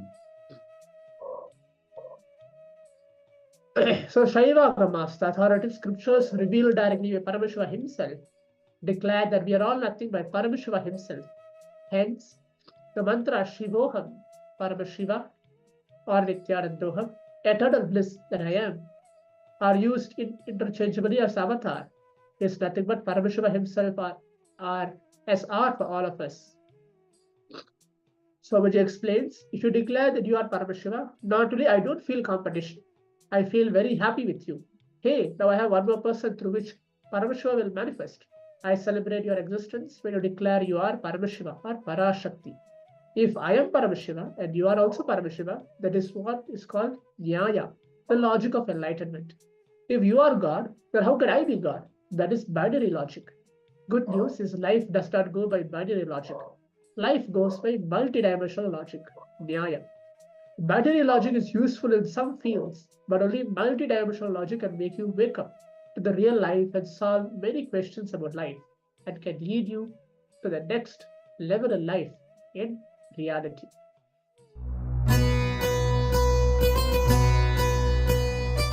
Parashakti decided it is time to manifest Ganapati, means who will guide and lead all the Shiva Ganas.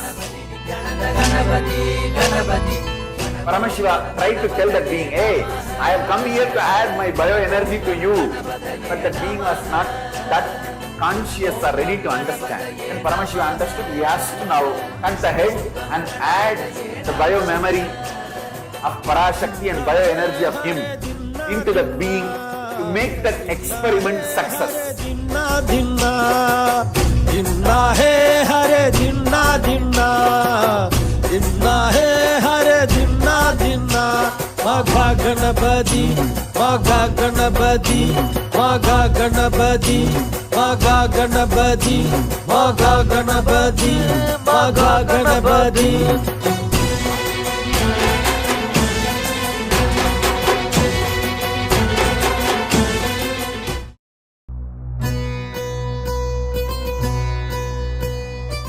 Parashakti decided it is time to manifest Ganapati, means who will guide and lead all the Shiva Ganas.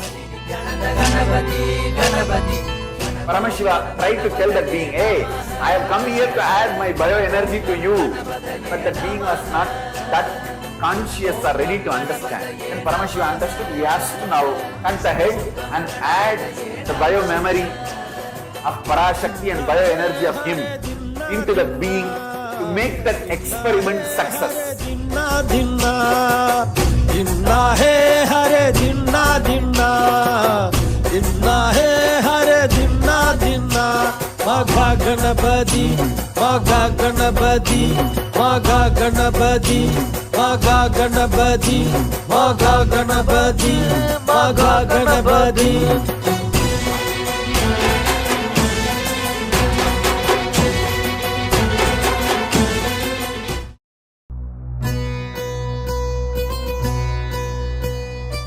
Parashakti decided it is time to manifest Ganapati, means who will guide and lead all the Shiva Ganas. Paramashiva tried to tell that being, hey, I have come here to add my bioenergy to you, but the being was not that conscious or ready to understand. When Paramashiva understood, he has to now cut ahead and add the bio-memory of Parashakti and bioenergy of him into the being to make that experiment success. Dinna dinna, dinna hai hare dinna dinna, dinna hai hare dinna dinna.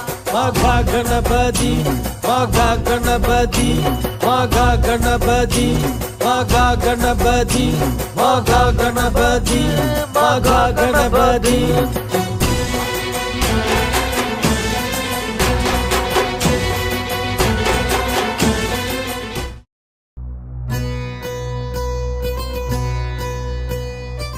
Parashakti decided it is time to manifest Ganapati, means who will guide and lead all the Shiva Ganas.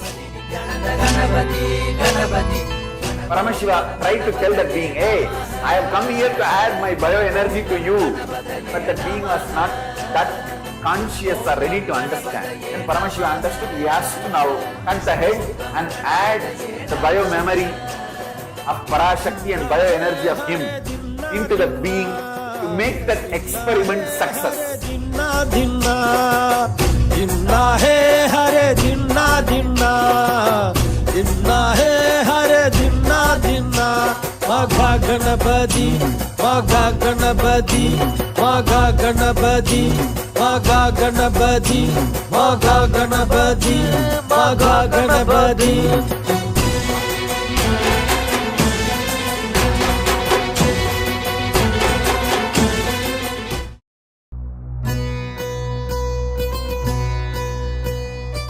Parashakti decided it is time to manifest Ganapati, means who who will guide and lead all the Shiva Ganas.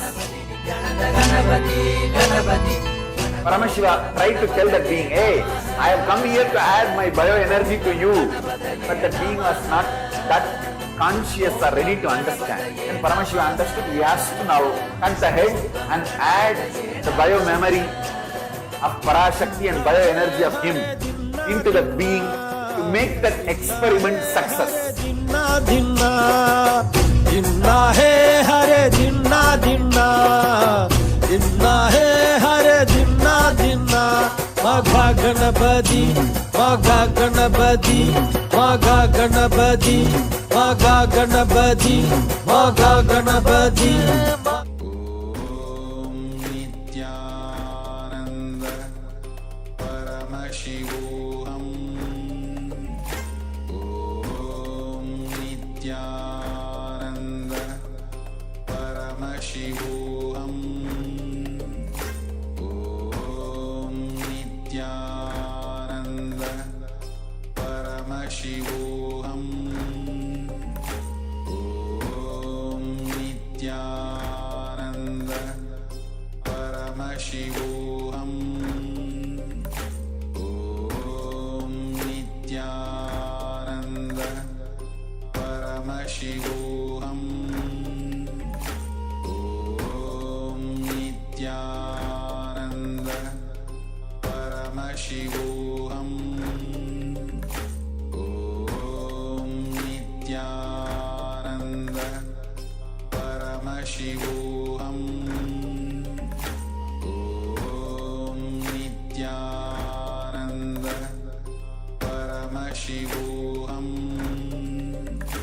Om Nityananda Paramashivoham. Om Nityananda Paramashivoham. Om Nityananda Paramashivoham. Om Nityananda Paramashivoham.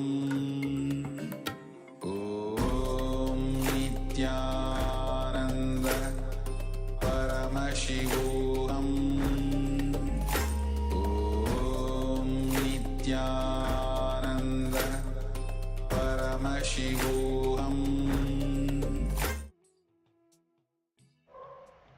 Yes, Nityan, so welcome all of you for after a short break as we are continuing with our Shastra, means the science of incarnation. So we'll continue with us.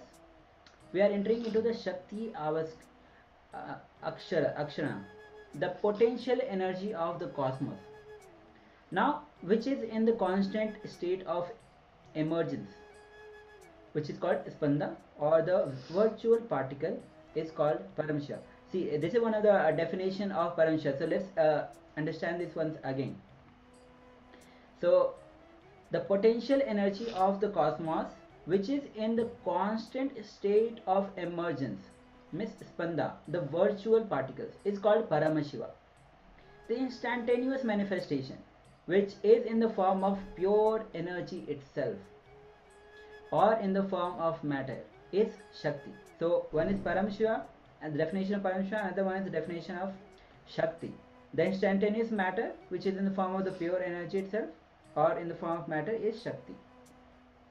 So now Bhagavan Sri Nityananda Paramashivoham, Supreme Pontiff of Hinduism himself, his physical body is the fueled directly by the Kundalini Shakti, which is the expression of microcosmic energy in the individual, which is microcosm.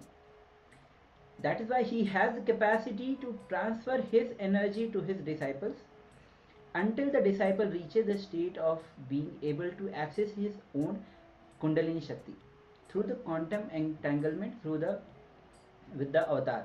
I hope all of you have seen that video of quantum entanglement, power science of power manifestation, where elaborately there was a description about how the quantum entanglement happens. So till you reach the state of the pure consciousness, when you are in the space of avatar, Swamiji guides us, helps us to entangle with him so that we can manifest powers. So an avatar is a physical manifestation of the metaphysical union of Paramashiva and Paramashiva Shakti. So I'll repeat again. Avatar is a physical manifestation of that metaphysical union of Paramashiva and Paramashiva Shakti. He exists in the space of pure consciousness, which is Paramashiva, even as he manifests as an embodied form, Shakti.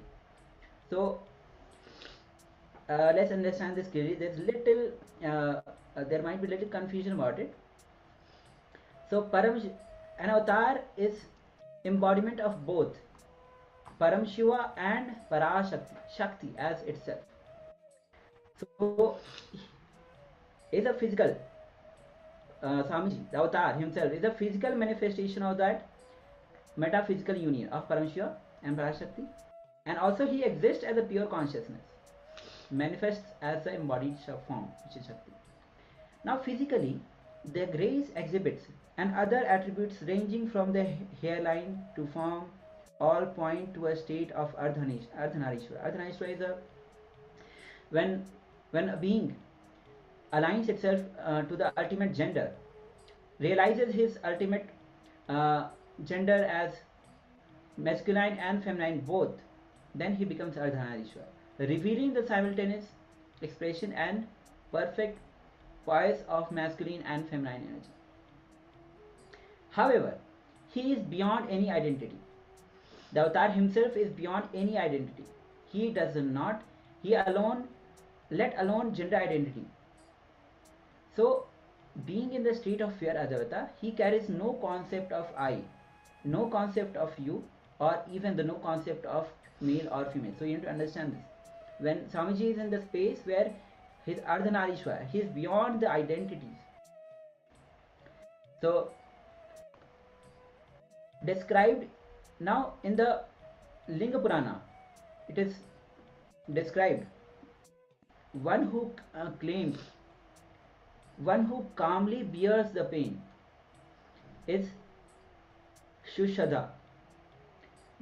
This is one of the attributes, Shushada, one who calmly bears the pain. Now this attribute appeals not only to the avatar but also to his disciples. So all of you are connected to Swamiji, you are also his disciple. So this attribute not only applies to the avatar but to you also, who would have the similar capacity to calmly bear the pain. As we know, most of us, pain is one thing that many times we are not able to bear.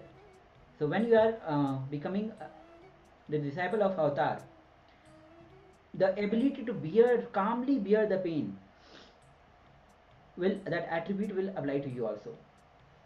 So the striking example of SPH going beyond the pain was revealed on 14th of June 2011 when the Supreme Pontiff of Hinduism sustained a type 1 fracture on both the bones of the right forearm, which is the radius and the ulna, but with his smile on his face, and even requested doctors to perform the surgery without administering any anesthesia. So this is one example of bearing the calm without having the pain. I think this most of us must have heard, where he was sitting on the horse and the Kalbhaya song was played, and the Kalbhaya landed on him, and his body became heavy, and the horse could not bear the pain, and he just ran away, and Swami just fell down, and the fracture happened.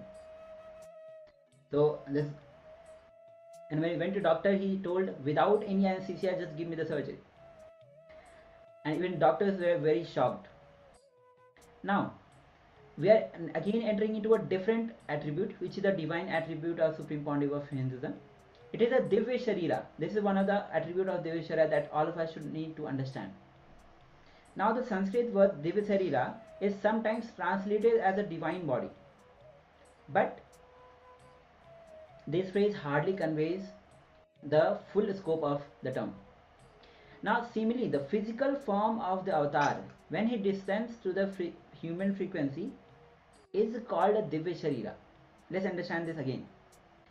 The seemingly physical form assumed by the avatar when he descends to the human frequency is called Divya Sharira.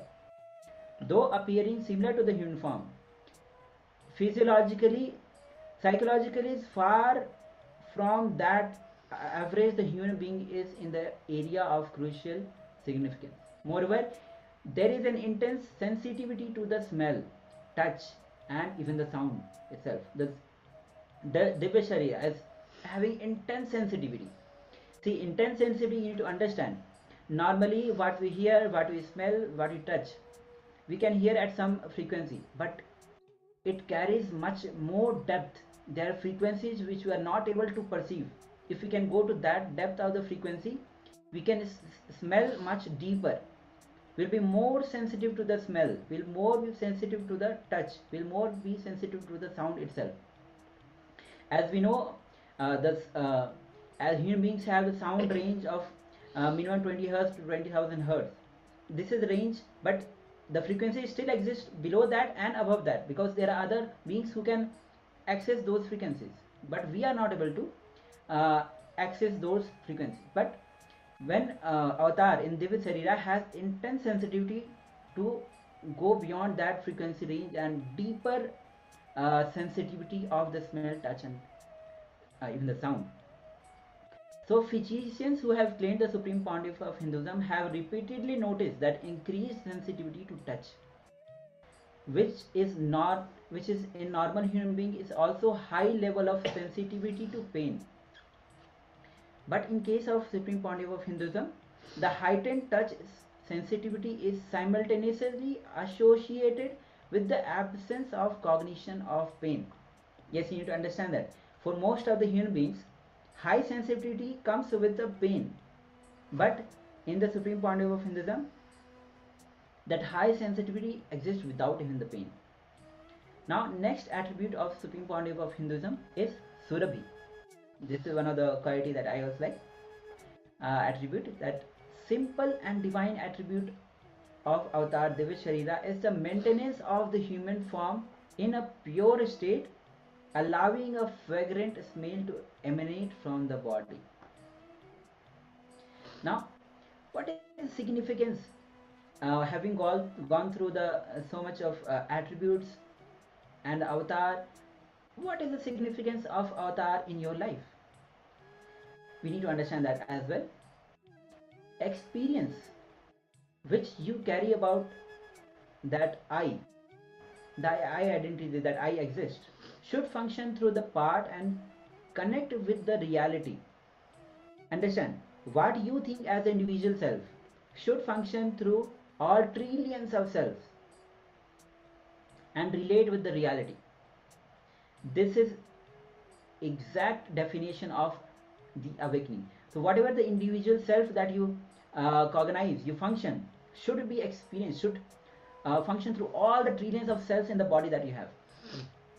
Only a person whose trillions of cells are awakened can be a person established in Satya, the truth.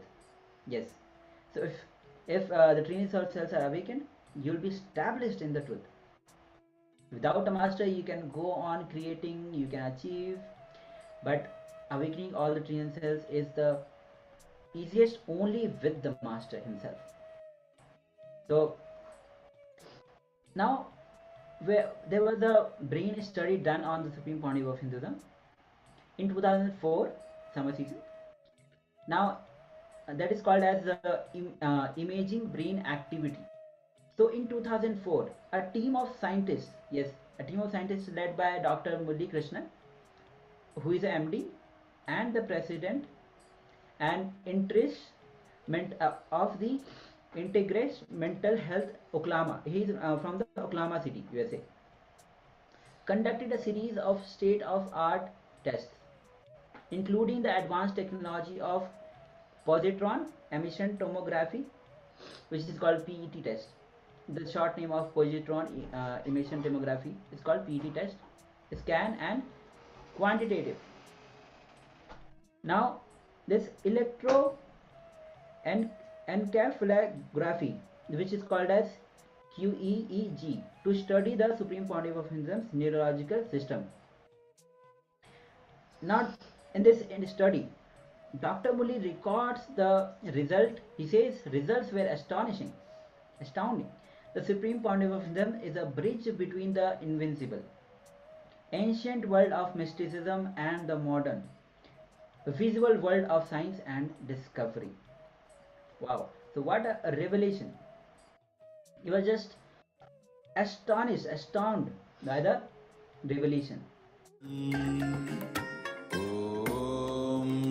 Nityananda Paramashivoham Om Nityananda Paramashivoham Om Nityananda Paramashivoham Om Nityananda Paramashivoham Om Nityananda Paramashivoham Om Nityananda Paramashivoham Om Nityananda Paramashivoham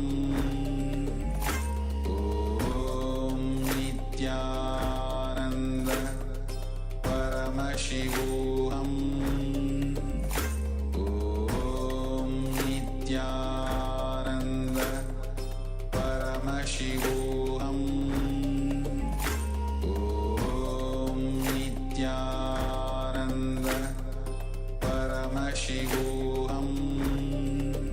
Om Nityananda Paramashivoham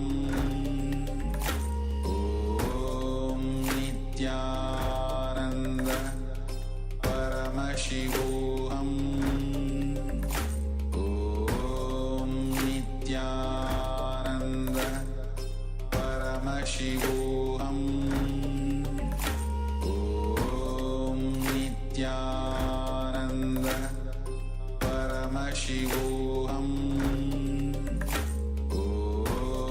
Nityananda Paramashivoham Om Nityananda Paramashivoham Om Nityananda Paramashivoham Om Nityananda Paramashivoham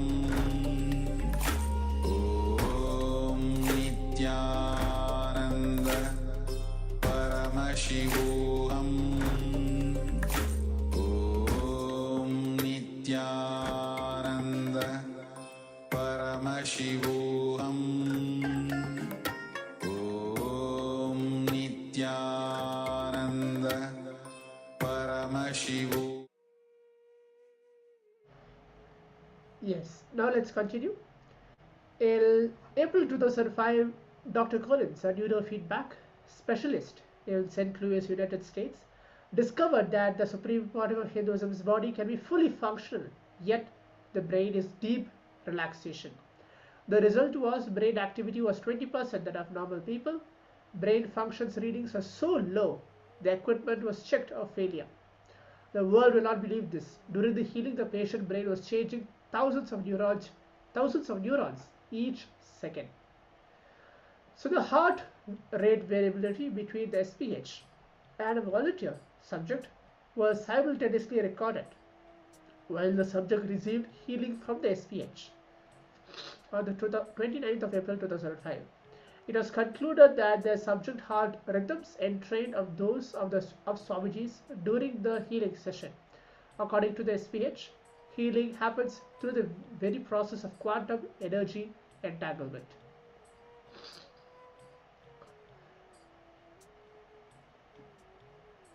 So this session covered whenever life needs to be pushed to the next level, whether the DNA needs to have a quantum jump in its natural selection process, or a conscious breakthrough needs to happen, the avatar happens.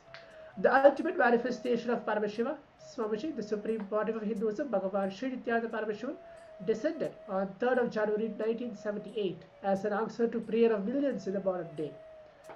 The SPH has revived the powerful ecosystems and ambience for incarnations to flower. Maha Kailasa on planet Earth. Once again, what Aurobindo dreamed, what Vivekananda imagined, I am making it into reality. I am fulfillment of the ambitions of billions of Sanatana Hindus and millions of enlightened gurus and thousands of incarnations. These are Swamiji's own words. The signs of Nayana Diksha. Nayana Diksha, which does not involve touch, can be conducted across large distances. It uses the principles of presence of mirror neurons in the disciple, being able to reflect the energy projected by living avatar. This form of initiation begins at the level of brain, leading to entrainment and coherence of the projected energy from the avatar. Mirror neurons are the special neurons that observe and mimic the actions of the avatar's neuron activity through seeing in us. Mirror neurons can activate and process all the observed movements or information in us. Our entire body can silently and without movement recreate what is happening in the avatar just through the process of observation. So what is imitation versus mirror neurons? Unlike classical imitation, mirror neurons can activate and process all the observed movements or information without the physical act of imitation. Mirror neurons are the neurons that are responsible for making us personally experience something that we witness. When a disciple watches totally be observed, that the same activity is replicated in his brain. The same kind of electrical and neurological impulses are activated in his brain. Just by gazing into avatar's eyes, you are in the space of completion. Mirroring the same neurons makes us experience the cognition, energy, and the inner space of an incarnation. Even without much effort from outside, our very bio-memory awakens to the space of Paramashiva, the ultimate state of consciousness.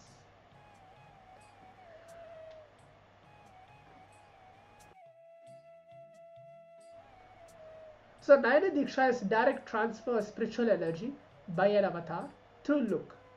Diksha is the most effortless and blissful way to raise our spiritual frequency. When we make this connection, we experience our unity with all of His existence, which is the essence of divinity. Then we understand that we ourselves are also divine. Through this process, the mind layer drops, and we open ourselves to receive the energy of the universe through the space of Akasha. Melting into a deep mood of gratitude and devotion, we receive the beautiful return flow of divine compassion and uplifting of our consciousness. So entanglement can change our brain. The benefits of entanglement are not limited to intangible sensation of well-being. Raising our inner frequency can produce profound changes in our brain. So with this, as we complete the Avatar Shastra, the science of descent, now let's move on to the internalization exercise. It's a very beautiful session which we're going to have with the Avatar Shastra session which we had. I request all the participants, if you have anything to share in between before we move on to the next session. Anything on the Avatar Shastra, if any participants have something to share, please go ahead and share. If you are having any doubt, please go ahead and share that as well. We're going to take a minute to do that.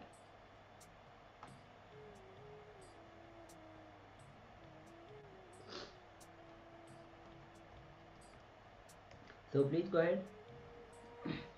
Understand whatever understanding you had, whatever powerful cognition that you received about the avatar, and what are the attributes of the avatar, and even what an avatar is meant to you in your life, how he can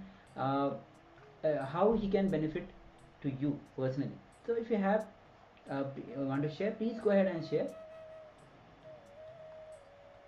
Okay. Yes.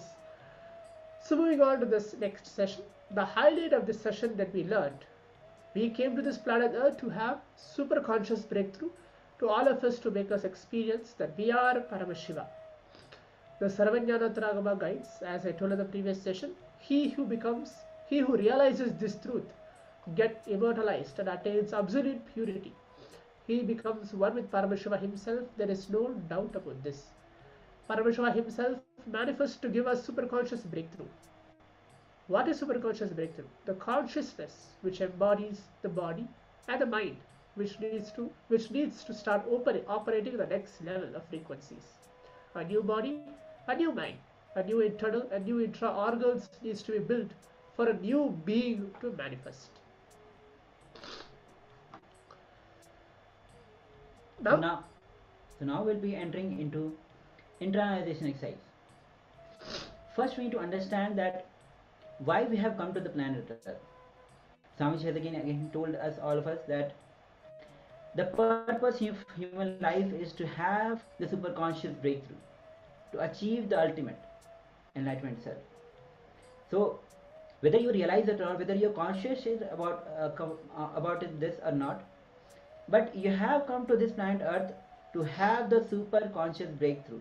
After coming to the planet Earth, you might have forgot it, you might have caught up in so many things, and you don't know how many lifetimes you have taken just to be in the presence of the avatar, and just you got connected to the avatar is not a rare happening.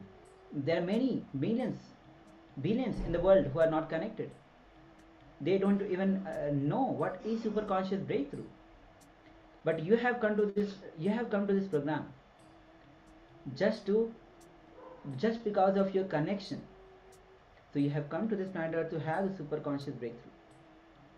So whatever goal you think you have, if you had more powers or Shaktis, you start manifesting that goal, will suddenly become 1,000, 100 times more, because now you know with more you can do more. As we begin this Paramashivoham program, recollect, analyze 2-3 incidents where you felt you can really do more. Yes, the Supreme Pontiff of Hinduism shares one incident from his own life. In real powerfulness, you will do so much. You will never feel you are doing so much. Exactly. Even you are doing so much, but you will not feel that you are doing so much. He says that, I tell you honestly, I can do more and more. I really feel I am not doing anything. Every night I sit to fall into samadhi. I feel, what is this? I have not done anything today. SPH, the Supreme Pontiff of Hinduism's lifestyle is 24-hour active, attending to each and every devotee, each and every prayer, handling 1,000 projects at one time. So we'll be taking a few minutes for this internalization exercise. So please have the pen and paper with you. Let's begin this power manifestation, this internalization exercise. Please continue.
Yes. So now you can relax from this internalization exercise. Now we'll be moving on to a very interesting video. Swamiji will be revealing what is listening.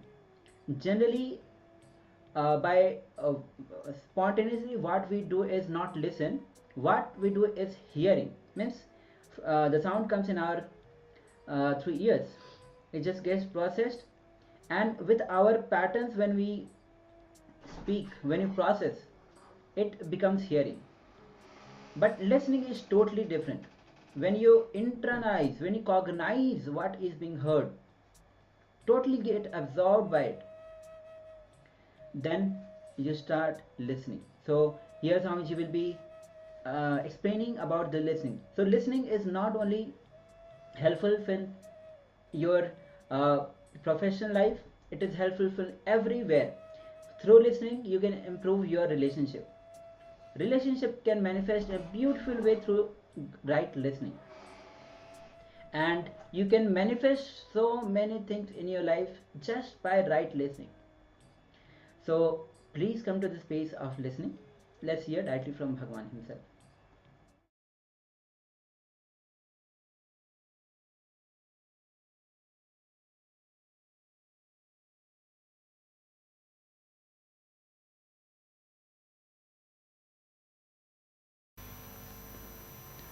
Today I'll start with listening. Please listen.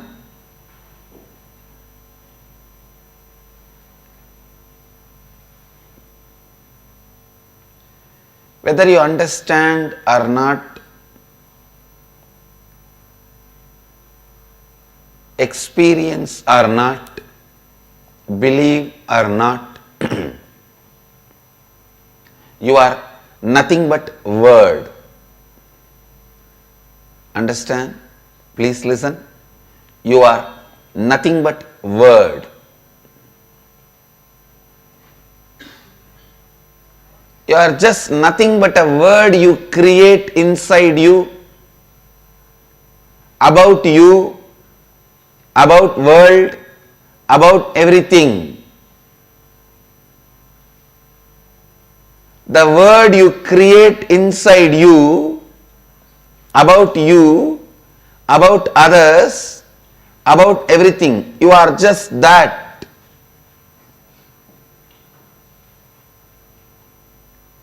Please understand the field of mind and psychology. They are saying you observe, internalize only 2% of what is happening around you. If there are 100 informations, means visual, sound, if the 100 informations are happening around you, you internalize only 2. So please listen. Participating with the life without tiredness or boredom. The best way to participate with the life without tiredness or boredom is listening. I tell you, other than listening, any other participation will tire you and make you feel bored. Whether it is seeing or smelling or tasting or the touch pleasure. Understand, the words you listen becomes the source of the words you utter towards you and others. And especially the words you listen from the source of the source becomes the source of the words you utter towards you and others. You have the opportunity for next 21 days to listen from the source.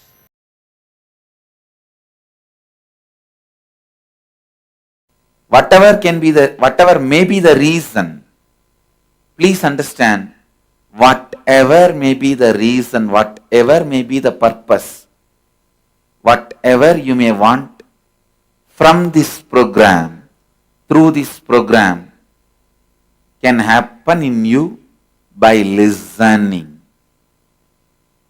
It is with listening. When you start listening, it starts.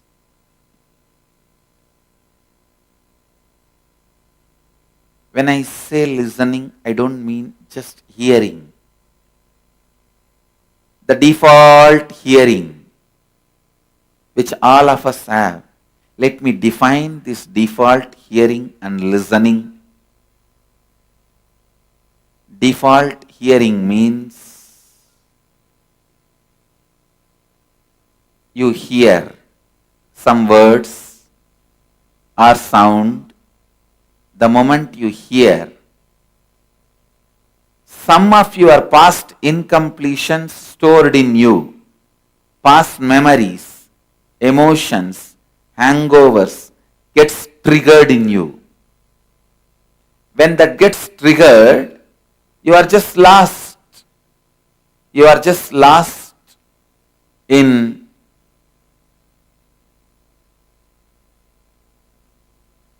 the triggered hangover. I'll give you an example.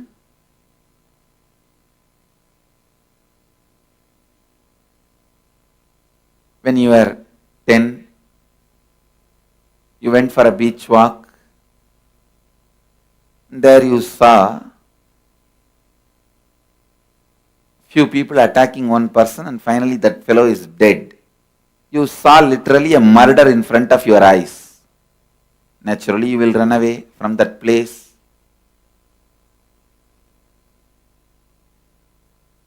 After that, you may never go to beach for a walk.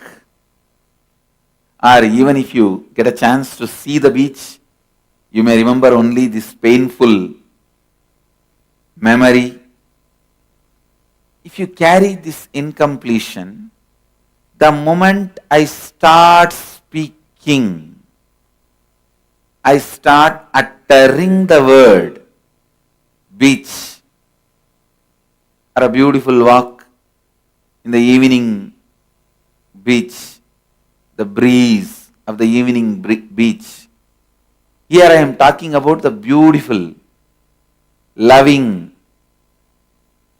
very soothing experience.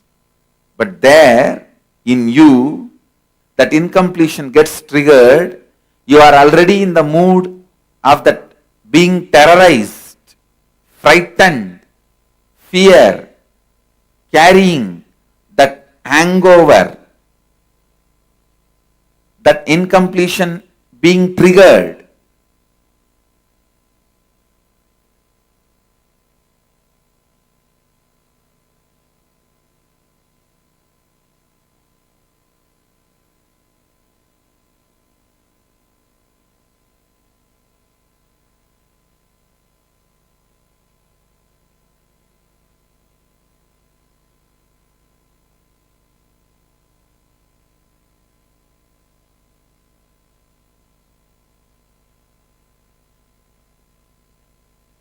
Understand,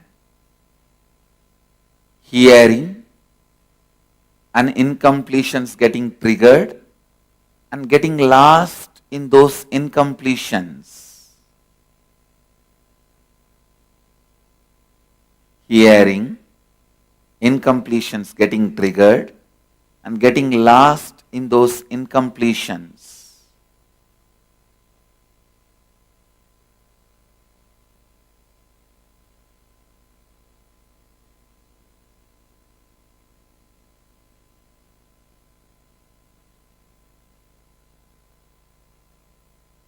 That is what is your default hearing.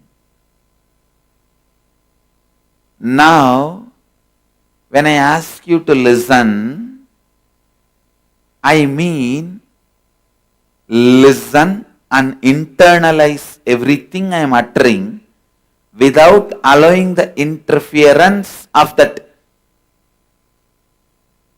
past hangover. In you listen and internalize means understand, cognize. Then again listen, cognize, listen, cognize. This is like a binary action. 0, 1, 0, 1, 0, 1, 0, 1, 0, 1.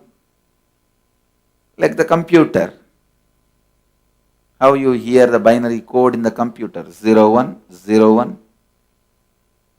But if the incompletions get triggered and interfere, it is not 0, 1, 0, 1, 0, 1. It is like a 0, 1. Then again 0. The incompletions getting triggered stops the hearing and internalizing. Hearing and cognizing. Hearing and cognizing. This process gets disturbed.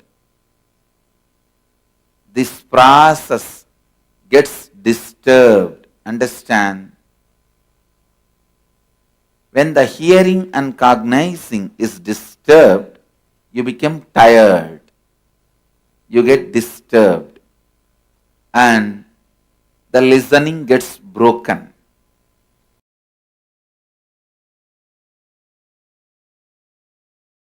Please understand. Most of the time,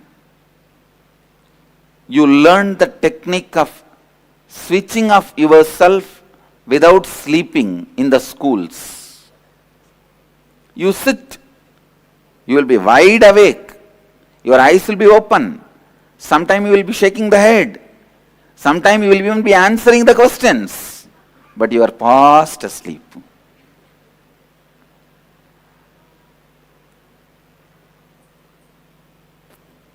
You just learn to switch off and fly somewhere. Physically you may be there, but you are switched off. And you just park your body and mind goes away somewhere else. Unfortunately, the incompletions, when they start happening in your system, the first thing gets attacked is listening. Even now, if you have incompletion about the room you are staying, or in the house, somebody is not agreeing for you to be here, any incompletion, it will directly affect your listening. So I request, drop all those incompletions. Of course, by today and tomorrow you will learn how to complete them. But even till then, drop all that incompletions and listen.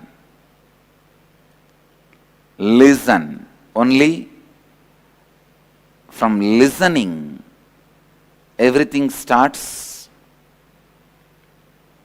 Listening for internalizing. Understand? We analyze many times in our life to throw away.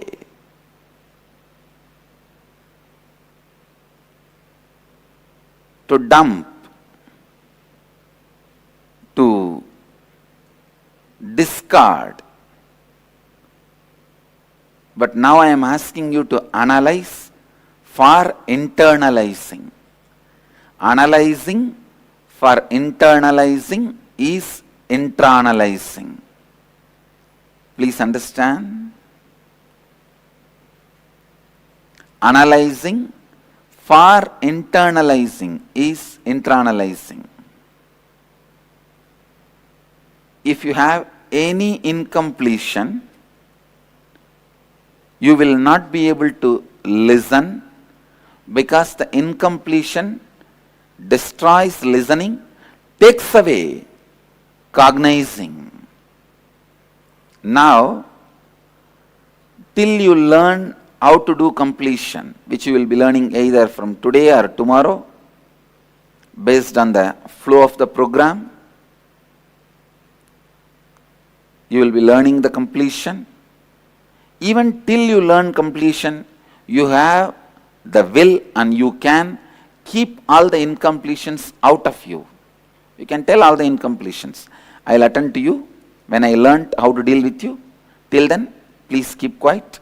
Let me listen.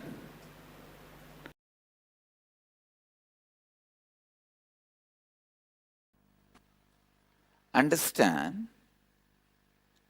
today I wanted to expand on the power of listening and how it is directly connected to ability to handle sufferings, ability to handle reality. See, the inability to handle the reality is suffering. You need to know.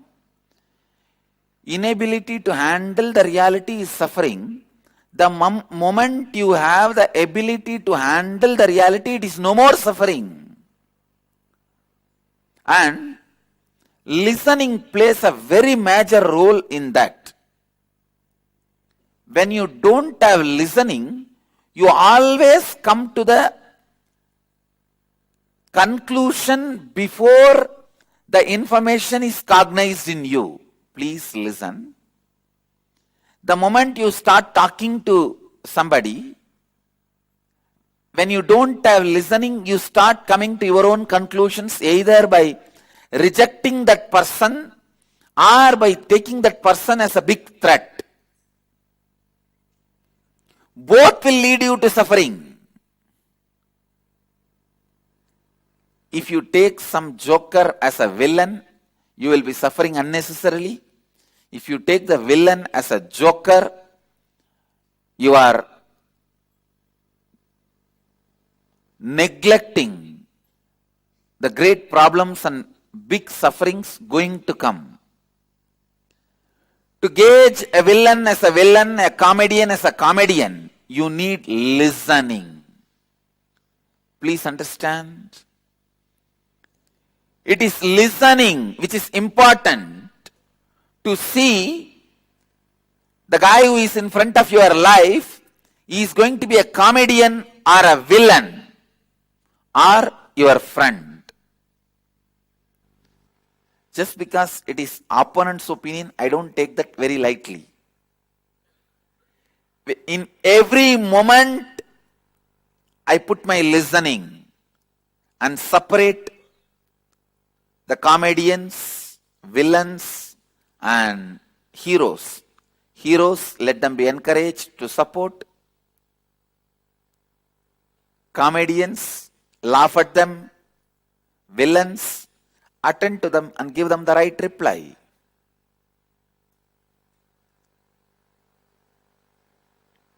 Please understand, listening is survival need. Listening is survival need. If you just have listening towards your mind, it cannot cause any more suffering to you. Your mind is also one of the close attendants you have. Because of your confidence over that guy tries to give you all false information and exploits you. I have seen this happening. It is not that he is a criminal, but he does not have listening. People ask me, how can we get to the space of pure listening? How is it practically possible to be in listening? Each time in our so busy daily lives, I can give you simple few techniques. Listen to your heart whenever you have a suffering thoughts, panic attack. Whenever you are confronting something, listen to your heart. Listen to your blood flow. Listen to your liver. It will really help you. You will learn listening.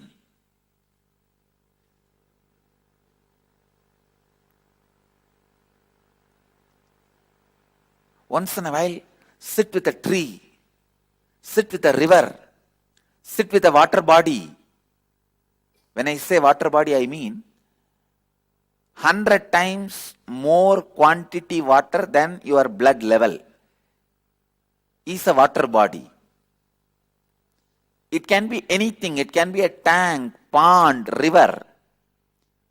I think your body carries almost 5 to 7 liters of blood based on your size. So around 700 liter water, if it is there, it can be considered as a water body. Even a water tank, 700 liter water. If you sit with water body and listen, it may look very funny in the initial level, but I tell you, it will develop listening. Yes. Listen. Now, how many of you understand how our listening is completely messed up? Please raise your hand. You getting it? You will be able to listen only when there is nothing that stands between the speaker and your listening. Please listen. Only if there is nothing standing between the speaker and to your listening, listening can happen. Now you may be listening. Only if the speaker is standing, you can be listening. Understand? If there is nothing standing in between the speaker and your listening, only then you will be able to listen. That means you cannot have any other thought in your head at the point when you are listening.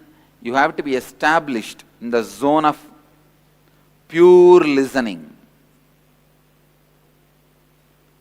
You have to be established in the zone of pure listening. So understand, if you have any other thought in your head at the point when you are listening, you won't be able to listen. You cannot have any other thought in your head at the point of listening. You have to be established in the zone of pure listening. Only then cognition can happen. You will not be able to be in pure listening because you are already preoccupied with many incomplete moments of past.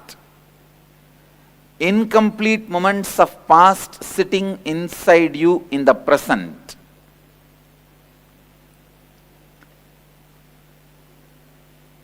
Please understand, many of the incomplete moments of the past sitting inside you now in the present is the reason why you do not listen. It is incompletions. I can say mountains of incompletions. Sometimes I wonder what all incompletions people can create. No, we are like an incompletion invention machine. No, really. For what all reason people can create incompletions, unimaginable. When you carry incompletion, you can just go on creating incompletion for anything and everything. Understand? It's only with completion listening starts. You will learn the process of completion. We will begin completing your past. Only then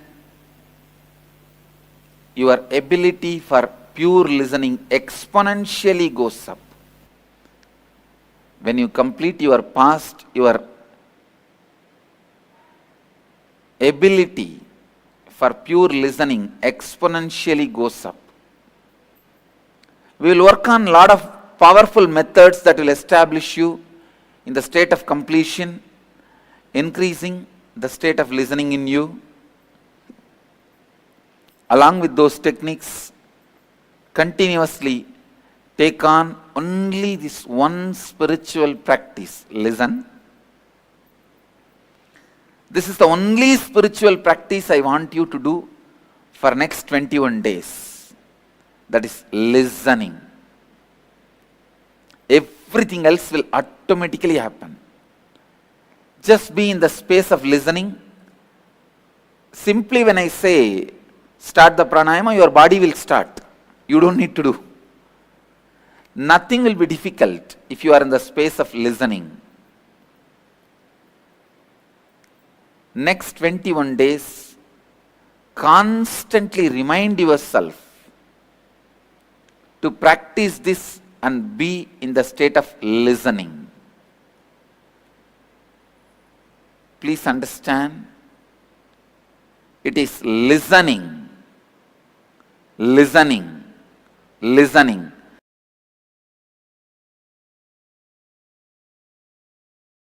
So understand, for the next 21 days, constantly remind yourself to practice this only one thing, listening. How many of you are ready to commit that you will be in the listening?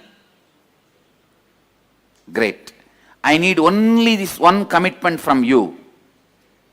Listening. How many of you did not raise the hand? Raise the hand now. No, there are many hands did not go up. I just wanted to know.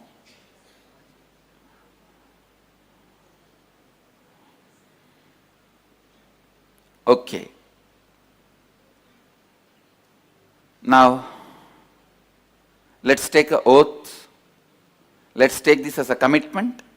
Next 21 days, you will be in the space of listening. Listening should be the space continuously you will be carrying for the next 21 days.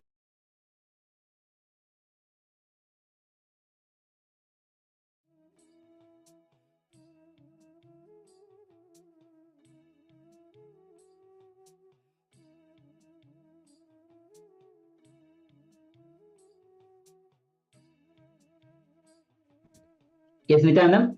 So Swami says, program starts when you start listening.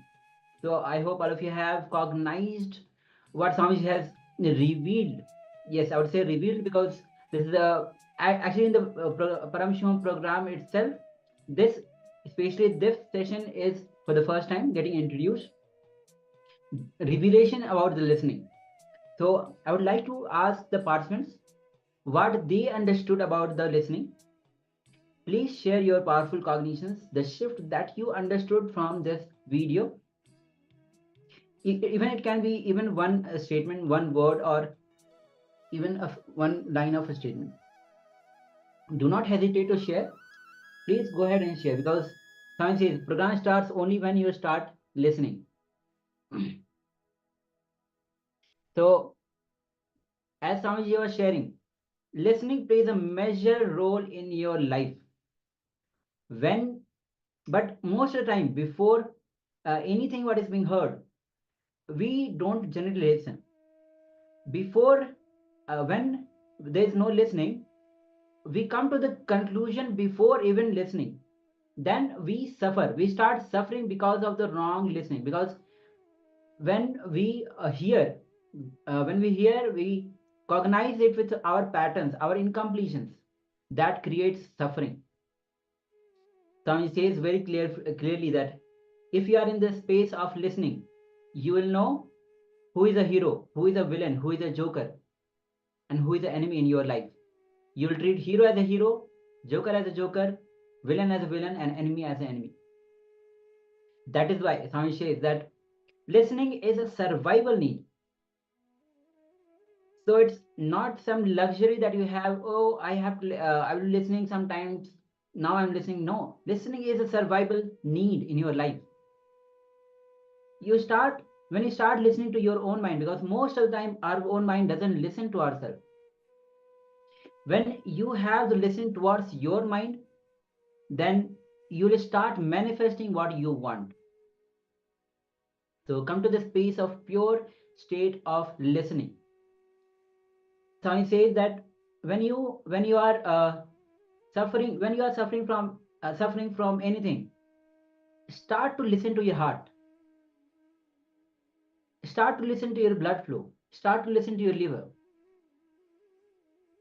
Even when we are sitting with the water body, which is like at least 700 liters of liter, it can be considered as a water body. Develop listening when you are sitting with the water body, because it's nature.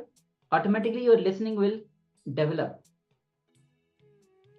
And why we're not able to listen? Because of the incompletion, all the past that is sitting inside us. Because of that we are not able to listen. Only when we complete with all the past that is sitting inside us, will be able to listen. So Swamiji will be working with us with the powerful methods to increase the quality of listening. All 21 days, Swami says nothing is required. Just be in the space of listening. If you are just be in the space of listening, whatever techniques, pranayama, even Pranayama says, just by listening, you will start doing the pranayama. So now, so I hope all of you have cognized. Please share at least one word, at least few words that you understood, because it's not a luxury that you're having. It's a survival need that you are listening is not a luxury. It is a survival need itself. So please go ahead and take a moment to share with us. And we'll be entering into the internalization exercise of listening.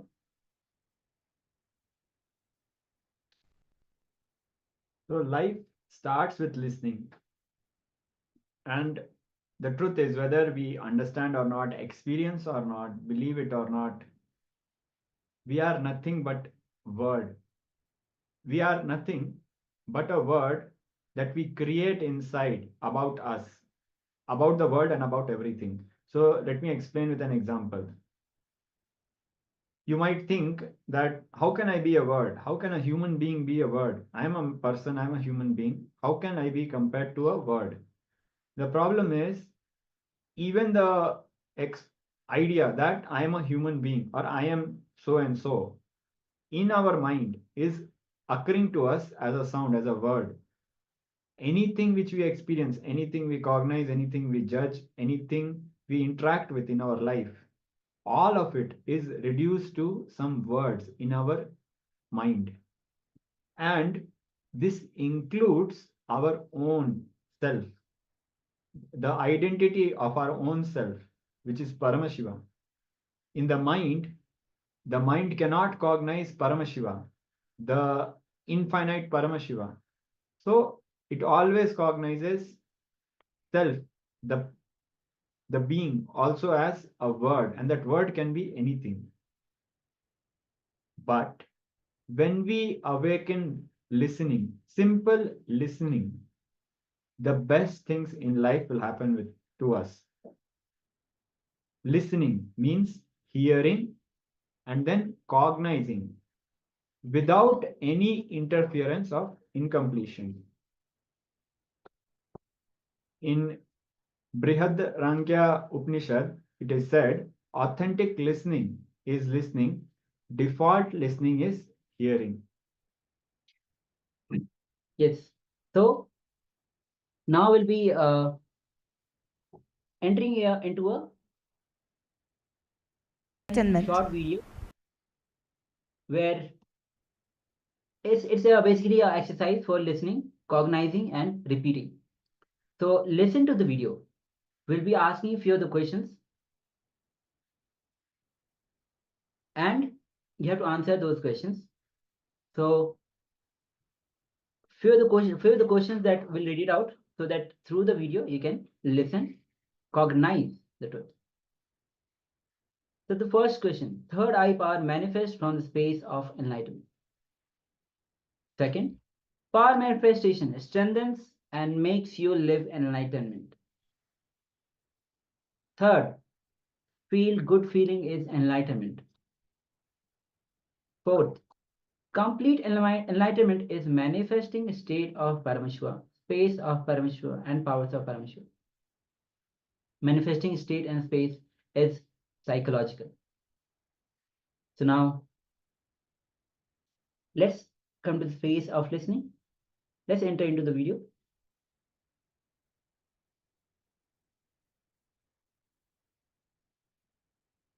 So make sure that you are giving full authentic listening. Only when you give listening, you start cognizing and hearing.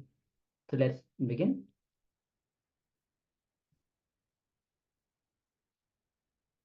Enlightenment. Third eye reading and other powers manifest from the space of enlightenment. It strengthens and makes you live enlightenment. Understand? There are many stupid pseudo enlightenment gurus who sell you the feel good feeling as enlightenment. Understand? That is the worst cheating. Feel good feeling alone is not enlightenment. Enlightenment brings feel good feeling, but feel good feeling alone is not enlightenment. So, if you don't manifest powers, something is seriously wrong in the brand of enlightenment you are buying. Understand all these three. State of Sadashiva, the pure, unclutched, complete state, space, where he operates as Ishvara, responsible for the whole universe, and manifesting powers of Sadashiva. Only if all these three are happening, it is a complete enlightenment. Otherwise, you are wasting your life. So I tell you, if your only goal is enlightenment, then you should be manifesting powers, state, space, and manifesting powers. All the three you should be doing. All the three you should be doing. Understand? Physically being away. Maybe now I made one or two powers as possibility. But ultimately, for a complete all the powers manifestation, the physical nearness is required. See, manifesting the space and state is psychological. So that can be done even if you are far away. But manifesting powers is something physical. You need to be here. In Bengaluru Adinam. If your only goal is enlightenment, be here in Bengaluru Adinam as Adinavasi. I welcome you and invite you personally.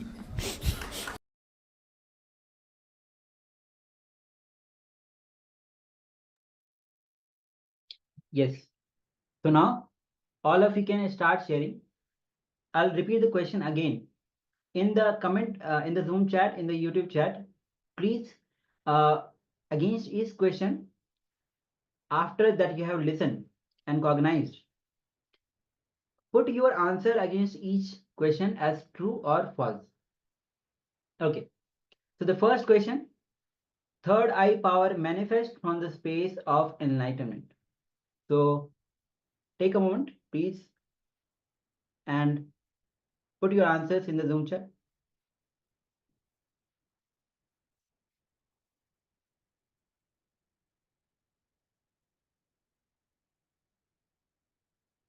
Okay.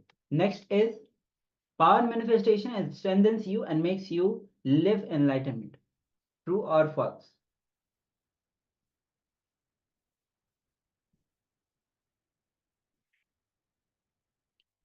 I think Guru Prasadni wanted to share, but it's V. Maybe she control V. She typed it. Anyway, okay. True. Can you share with this? Is this for the first question or the second one? First. Okay. Third question. Feel good feeling is enlightenment.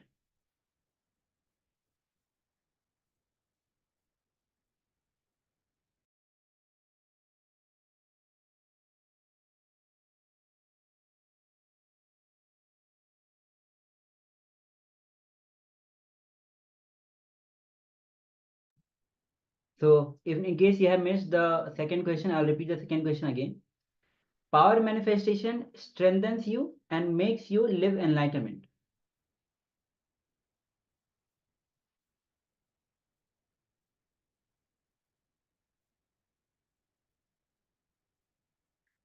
Okay. So I think again there's a typing mistake. Okay. Fourth question.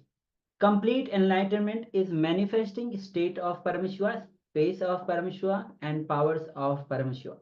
True or false?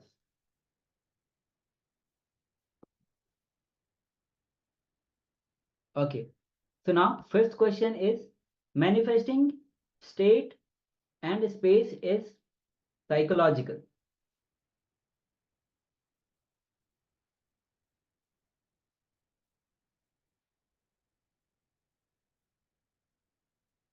Okay, so we have received all the answers from our Guru Prasadini.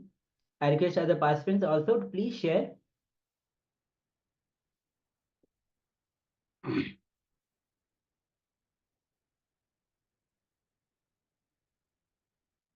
Okay, so let's verify. So the first question, the answer is true. So congratulations, Ma. True. Second is also true.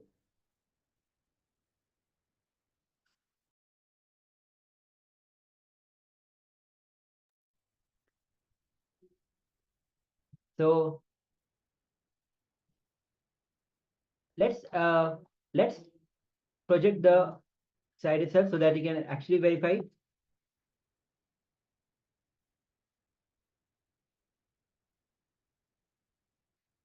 So as you can see, first is true, second is true, third is false, fourth and fifth is true. I think Ma Guru Prasadni has manifested 4 questions out of 5. So very good, Ma. Congratulations to you. And also request other participants to share their experience, their listening, because Swamiji says, program starts only when you start listening. So please listen, cognize, hear, and repeat. Okay, so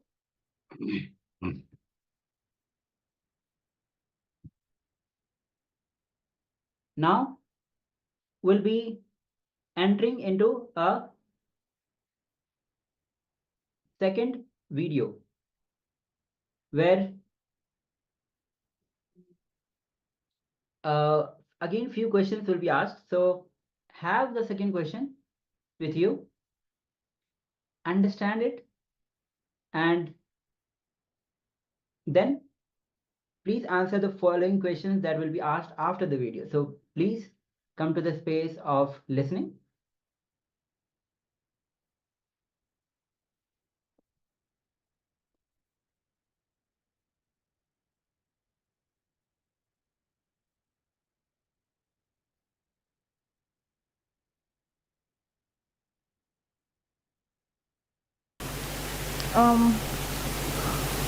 Well, so a couple of years ago in 2003, I started feeling extremely fatigued.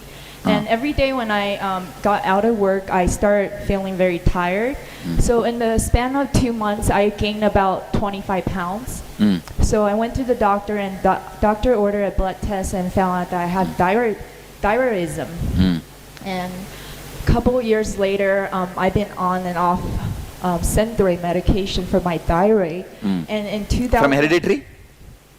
Yes, possibly, because my grandma had her surgery at age 30. And so in 2007, I started feeling a very unusual pain in my right neck. And intuitively, I know that something was wrong with me. And so I went to my doctors. They rule out the possibility of a stroke or hypertension. So, but I always know that there was something wrong with me. And I happened to have a doctor who's also my friend.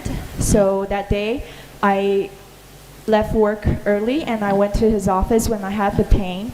And I told Dr. Fan, so, you know, I had this pain for 2 years now, and it's very unusual. I'm very concerned. Can you order an ultrasound for me? And so he did, and the ultrasound came back, and it shows an unusual growth in my thyroid. And from the biopsy, they found out that it was cancer. So it was confirmed that it was cancer. I think that I took the news very well, but my sister didn't, because the doctor wants to remove the thyroid completely. And, you know, from there, I guess my seeking started, and that's when I met you 2 months later. So I remember the first thing, of course, I came to you for healing, and ever since then, I haven't, till today, it's been 4 years, I haven't had that pain. And so it, you know, it confirms my. What did I do when you came first? Healing. No, I just held your neck. You didn't. Actually, I said that, Swamiji, I need healing. And you would say, you'll be healed. And then every time I go up to you, I didn't believe that you know what I need. So finally, I had to tell you after third darshan, I said, Swamiji, I have cancer. That's when you realized, well, of course you know everything. So you gave me healing, but... No, I remember holding your neck. Maybe you did, I don't remember. But, you know, the truth is, you know, everything just became normal, like from hyperthyroidism, you know, to hypertension. And I also, when you brought that fruits arranged once, yes, I also told you, pick up from your hand one and give me. You picked up one in your hand and gave. See, I was sitting below my chair, not on the chair, on the ground below my chair in Los Angeles. You brought the 2 baskets. Yes. You didn't remember? Every day I made a basket. I know, every day you used to bring. But one day I told you, pick it up from your hand and give me. I am remembering and you are not remembering.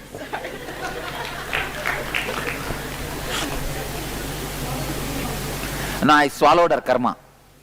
See, yesterday if you observed, from one devotee I took a betel leaf and swallowed. In her house somebody has done a black magic. And I told to dig out a place from here. I did not go to the house and all. From here itself I said, the center of the house, the center room, southeast corner, dig out. When they digged out, they saw a skull, and in that so many things were written, like the August 12 was given as the ultimate date, and in the copper sheet it was written all of them should die, and some 3-4 things. In the 3-4 thing, one has already happened as per the date. But before that, I came to know and told, before the other things becoming reality, then she came and met me on that Akashic reading day. She came and had the darshan. That day I said, I gave my anklets, both Rudrakshas, put it in that same hole and bury it and get me the betel leaf. So that betel leaf only she got. Yesterday I chewed and destroyed the whole thing. So if I am asking you to give something from your hand, means I am destroying that karma.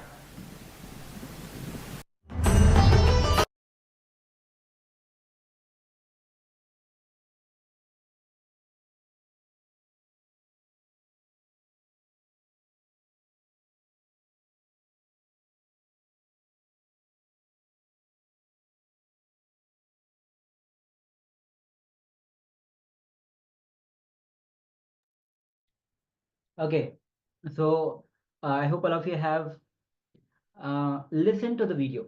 So now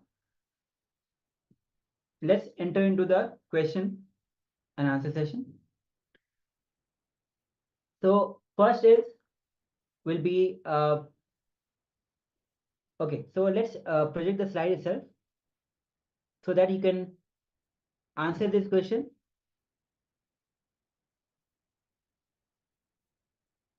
So as you can see, the first question is, what was the title of the video?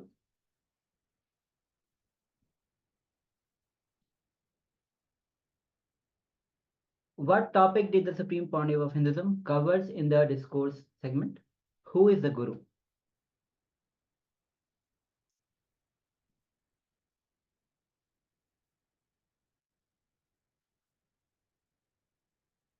So take a moment and please answer these questions.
Okay, so we have few sharings from our Guru Prasad.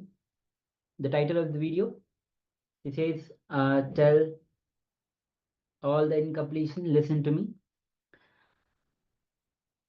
Okay, actually, if you when the video started or when the video end, it was saying about the title of the video. It was showing Guru swallows your karma.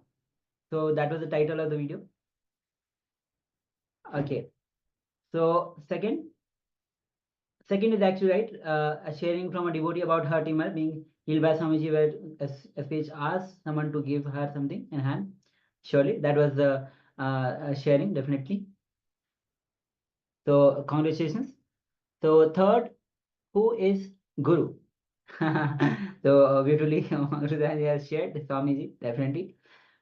So who is Guru means, like in the video what Swamiji describes about a little attribute about the Guru. So Swamiji says, Guru swallows your karma. The one who swallows your karma is Guru. So okay, so now we'll be entering into the next segment of us, where we'll be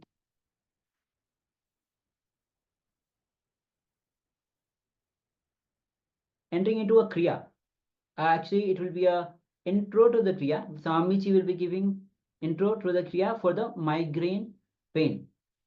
Actually, this is going to be the kriya for all the kriyas, where Swamiji, when he was in the prison, he developed, so he experimented on himself on so many kriyas, and of course these kriyas are from so scriptures, so sas pramanas are there, and these kriyas are authenticated by the experience of the avatar himself when he was in jail. So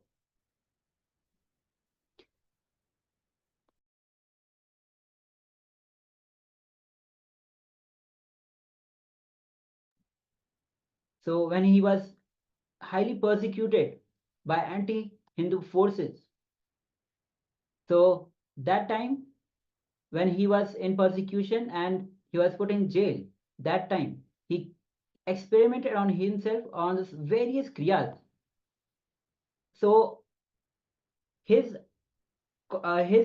whole effort how to contribute, even when he is in the jail, even when he is being persecuted highly, intensely, even then he is thinking how to contribute to the people, and that too he is experimenting on himself and giving us as the Atma Pramana of all. So come to the space of listening. Now we'll be listening from Bhagwan as he gives the intro to the Kriyas.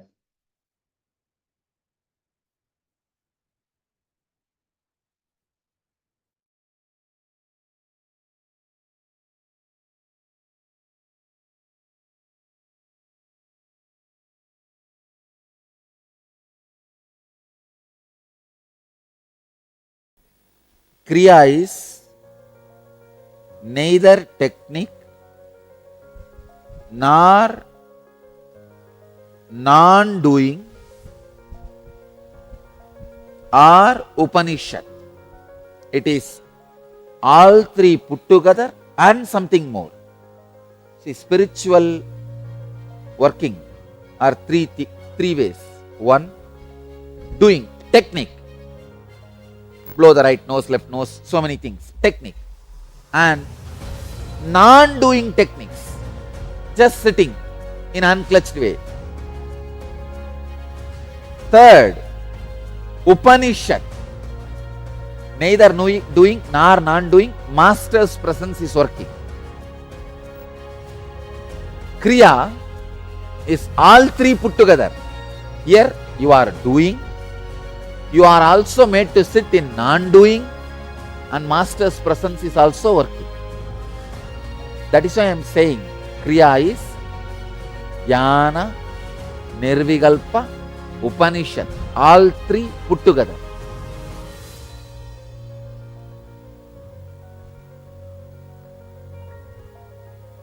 Second, each Kriya I am teaching you. I am sitting, and using the whole enlightened consciousness, using my own body as guinea pig. I am practicing and bringing it to you. Please understand. During my illegal imprisonment days, I have picked up this whole knowledge of Hatha Yoga and started doing conscious scanning. Now, I am making that whole knowledge into practical bits and pieces, making it available to you every day as unknown Kriya. Actually, I myself sitting and doing every step in the room. Not only consciously scanning, I am consciously practicing also and seeing all the effects and side effects.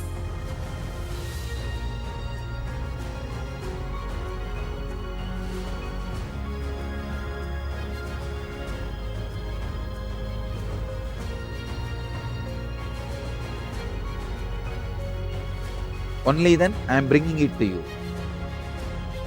One, if you practice this Kriya just physically, without my presence or without having a feeling connection, it will work like a technique, a very powerful technique.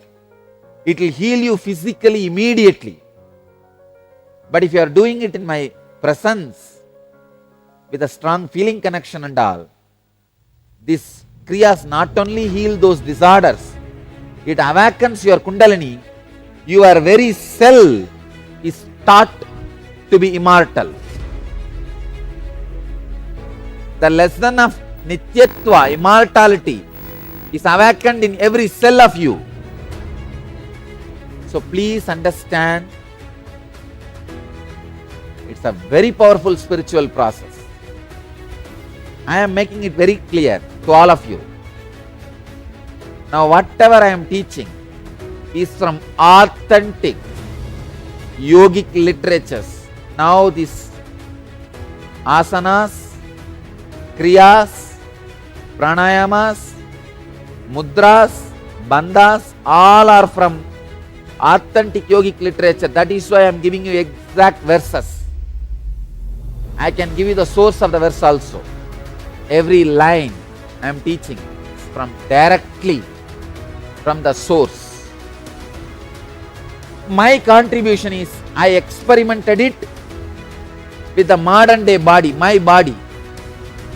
Whatever is working on whatever part, which asana is working which part, which pranayama is doing which healing, which bandha is working on which organ. I have done all these experiment, research and development on my system using my body as guinea pig, and from my experience I am sharing it with you all. This is my contribution. Otherwise, knowledge is time tested, foolproof, from source. All you guys, my disciples, go around with a lot of pride saying, I follow the tradition from the original source. Bottled at source in its pristine purity.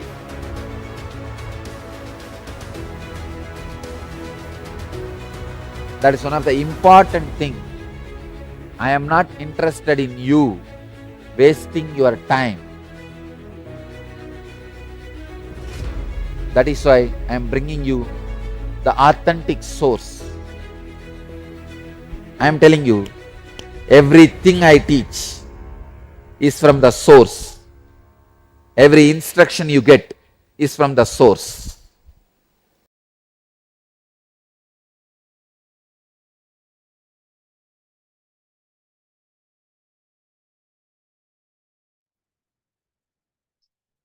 So what a wonderful intro about the Kriyas.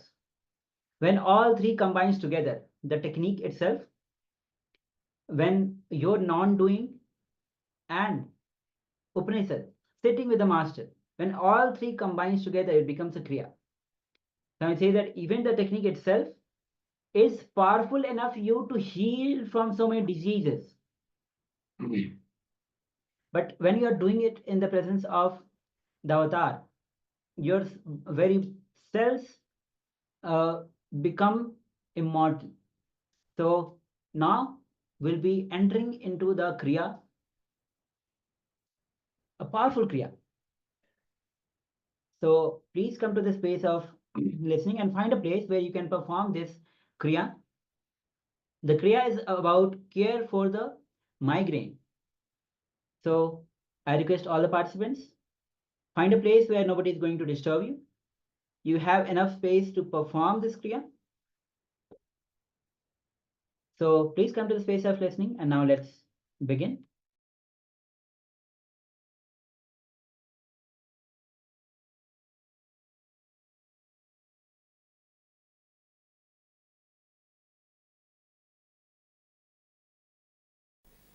Kriya is neither technique nor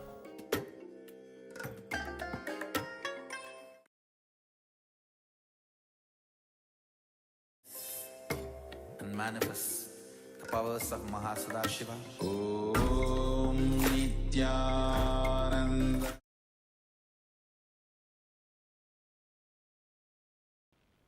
Today Kriya. Today Nitya Kriya for migraine. First step, Bhagasana. Sit with the left heel at the anus and right foot on the left thigh. Close the eyes with index fingers, nose, middle fingers, ears with thumbs.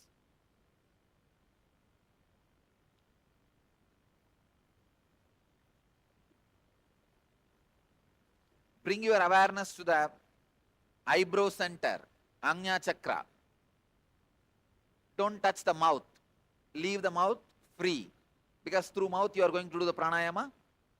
So, only nose, eyes and ears you are closing. Bring your awareness to the brow center, Ajna Chakra. Be in this posture for 30 seconds.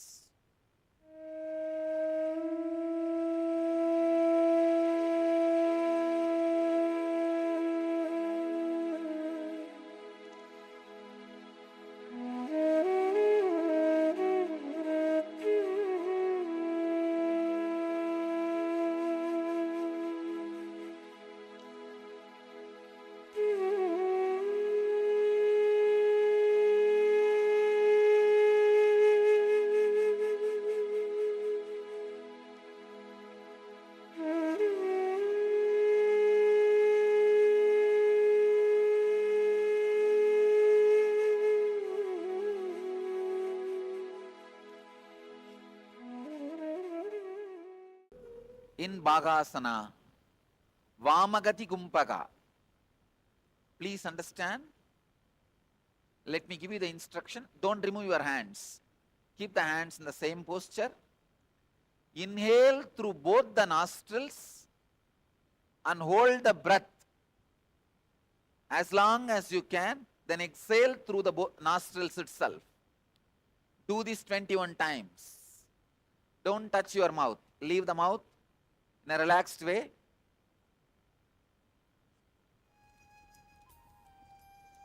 Don't close your mouth, or you don't need to widely open it. Just use only the nostrils to inhale, hold and exhale.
next Utkranti Pranayama.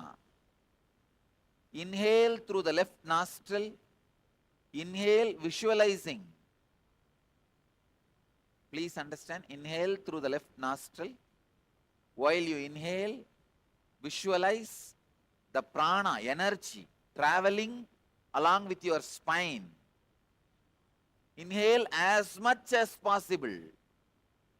Hold that soul, energy, your life on the crown center. Then exhale when you can't hold anymore. Do this 21 times.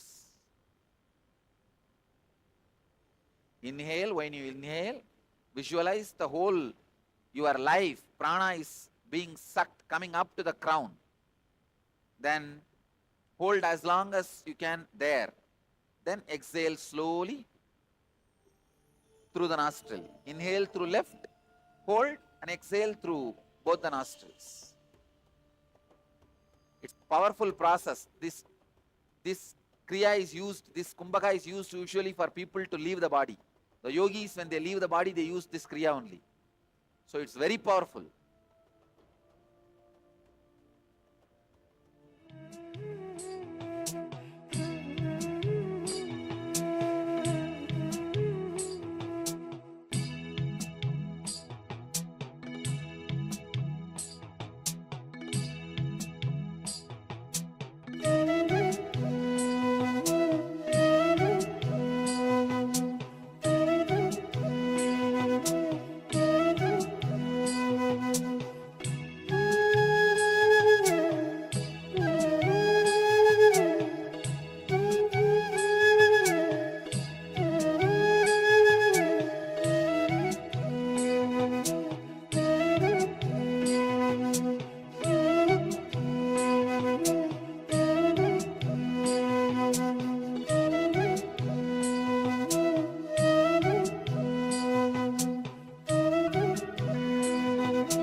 Next step, Trataka Kumbhaka. Pull your tongue upwards, inhale and retain and exhale through the nose. Let me show you. Pull your tongue upwards, turn and up. Turn the tongue and push it to the upper palate. Now inhale through the nostril, hold as long as you can, then exhale through the nostrils. Do this 21 times. In the same mudra.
this pranayama, this kriya is very powerful to cure any level of migraine.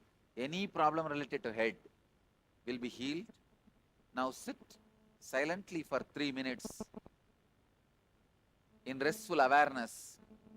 Let the Kundalini energy in you all be intensely awakened and fill you all with bliss and joy.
Paramashivoham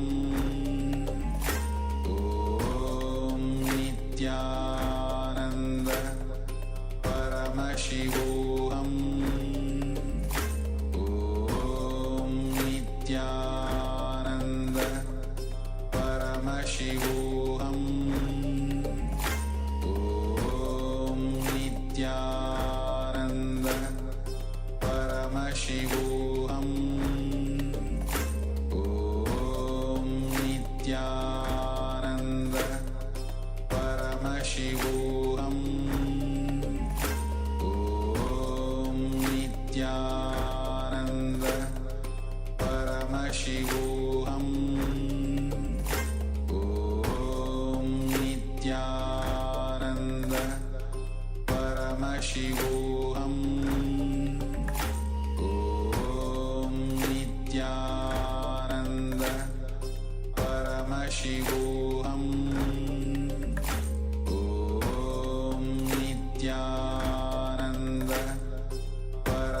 Paramashivoham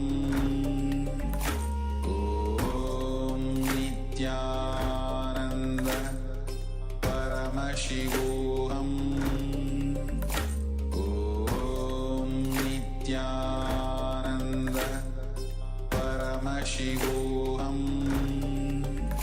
Om Nityananda Paramashivoham Om Nityananda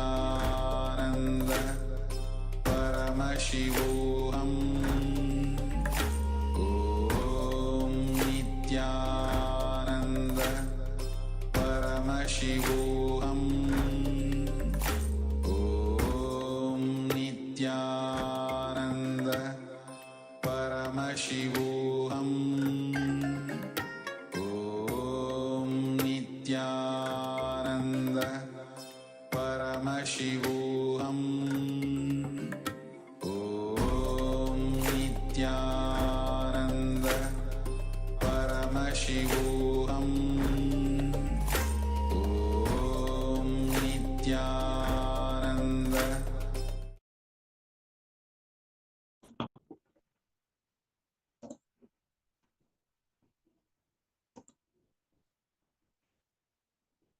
Yes, welcome back. So that was a wonderful Kriya with the Supreme Pontiff of Hinduism, so guided by the Supreme Pontiff of Hinduism on Kriya for migraines. So I remind everyone that the Kriyas are, as Swamiji said earlier, they are personally experienced and personally tried by himself to make sure that only the best is being given to you, and it's directly from the source. So next, we'll be moving on to the power manifestation section. And today's starting power manifestation will be on third eye reading. So we are going to manifest the powers of the third eye. So for many of us, it might be the first time, and for many of us, it might be something we have done many times. But as we know, every experience is unique, and every time it is a mystery and very mystical. As whenever we are manifesting the powers of third eye, we are manifesting Paramashiva. Paramashiva is expressing through us, and he's playing with us through this power manifestation.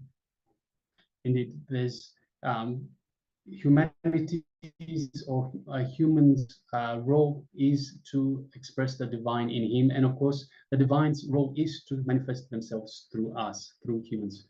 So indeed, let's have a look at the scriptural reference to manifest the powers of third eye. So today we are going to manifest the power of blindfold reading, to read without using the two eyes.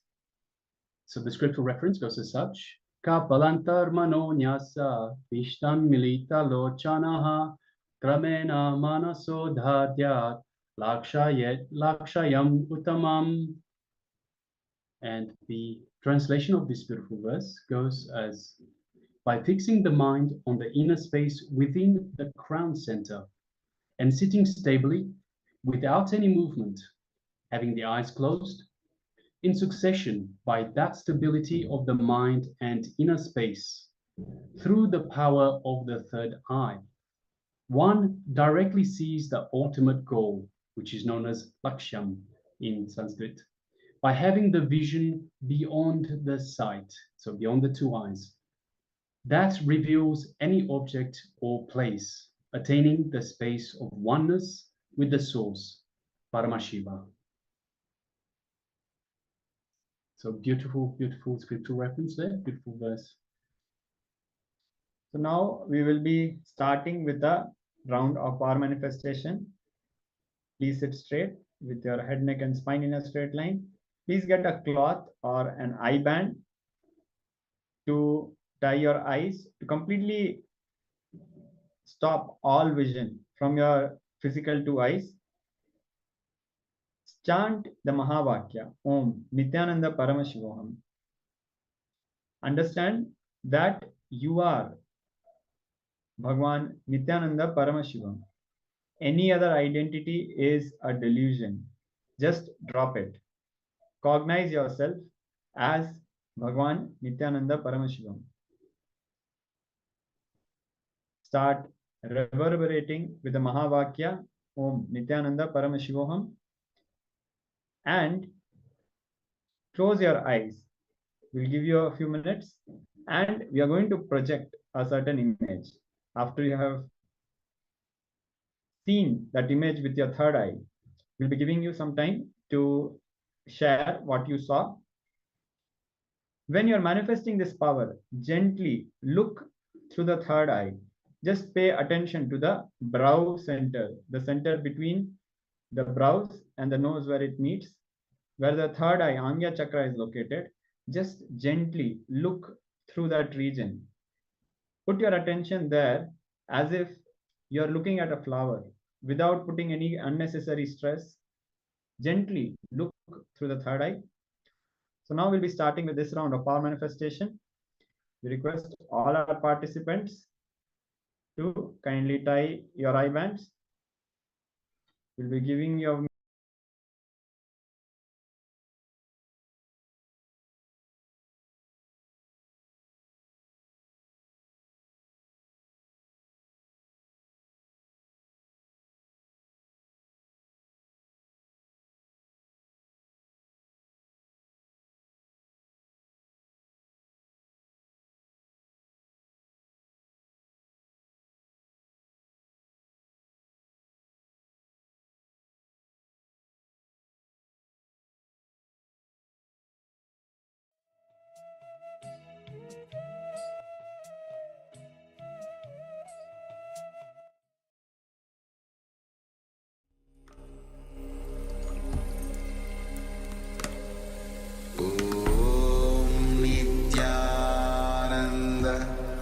Paramashivoham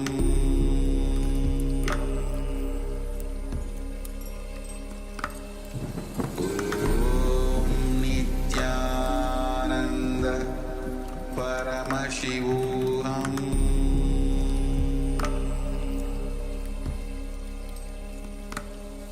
Om Nityananda Paramashivoham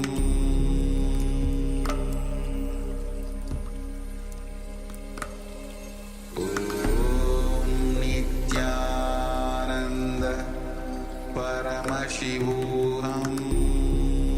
The image is projected. Please start seeing through the third eye.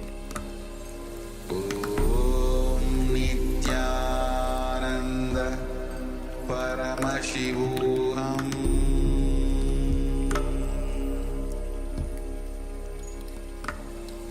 Om Nityananda Paramashivoham.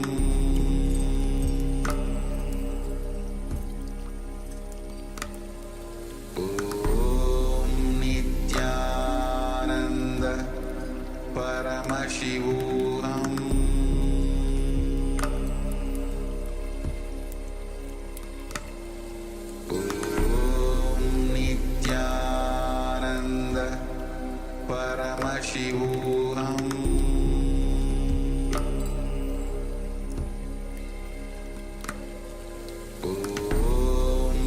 Nityananda Paramashivoham.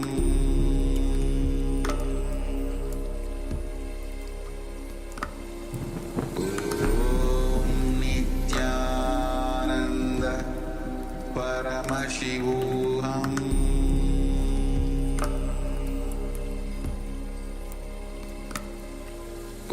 Om Nityananda Paramashivoham.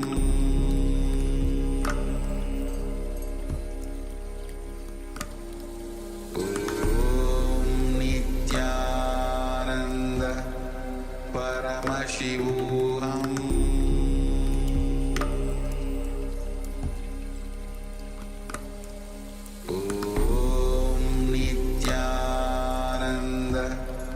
Paramashivoham.